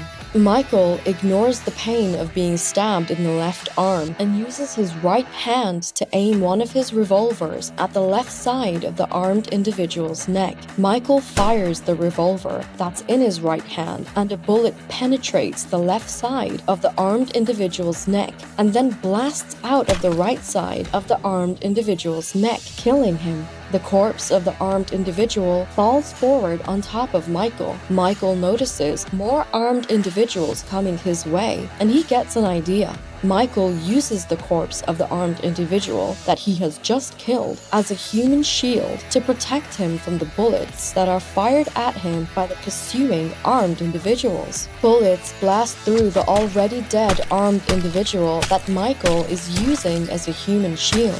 Michael, ignoring the combat knife that's still stuck in his left arm, begins returning fire at the pursuing armed individuals with his two revolvers. Meanwhile, Floyd throws a throwing knife at one of the armed individuals that are firing at him. The throwing knife breaks the riot gear helmet's right eye covering of the armed individual and stabs the armed individual in the right eye, killing them instantly. The armed individual, who has just been killed, falls forward, while the four more armed individuals continue firing their weapons at Floyd. Floyd rolls out of the way, but some of the bullets bounce off of the body armor that he's wearing. Floyd takes cover behind the first row of seats that are inside of the briefing room. A barrage of bullets blast through the first row of seats of the briefing room that Floyd is taking cover behind. Floyd gets out four more throwing knives and throws all four of them at the armed individuals who are firing at him. All four of the throwing knives break through the riot gear helmet's right eye coverings of the armed individuals and stabs all four of the armed individuals who are firing at Floyd in the right eye, killing all four of them at once. All four of the armed individuals, now dead, fall onto the floor lifelessly. Whether it's bullets or knives, I never miss mine. Before Floyd can finish his statement, a grenade falls right next to him. Before the grenade goes off, he rushes towards it, picks it up, and throws it back at the armed individual who threw it at him. The grenade blows up the armed individual, causing their body parts and a good amount of blood to be sent flying everywhere. Damn,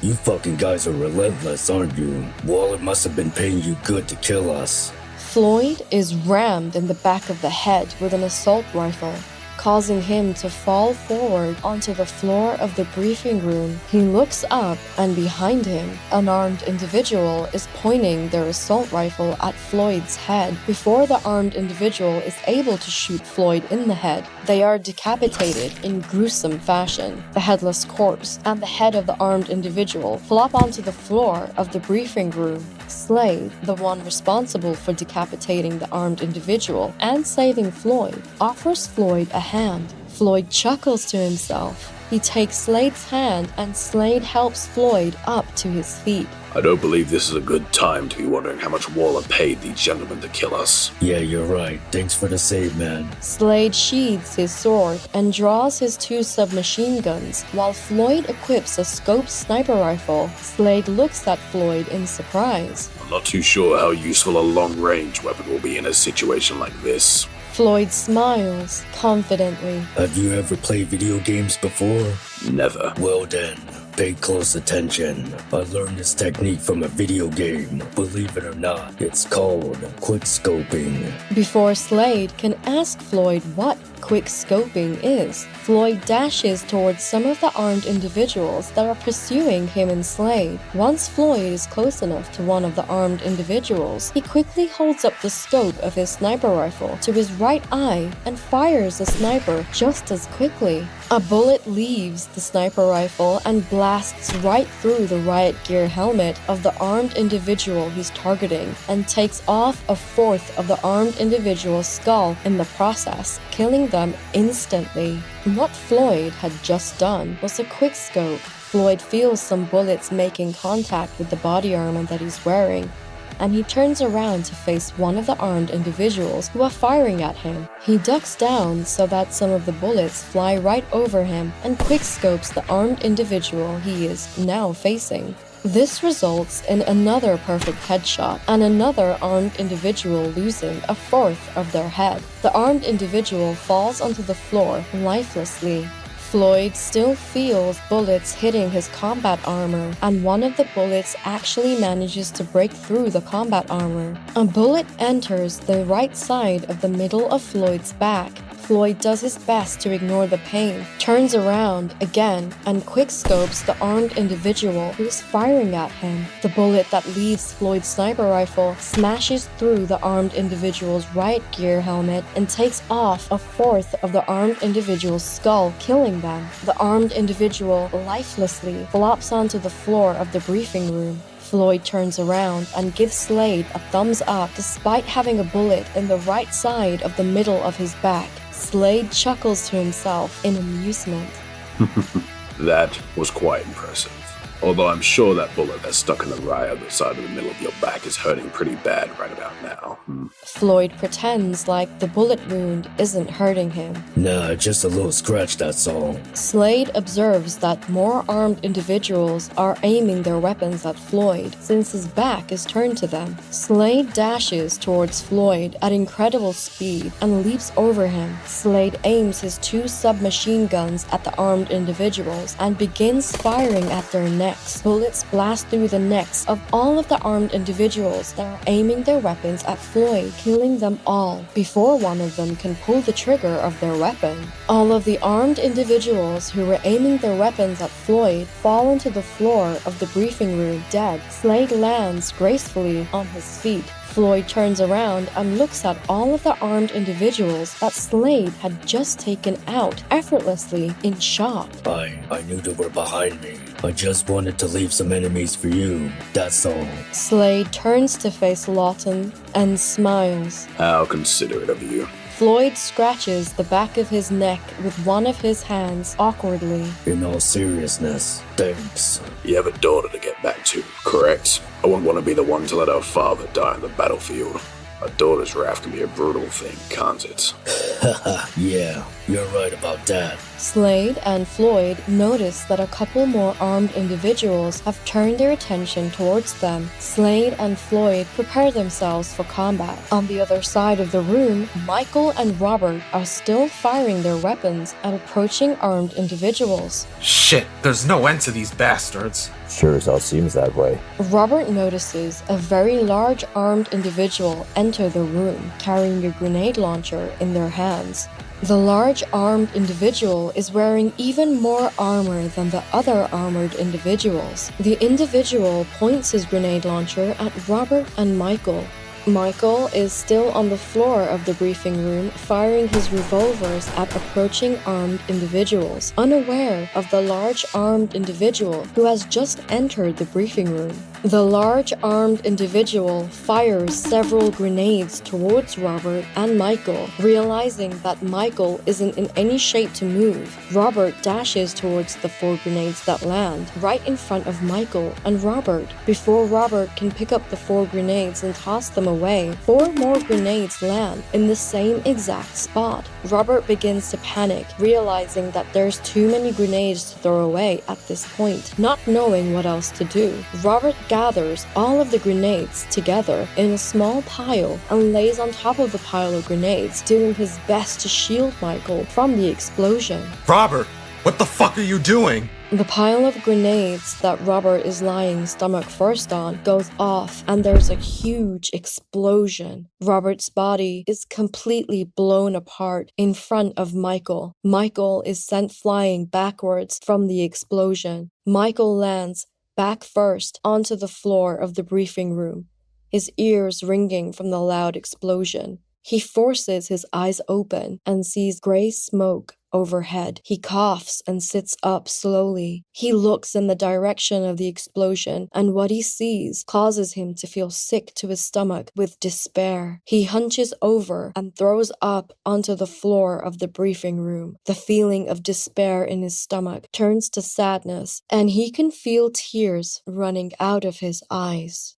A 9-year-old Michael Dubois is sitting on a tire swing that's outside of his house. His body is covered in bruises that he got from bullies at his school. His parents are inside of the house, getting upset about Michael's body being covered in bruises. The front door to the Dubois residence is opened, and a 14-year-old Robert Dubois makes his way out of the house. He notices Michael sitting on the tire swing that's in the front yard of the house. Robert shuts the front door of the Dubois residence and makes his way towards Michael. Michael doesn't turn to face him. Robert arrives at where Michael is. My parents just won't stop yelling in there. I can see why you came out here. Michael doesn't respond. I can't really blame them for getting pissed, though. Seeing you covered in bruises pisses me off, too. What the hell, Michael? Why did you let those boys at your school give you those bruises? You should have just kicked their asses. That's what I would have done if they picked on me. Michael still doesn't respond, and Robert sighs. Right. You probably already know what I would have done if those boys were bullying me. I always resort to violence. Not you, though. You have a kinder heart than me. Those boys who are picking on you are taking advantage of that, though. They know that you won't hurt them back because you don't like violence or conflict. It's pathetic. Hmm? You're so strong, and I'm just so weak. It's embarrassing. I wouldn't say that you're weak just because you don't like violence. Liking and resorting to violence like I do doesn't really make me strong. I think it takes strength to refrain from resorting to violence, especially when violent things are happening to you. You're strong in your own way, Michael. Hell, sometimes I wish I didn't always resort to violence. Michael finally turns to face Robert. Really? Yeah, really. Don't be so hard on yourself, alright? You don't have to resort to violence if you don't want to, Michael. As long as I'm around, I'll make sure it stays that way too. Although, if you can, try to make sure that I don't let my tendency to resort to violence get me in too much trouble, okay? Right. I'll try my best.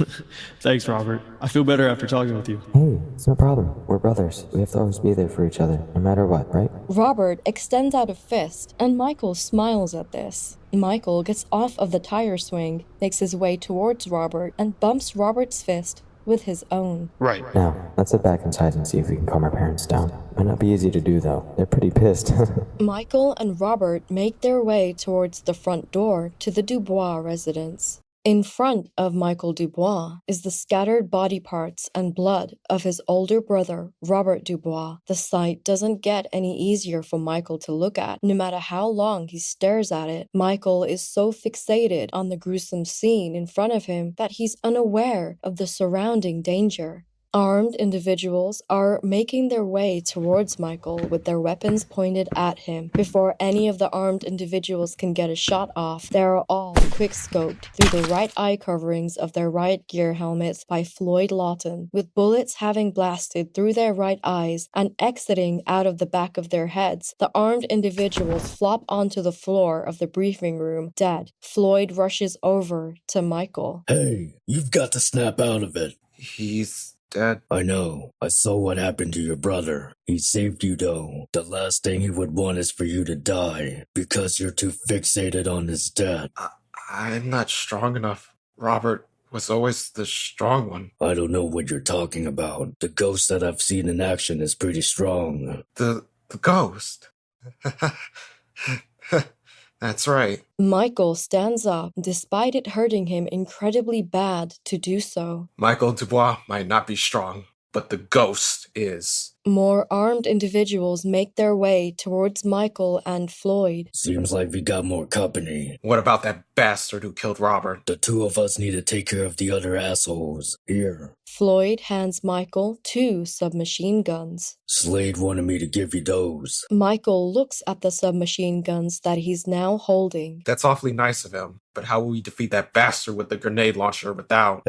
Don't worry about that. That old man doesn't need guns to fight. Floyd points his sniper rifle at the armed individuals in front of him and Michael. Michael points Slade's submachine guns at the armed individuals in front of him and Floyd. In that case, I'll make sure I put these guns to good use. Michael and Floyd both begin firing their weapons at the armed individuals in front of them. Meanwhile, on the other side of the briefing room, Slade decapitates two armed individuals that are standing next to the large armed individual who is holding a grenade launcher with his sword. Slade swings his sword at the large armed individual who is holding a grenade launcher, but the large armed individual blocks the strike with the grenade launcher.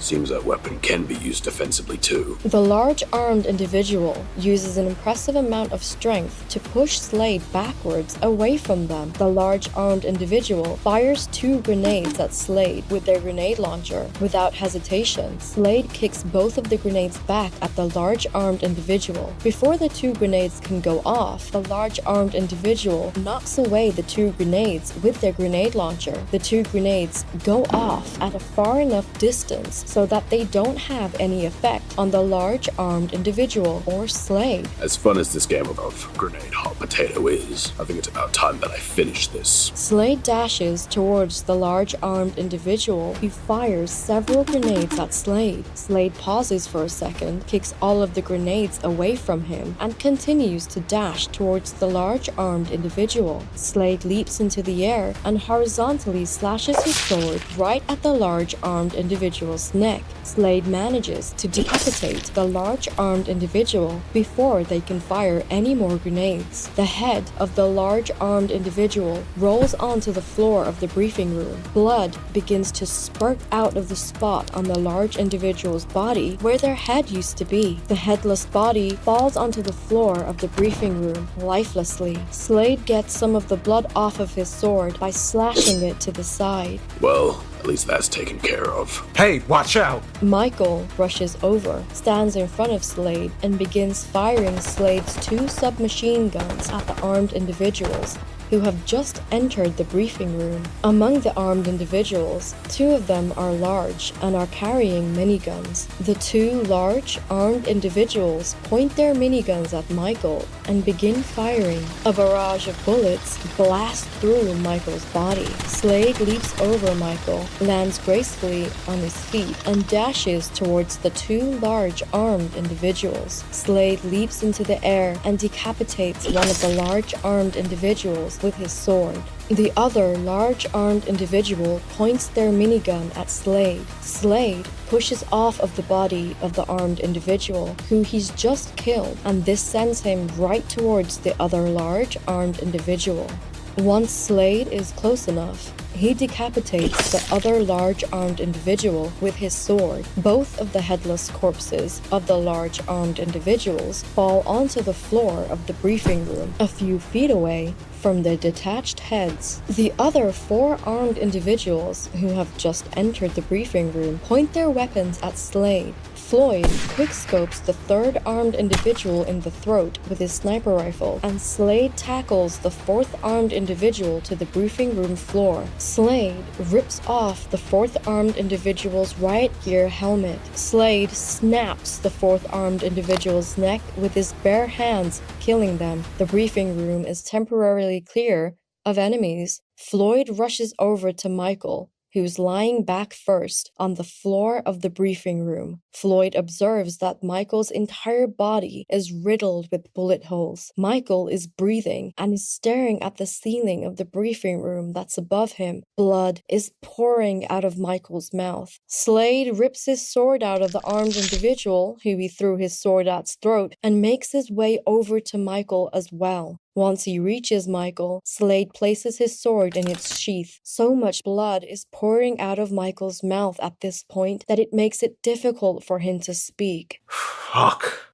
I guess I'll be seeing my older brother soon. Michael slowly turns to face Slade. Thanks for letting me borrow your guns, old man. Michael slowly turns to face Floyd. Sorry, I wasn't too much help in the end. Nah, you helped me plenty. It was cool shooting some shit up with ya. You saved my life. I appreciate that more than you can possibly imagine. Shielding me from all those bullets took a lot of courage. You're a very strong person. Your older brother would be very proud of you. Strong, huh? Michael closes his eyes and his breathing stops, letting out one final exhale. Michael dies. Floyd bends down and picks up Slade's 2 submachine guns that Michael is still holding. Once he's got Slade's 2 submachine guns in his hands, Floyd stands back up. You think we're gonna have any more company? I imagine so. In that case, would you mind if I borrow these 2 submachine guns from you? I'm nearly out of ammunition for my sniper. That won't be necessary. What the hell are you? Before Floyd can finish his question, Slade chops Floyd in the back of the neck, which causes Floyd to drop Slade's 2 submachine guns and to fall stomach first onto the floor of the briefing room unconscious. Slade bends down and picks up 2 submachine guns. After his 2 submachine guns are in his hands, he stands back up and puts both of his submachine guns into their holsters. Slade drags Floyd's unconscious body towards some of the corpses of the armed individuals. Slade stops dragging Floyd's unconscious body and proceeds to cover Floyd's unconscious body with the corpse of an armed individual. After he's done, Slade takes a look around the briefing room and sighs to himself, sadly. I apologize for using violence against you, Lorne, but I'll handle things from here, on my own. After all, you still have people who are waiting for you to return. That's something I wish I still had. I advise you not to take those people for granted. Don't make the same stupid mistake that I've made my entire life. I suppose you can't hear me, can you, Floyd? Since you're unconscious and all, I guess that means I'm just a crazy old man who's talking to himself. Slade turns to face Floyd's unconscious body that's covered by the corpse of an armed individual. Just get some well-deserved rest. You fought hard up to this point. I can't make any promises, but I will do everything that I can to make sure that you are able to see your family again. Slade equips his 2 submachine guns in his hands. All of a sudden, he hears footsteps approaching the briefing room. Slade begins walking away from Floyd's unconscious body that's covered by the corpse of an armed individual, heading towards the 2 open doors that lead into the briefing room. A large number of armed individuals make their way into the briefing room via the 2 open doors that lead into the briefing room with their weapons already equipped. Slade points his submachine guns at them and begins firing, aiming at their necks. Bullets begin to penetrate several of the armed individuals' throats, killing them. All of the armed individuals who haven't been killed yet begin firing their weapons at Slade. Slade doesn't bother finding any cover and chooses to charge the remaining armed individuals while still firing his submachine guns at their throats. Some of the bullets that are being fired from Slade's submachine guns are able to penetrate the throats of some of the armed individuals, killing them. However, some of the bullets that are being fired from the armed individuals' weapons begin making contact with the body armor that Slade is wearing. The closer that Slade gets to the remaining armed individuals who haven't been killed yet, the more bullets begin making contact with his combat armor. Slade runs out of ammunition in his submachine guns. He doesn't waste any time and throws each of his submachine guns at a different armed individual. At this point, Slade has reached the armed individuals who have entered the briefing room. Slade draws his sword. He immediately slashes one of the armed individuals' throats, killing them.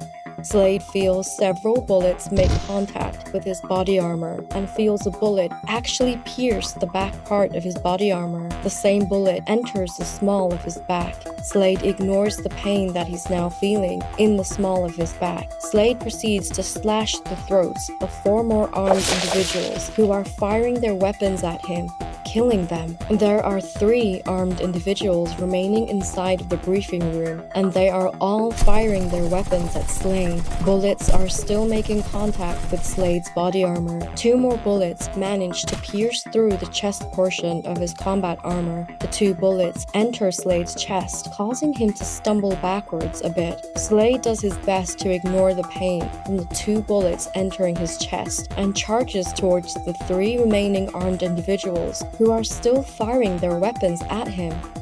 Slade decapitates one of the armed individuals with a horizontal strike of his sword.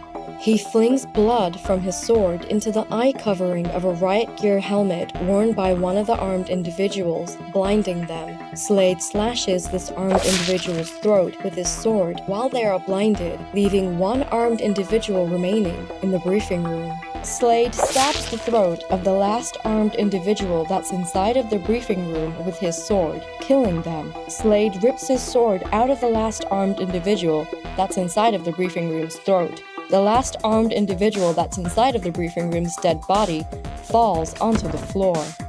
Slade begins breathing heavily, exhausted from the combat that he was just engaged in. Slade notices that all of the wounds that he had just received are not only still hurting, but aren't healing. Slade falls to his knees, feeling weak. It seems that my regenerative ability is no longer working at all.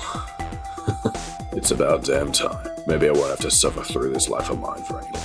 However, despite the pain he's feeling, Slade forces himself to stand up. There's still one last thing that I would like to do before my life comes to an end. Slade's grip around his sword tightens as he hears more footsteps approaching the briefing room. Slade readies himself for more combat. The footsteps that Slade hears gets closer, and he sees a large group of armed individuals approaching from the hallway that leads to the briefing room.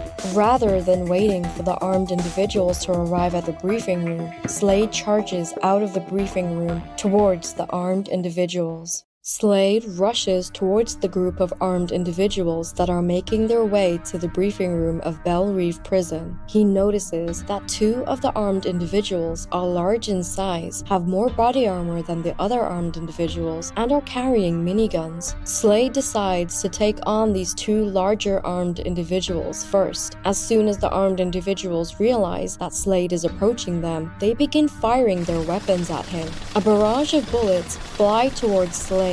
Slade does his best to deflect some of the bullets with his sword, but a large amount of the bullets make contact with his body armor. Several of the bullets are able to penetrate Slade's body armor in various parts and are able to enter Slade's body in various parts, causing Slade to slow down a bit. He does his best to ignore the pain from the bullets that have just entered his body and still charges towards the group of armed individuals who are still firing their weapons at him. Once he's close enough, Slade leaps into the air and decapitates one of the large armed individuals with his sword. Unfortunately, while he's still in mid-air, the other large armed individual points their minigun at Slade. The minigun starts spinning and begins firing a large amount of bullets at Slade.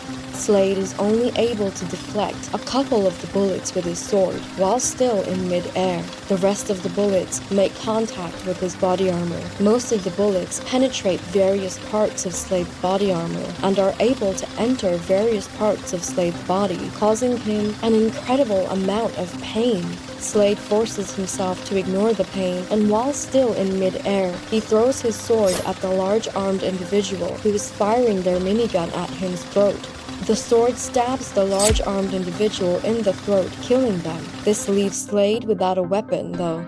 Slade lands on his feet and finds that he's surrounded by the other armed individuals. They all point their weapons at the severely wounded Slade. Slade quickly reaches for his bowstaff that hasn't been assembled yet, but unfortunately, the armed individuals that are all surrounding Slade begin firing their weapons at Slade without hesitation. A large barrage of bullets make contact with Slade's damaged body armor. Nearly all of the bullets pierce through various parts of Slade's body armor. The same bullets enter through various parts of Slade's body. Slade's entire body becomes limp and he falls to his knees. Slade takes off his mask so that he's able to cough up a large amount of blood onto the floor. He begins panting heavily and looks at the armed individuals that are surrounding him and who are still pointing their weapons at him. Slade laughs to himself in amusement and thinks to himself for a moment. Then he, once again, reaches for his bowstaff that hasn't been assembled yet, and the surrounding armed individuals begin firing their weapons at him again.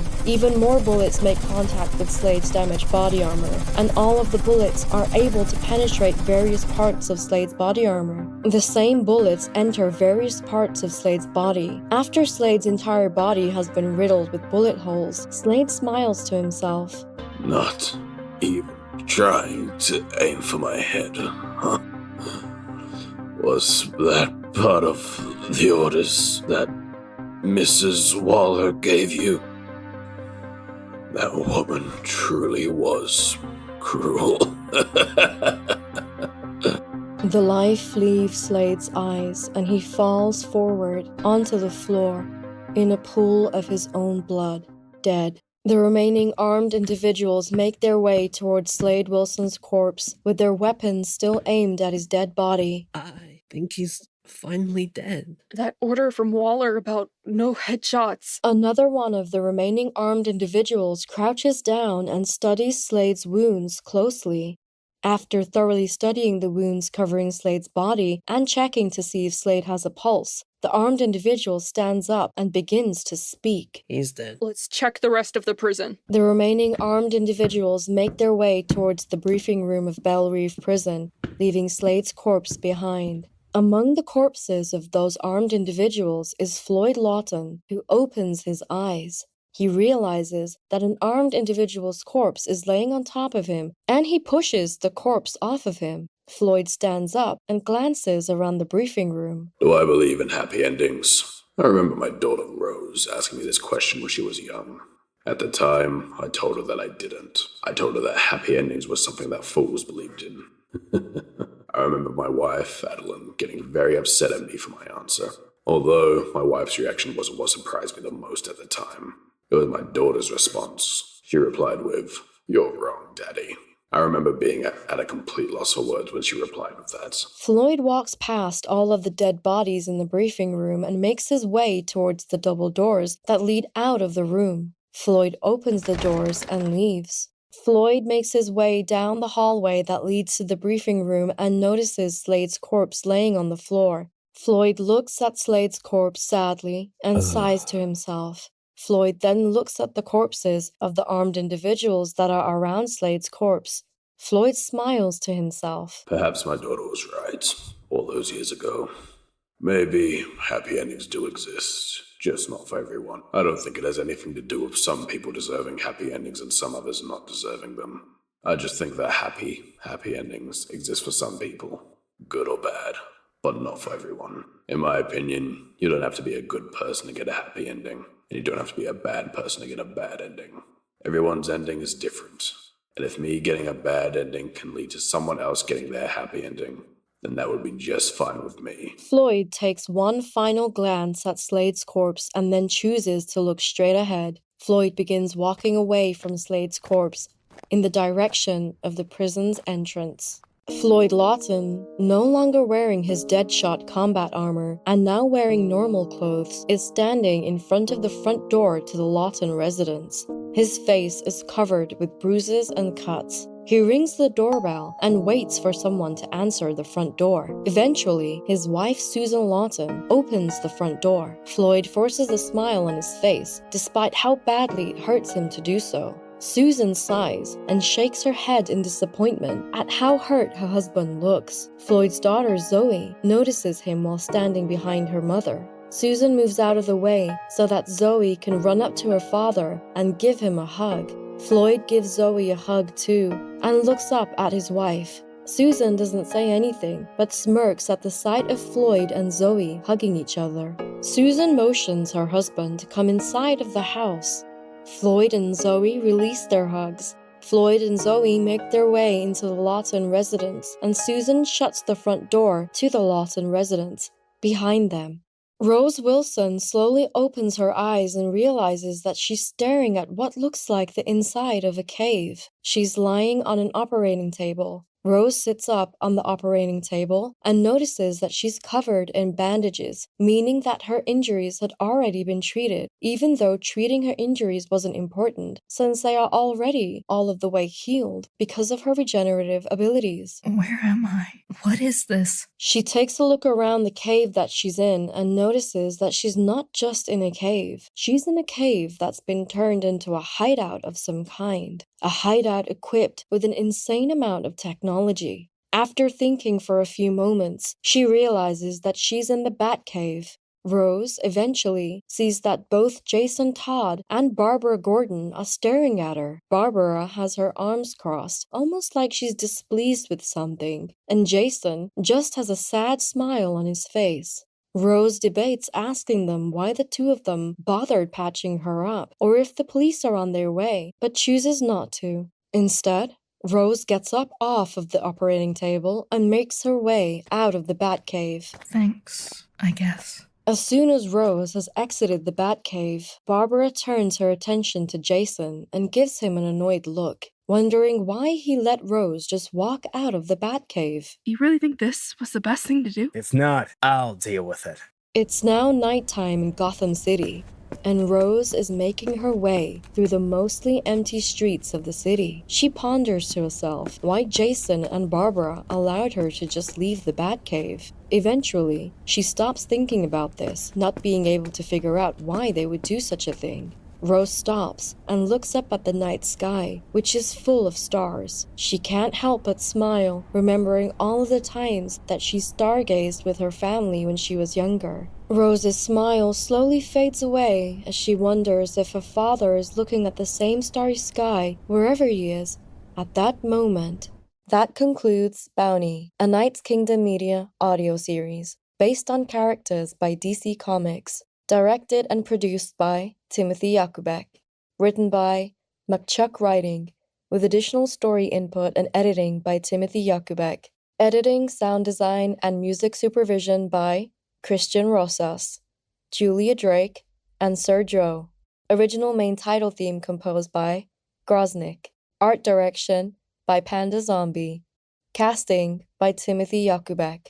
Starring the voices of Brandon Sum, Diane Patel, Xander Watson, Marla Rose, Gabriel Sealing, Kay Rowland, Alec M. Whitaker, M.K. Hewitt, Austin Hammett, Christian Zymet, Joe Agostinaki, Leo Keserovich, Justice Margowski, Lucas Santiago, Ray Sensei, Solus Spartan, John Corcoran, Lonnie, Peyton Tulos, Thane Bell, Stephen Sobot, Derek Alvarez, Edie, Rebecca Didigan, Jared Emerson, Ellie Kelly, Elcat, Kyle's Voice, Autumn Lynn, Alex Jewson, Christoph Gray, Jacob Bolmer, Bird on Mike, Brian Nichols, Greg Hutchins, Just Cuervo, Ollie Melancholy, Ross K. Fode, Lori Sways, Chini, Sophia Alexandria, Jonathan Gill, ILY, I suppose, Junipera, Lobo Lido, Aldo Himscoot,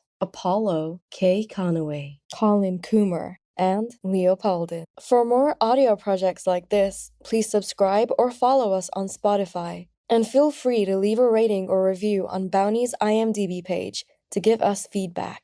Thank you for listening.